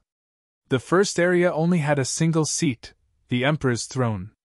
Beneath the Emperor's throne, there were not many seats in the second area. Till now, they were empty without a single person. The third area was where Xiaoning and Lu Hui were seated. Apart from the 2 of them, the golden cores from the other 4 major sects, Iridescent Clouds Palace, True Fire Sect, Southern Mountain Sect and Azure Frost Sect were also seated. Following that was the 4th area where golden cores of the other sects within the Great Zhou Dominion were seated. This was the largest area with the most seats. The 5th area comprised of itinerant cultivators at Golden Core Realm. How ignorant! Even if your golden cores of Ethereal Peak are seated in the 3rd area, what can that prove? Right then, a sneer sounded from the side in a mocking manner. Another sarcastic voice rang out.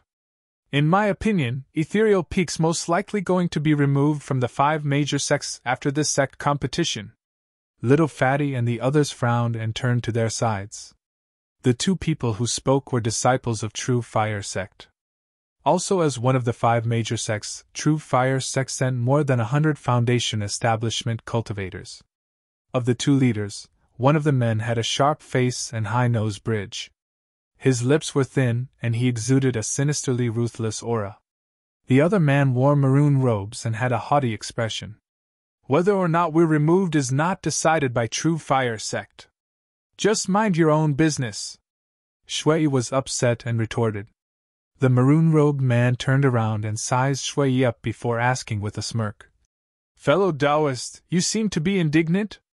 You're only at mid-stage Foundation establishment, so I reckon you must be here for the talisman, elixir or weapon ranking lists? But the elixir and weapon refinement masters of Ethereal Peak, haha, I can't comment much about you guys." Upon hearing that, everyone burst into laughter. In previous sect competitions, Ethereal Peak disciples had never gotten a spot on the elixir and weapon ranking lists. To everyone else, elixir and weapon refinement masters from Ethereal Peak were nothing but a joke. Upon hearing the mocking laughter, everyone from Ethereal Peak looked terrible. The maroon-robed man continued asking with a smile, "So, you're a talisman master?" "No!" Shui declared loudly. "I'm not afraid of letting you guys know either that I'm a weapon refinement master and I'm here for the weapon refinement segment." "Ho ha!" The maroon-robed man dragged his voice and let out an enlightened expression before giving a fake smirk. "So, you're a weapon refinement master? A weapon refinement master of Ethereal Peak to boot? I've been impolite, please excuse me." Everyone could hear the mocking tone of the maroon-robed man. He continued. What a coincidence. I'm Tao Feng, also a weapon refinement master. So, he's Tao Feng. Who is Tao Feng? The #1 weapon refinement master of True Fire Sect. Even though he's only 30 years old, he has already managed to refine a superior grade spirit weapon successfully and is an advanced weapon refinement master. The rumors out there are saying that fellow Taoist Tao Feng is the #1 weapon refinement master of the younger generation. Tao Feng could feel the envious gazes of the surrounding cultivators as he listened on to the discussions. Brimming with pride, he raised his chin slightly and looked at Shui in a smug, taunting manner. How do I address you, fellow Taoist? I wonder what grade of spirit weapon you're able to refine. Shui blushed and did not say anything. With his capabilities, he could only refine inferior grade spirit weapons. Since he could not even refine middle grade spirit weapons, he was naturally inferior and could not compare to Tao Feng, who was before him. Tao Feng raised his brow and scoffed. Oh, so you're a nobody. You. Shui glared at him. What's there to be cocky about? Little Fatty pouted. Mr. M.O., the #1 weapon refinement master of Great Show is 100,000 times better than you. If you've really got what it takes, go compete with him. Tao Feng declared proudly. Rumor has it that Mr. M.O. is a golden core, so he must have lived for a few hundreds of years. I dare to say that when he was at my age, Mr. M.O. was definitely not at my level. None of the cultivators present had the right to refute. Additionally, Tao Feng looked at Shui and scoffed coldly. Are you even qualified to call yourself a weapon refinement master? Let me advise you, from now on, don't make a fool of yourself by coming forth like this anymore. Scram home and stay right there. Fuck. Little Fatty's blood surged and he was about to lash out. Junior brother! At the side, Ji Qingtian frowned and held back the enraged little Fatty before shaking his head. Forget it, let's not argue with them. Let's sigh. When they heard Ji Qingtian sigh, everyone from Ethereal Peak went silent as a sense of helplessness surged through them. No matter what, the current Ethereal Peak was indeed inferior to others. When he saw that, Tao Feng was even more smug as he burst out laughing. There's no one in Ethereal Peak that can refine weapons such that any Tom, Dick and Harry could call themselves weapon refinement masters. What a joke! Ha! Who said that there is no one from Ethereal Peak that can refine weapons? Right then, another voice rang out from the crowd, even revealing a trace of killing intent.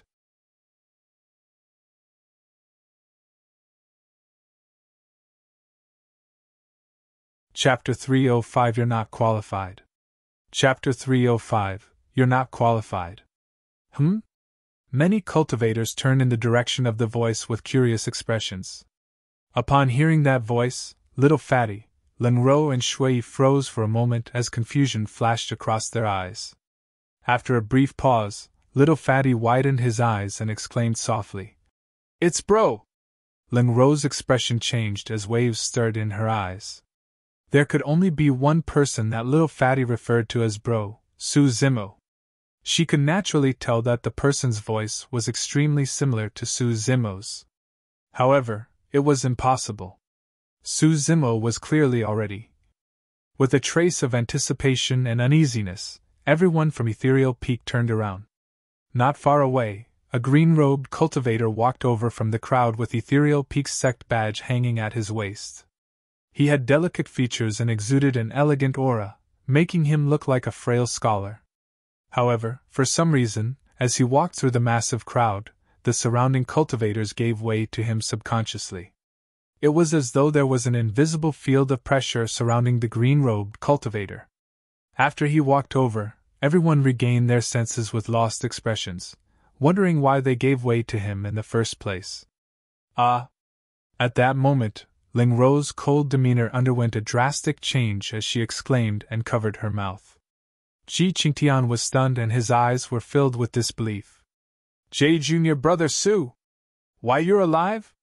Shui Yi's voice was trembling with excitement. Little Fatty pushed through the crowd and rushed in front of Su Zimo in the blink of an eye. He pounded on Su Zimo's chest, which gave off a resounding echo before grinning foolishly. It's real! It's real! Ha ha ha ha! Su Zimo smiled gently and his gaze swept past Ling Ro, Shui, Ji Qingtian and the others before nodding his head. Even though he had asked about the outcome of the battle at Dongling Valley, Su Zimo felt a sense of sadness when he saw the small number of people arriving from the sect. This should not have been the case. Ethereal Peak should have had more than 100 elite Foundation establishment cultivators in a majestic form. Even disciples of True Fire Sect should not have dared to speak so rudely to disciples of Ethereal Peak. But now, everyone from Ethereal Peak could only lower their heads in helplessness and choose to retreat against the provocations from disciples of True Fire Sect. Su Zimo was enraged, but his expression turned colder. Bro, where have you been for the past 3 years? Why haven't there been any news of you at all? How did you manage to survive back then? Little Fatty had countless doubts and was waiting for Su Zimo to resolve them. It's a long story. I'll tell you in the future if there's a chance. Sweeping his gaze across the many disciples of True Fire Sect, Su Zimo asked in a cold manner. Who was the one who said that there is no one from Ethereal Peak who can refine weapons? I did. Tao Feng sized up Su Zimo, twisted his neck and scoffed. Why? Are you unhappy? You even said that the weapon refinement masters of Ethereal Peak are jokes? Su Zimo did not answer and continued asking. That's right, I said that. Tao Feng laughed. Also, I'm telling you that it is the truth. If you're unhappy, it's easy to settle things. Just come and compete against me. Junior brother Su, compete against him. We believe in you. Shui clenched his fists. Even though Shui had not seen Su Zimo for 3 years, he believed that the latter's skill in weapon refinement was still stronger than his.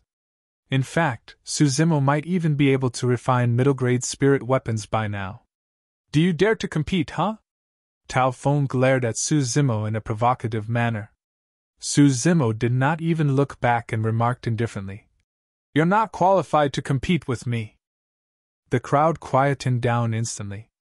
In an instant, it became even noisier. Ha ha! This kid is really funny. He's the first one who dares to say that Tao Feng isn't qualified. Who is this guy?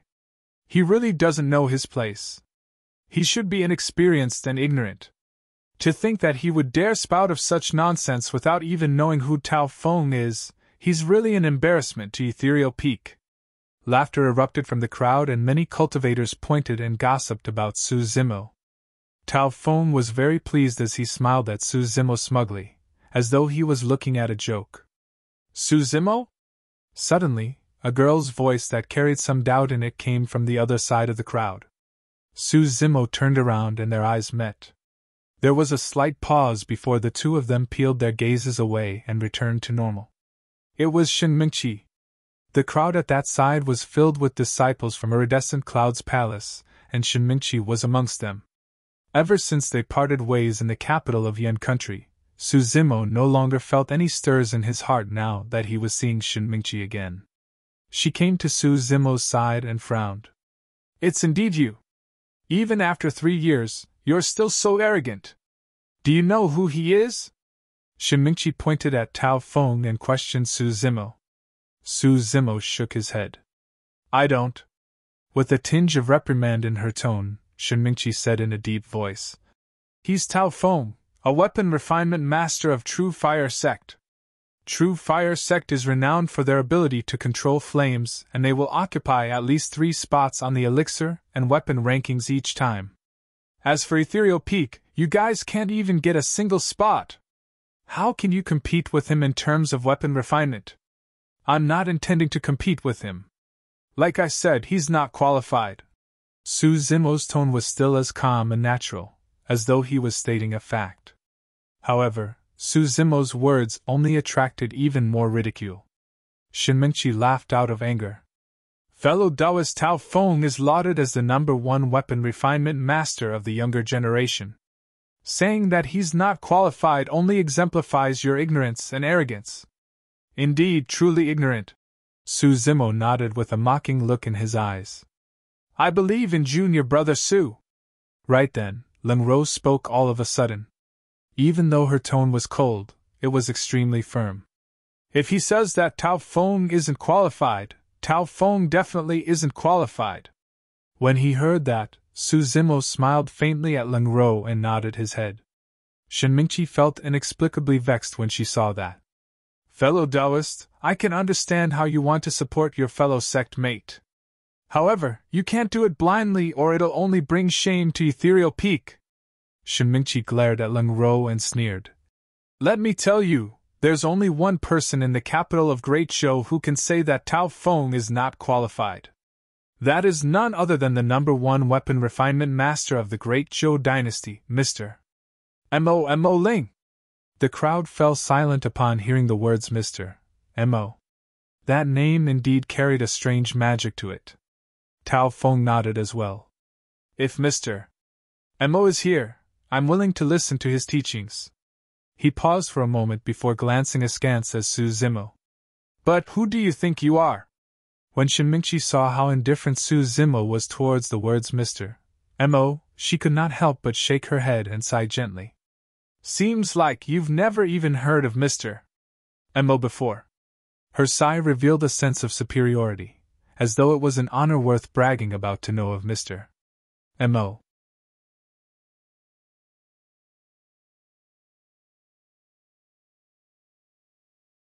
Chapter 306 Gathering. Chapter 306 Gathering. Su Zimo turned and asked with a fake smile. Are you very close to Mr. Mo? I. Shen Mingqi was stunned by his question and looked flustered. As a Foundation establishment cultivator, how would she have the chance to know Mr. Mo? Su Zimo smiled. Seems like you're not close to him. In that case, have you met him before? Su Zimo's gaze seemed to have a deeper meaning, and it made Shen Mingqi feel inexplicably frustrated. Composing herself, Shen Mingqi raised her chin and replied smugly. I've never met Mr. Mo before, but I took part in his auction once. Without experiencing and seeing it for yourself, it's impossible for you to imagine how much influence a weapon refinement master can possess. Su Zimo remained silent as he looked at Shen Mingqi with a faint smile on his face. You don't have to look at me like that. Shen Mingqi harumphed. Who do you think Mr. Mo is? It's only normal that I haven't seen him before. Even among the thousands of golden cores sitting at the spectator area, few of them have seen the true face of Mr. Mo. Smiling, Su Zimo looked at Shen Mingqi quietly. What exactly are you trying to say? I just want to tell you that even though you're here to take part in the Sect competition, it doesn't mean anything. Shen Mingqi clutched her fists tightly. You're still as brazen, arrogant, and ignorant as ever. You haven't even heard of Mr. Mo before. I advise you to not compete later unless you embarrass yourself.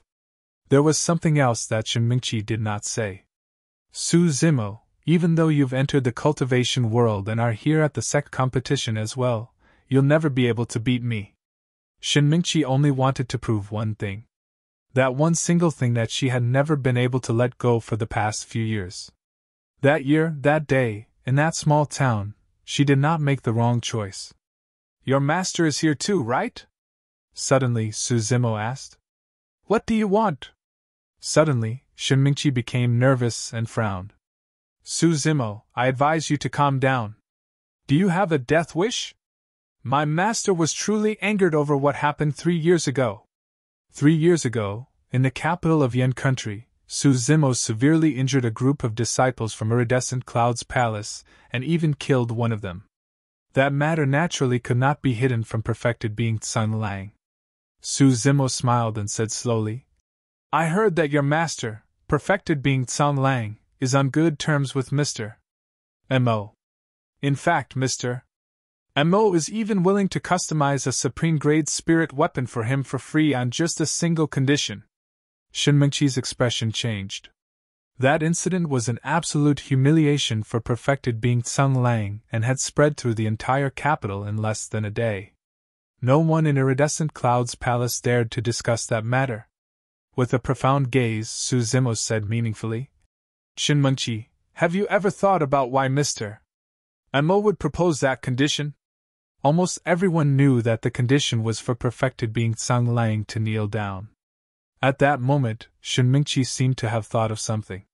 Just as she was in deep thought, she heard a call by her ear, interrupting her train of thought. Junior sister, he is Su Zimo? A man wearing the robes of iridescent clouds palace strode over. He was handsome and extraordinary, carrying an elegance in his graceful steps as he stared at Su Zimo with a hint of killing intent. Ah, he is. Shen Mingqi replied instinctively. She had vaguely thought of an answer to Su Zimo's question, but after being interrupted by senior brother Xiaoning, she could not recall anything. You were the one who killed one of our disciples, huh? Xiaoning closed into Su Zimo and asked coldly with an unfriendly expression. That's me. Su Zimo replied indifferently. This punk is really daring to kill cultivators of Iridescent Cloud's palace. This time round, Ethereal Peak is already weak to begin with, and yet they have a disciple who has so many enemies. In an instant, he offended both True Fire Sect and Iridescent Cloud's palace. I think Ethereal Peak is doomed. The surrounding cultivators discussed fervently at the side. Frowning, Shen Mingqi dissuaded softly. Senior brother, forget it. We're in the capital of Great Zhou. Forget it? Fufu. Xiaoning was unmoved and sneered coldly. Si Zimo, do you dare to participate in the competition for the spirit ranking? Before Su Zimo could reply, a shout from the crowd drew away everyone's attention. Look over there! He can actually fly in the capital? Who is he? From the looks of it, they should be the princes. In the sky not far away, 5 men flew through the air under the escort of powerful Imperial Army golden corps. They were dressed in rich clothes, descending slowly onto the spectator area with a graceful bearing. Arriving beneath the Emperor's throne, the 5 of them took their seats in the second major area and nodded to their surroundings. Before long, there was another commotion among the crowd. Not too far away, 2 women appeared in midair. The woman in front had an extraordinary appearance. She had a smile on her face and body was full of curves, exuding a mature and alluring aura. The other girl wore a pink dress and had a petite yet exquisitely shaped body. The only pity was that she was wearing a veil and her face could not be seen clearly. Xiaoning coughed gently and declared proudly. If I'm not wrong, the person in front should be Chief Steward Gu of the Sky Treasure Auction House. Chief Steward Gu is truly a seductress. Another cultivator looked infatuated as he gulped. Who is the girl behind her? Even though she's wearing a veil, her eyes are really pretty and seem like they can speak. As everyone discussed, the girl in pink suddenly turned around and looked towards them. Her big and clear eyes blinked before curving into a pair of crescents, as she beamed widely. Look, that girl in pink is looking at me. Don't talk nonsense. She's definitely looking at me. The surrounding cultivators started arguing. Tao Feng of True Fire Sect sneered internally, but he pretended to be calm and nodded towards the girl in pink. It was the same for Xiaoning, who hurriedly nodded and gestured, thinking that the girl in pink had noticed him. When Su Zimo saw that, he sighed internally. Demoness Ji's methods were truly formidable. If she were to grow further in the future, she would definitely be someone who could overturn the world with her fingers. Under everyone's watchful gazes, Gu Shi and Demoness Ji descended slowly, arriving at the second spectator area and sat down together with the princes. Most of the cultivators were unsure who the second area was reserved for. But now, everyone was enlightened. The second area was occupied either by the royal family or the most influential cultivators in the capital. There weren't many seats in the second area, and there were only 2 remaining after Gu Shi and Demoness Ji took their seats. Look! Someone in the crowd pointed into the distance and exclaimed. In the sky far away, a group of palace maids flew through the air. They wore thin veils with ribbons around their necks, looking extremely ravishing. They seemed like they were treading on the clouds as they escorted a graceful and luxurious carriage over. Within the carriage, a slender and exquisite figure sat. Her appearance was faintly indiscernible under the guise of the bead curtain. This is... There were more than 100,000 cultivators surrounding the sunken area. At this moment, all of them watched with agape mouths and shocked expressions.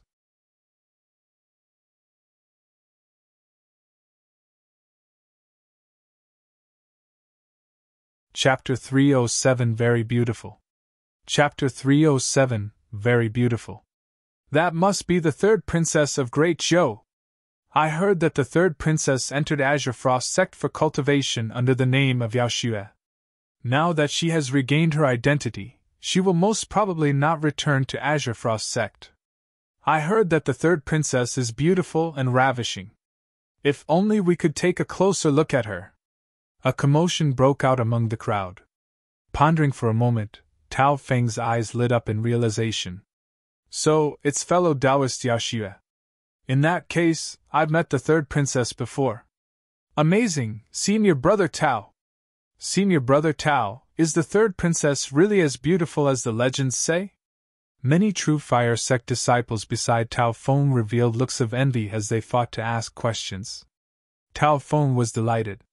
On the other side, Si Yutong smiled leisurely and said, I was fortunate enough to have conversed with fellow Taoist Yaoxue before.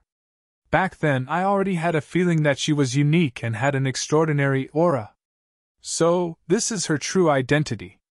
It's no wonder then. Si Yutong's sentence was extremely particular.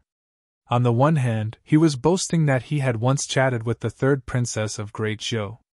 On the other hand, he was subtly praising himself for his keen observation.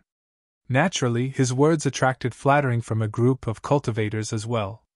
Apart from Iridescent Cloud's Palace, Ethereal Peak and True Fire Sect, there were hundreds of Foundation Establishment disciples from Azure Frost Sect.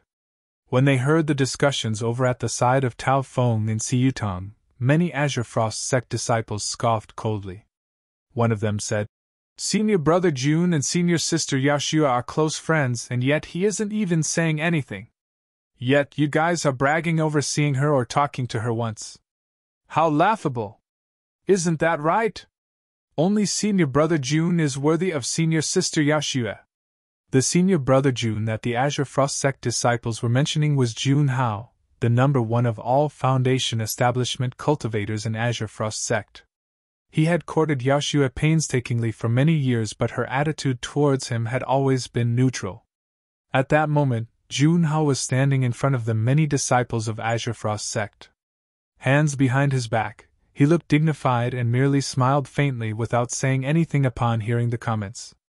As everyone discussed, the carriage that was originally headed for the spectator area suddenly paused. Changing directions, it moved towards them slowly. Could it be that the third princess is coming over? Tao Feng suddenly straightened his clothes, feeling a little nervous. Si Yutong's heart also started thumping and his mouth was dry. A thought flashed across their minds at the same moment. Could the third princess be here to see me? The carriage in midair was clearly about to descend in front of them. Senior Sister Yaoxue is coming over. Senior Brother Jun, the third princess is definitely here for you. A few Azure Frost Sect disciples said excitedly. Jun Hao of Azure Frost Sect smiled and looked at the person inside the carriage with a gentle gaze. Splash! A white lotus-like arm reached out and lifted the bead curtain, revealing a refreshing and flawlessly beautiful face. Everyone's breathing stopped. Ji Yaoxue was wearing a faint yellow long robe. It was made of unique materials and had intricate patterns carved on it, looking extremely gorgeous as though it was created by the heavens. So beautiful! The crowd gasped. In truth, Ji Yaoxue's appearance could not be considered as peerless, nor could she match against Dai Yu. She was merely comparable to Ling Ro, and each had their own merits. However, she was the princess of Great Zhou after all. The light yellow robe on her today was extraordinary and fit her perfectly, accentuating her slim and graceful figure as well as adding a layer of class and elegance. A weapon refinement master's eyes flickered as he said in a deep voice, This robe is not simple. It seems to be an extremely high-graded defensive spirit weapon. That's the princess of the Great Zhou dynasty for you. Even a single robe is a high-graded defensive spirit weapon. By the looks of it, that seems to be customized for her. Many cultivators revealed looks of envy. Some of the female cultivators were even feeling jealous, fantasizing about how the pale yellow robe would look on them instead. With light steps, Ji Yaoxue walked towards the crowd. The crowd subconsciously parted to make way for her. Jun Hao of Azure Frost Sect cupped his fists and said sincerely with a smile, "Junior sister Yaoxue, it's only been a few days since we last met, but you're really becoming prettier." Jun Hao could not continue. Initially, he thought that Ji Yaoxue was here for him. However, she merely glanced at him nonchalantly and nodded her head as a form of greeting. Brushing by him, Ji Yaoxue did not say a single word at all. In fact, she did not even pause for a moment. A gust of fragrant wind blew past, leaving Jun Hao with his hands that were hovering in midair and a slightly stiff expression on his face. Tao Feng was overjoyed when he saw that. Although he was looking forward to it, Tao Feng did not bear much hope. After all, he had only met Ji Yaoxue once. But now, Ji Yaoxue did not bother about Jun Hao from Azure Frost Sect and was headed in his direction. When he saw Ji Yaoxue approaching, Tao Feng coughed lightly and revealed a bright smile. "Greetings, third princess, I am Tao." Tao Feng could not continue either. Ji Yaoxue glanced at him and walked past without even nodding her head. She looked as though she was glancing at a stranger. Little Fatty seized the rare opportunity and could not help but laugh. "My, the princess doesn't even know who you are, and yet you're bragging about meeting her once." Tao Feng's expression darkened as he snorted. Siyutong took a deep breath of air and calmed himself down when he saw the third princess headed towards him. He took a few steps forward and bowed slightly, cupping his fists. "I am." Ji Yaoxue walked past him without even glancing once at him. Flushing red with embarrassment, Siyutong looked awkward and wished he could dig a hole and hide in it. "Who is the third princess looking for?" "I don't know." As Ji Yaoxue walked, the crowd dispersed to both sides and only a single person did not budge, looking extremely striking.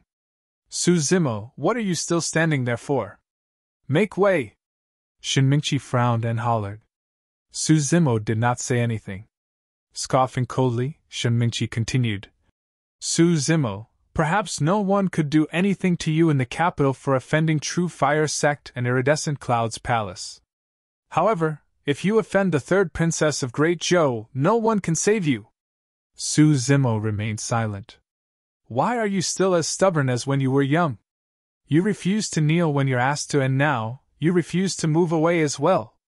Shinmingqi gritted her teeth and walked towards Su Zimo, wanting to push the latter away. Right then, Ji Yaoxue had already arrived in front of Su Zimo and stopped in her tracks. Shinmingqi was also rooted in her tracks instinctively. The originally noisy crowd quietened down. Everyone's gaze was on Ji Yaoxue while her gaze was on Su Zimo. Their eyes met. Ji Yaoxue turned her body slightly, causing her pale yellow dress to flutter slightly. She looked like a young girl in love. Blinking her bright eyes, Ji Yaoxue asked with a smile, "Zimo, how is it?" Everyone was stunned and their jaws nearly dropped to the ground. Shinmingqi's mind was in a state of chaos. Zimo? The third princess was referring to him as Zimo? Why was she calling him so intimately? What rights did she have? Ji Yaoxue's question was vague and no one understood what she was asking. However, she knew that Su Zimo would definitely understand. After all, that pale yellow dress was personally gifted to her by this person. Su Zimo nodded. "Very beautiful." The next moment, she smiled like a flower. You're tuning into the Phoenix Nights YouTube channel. Don't forget to subscribe and join us on this journey to catch the most captivating stories.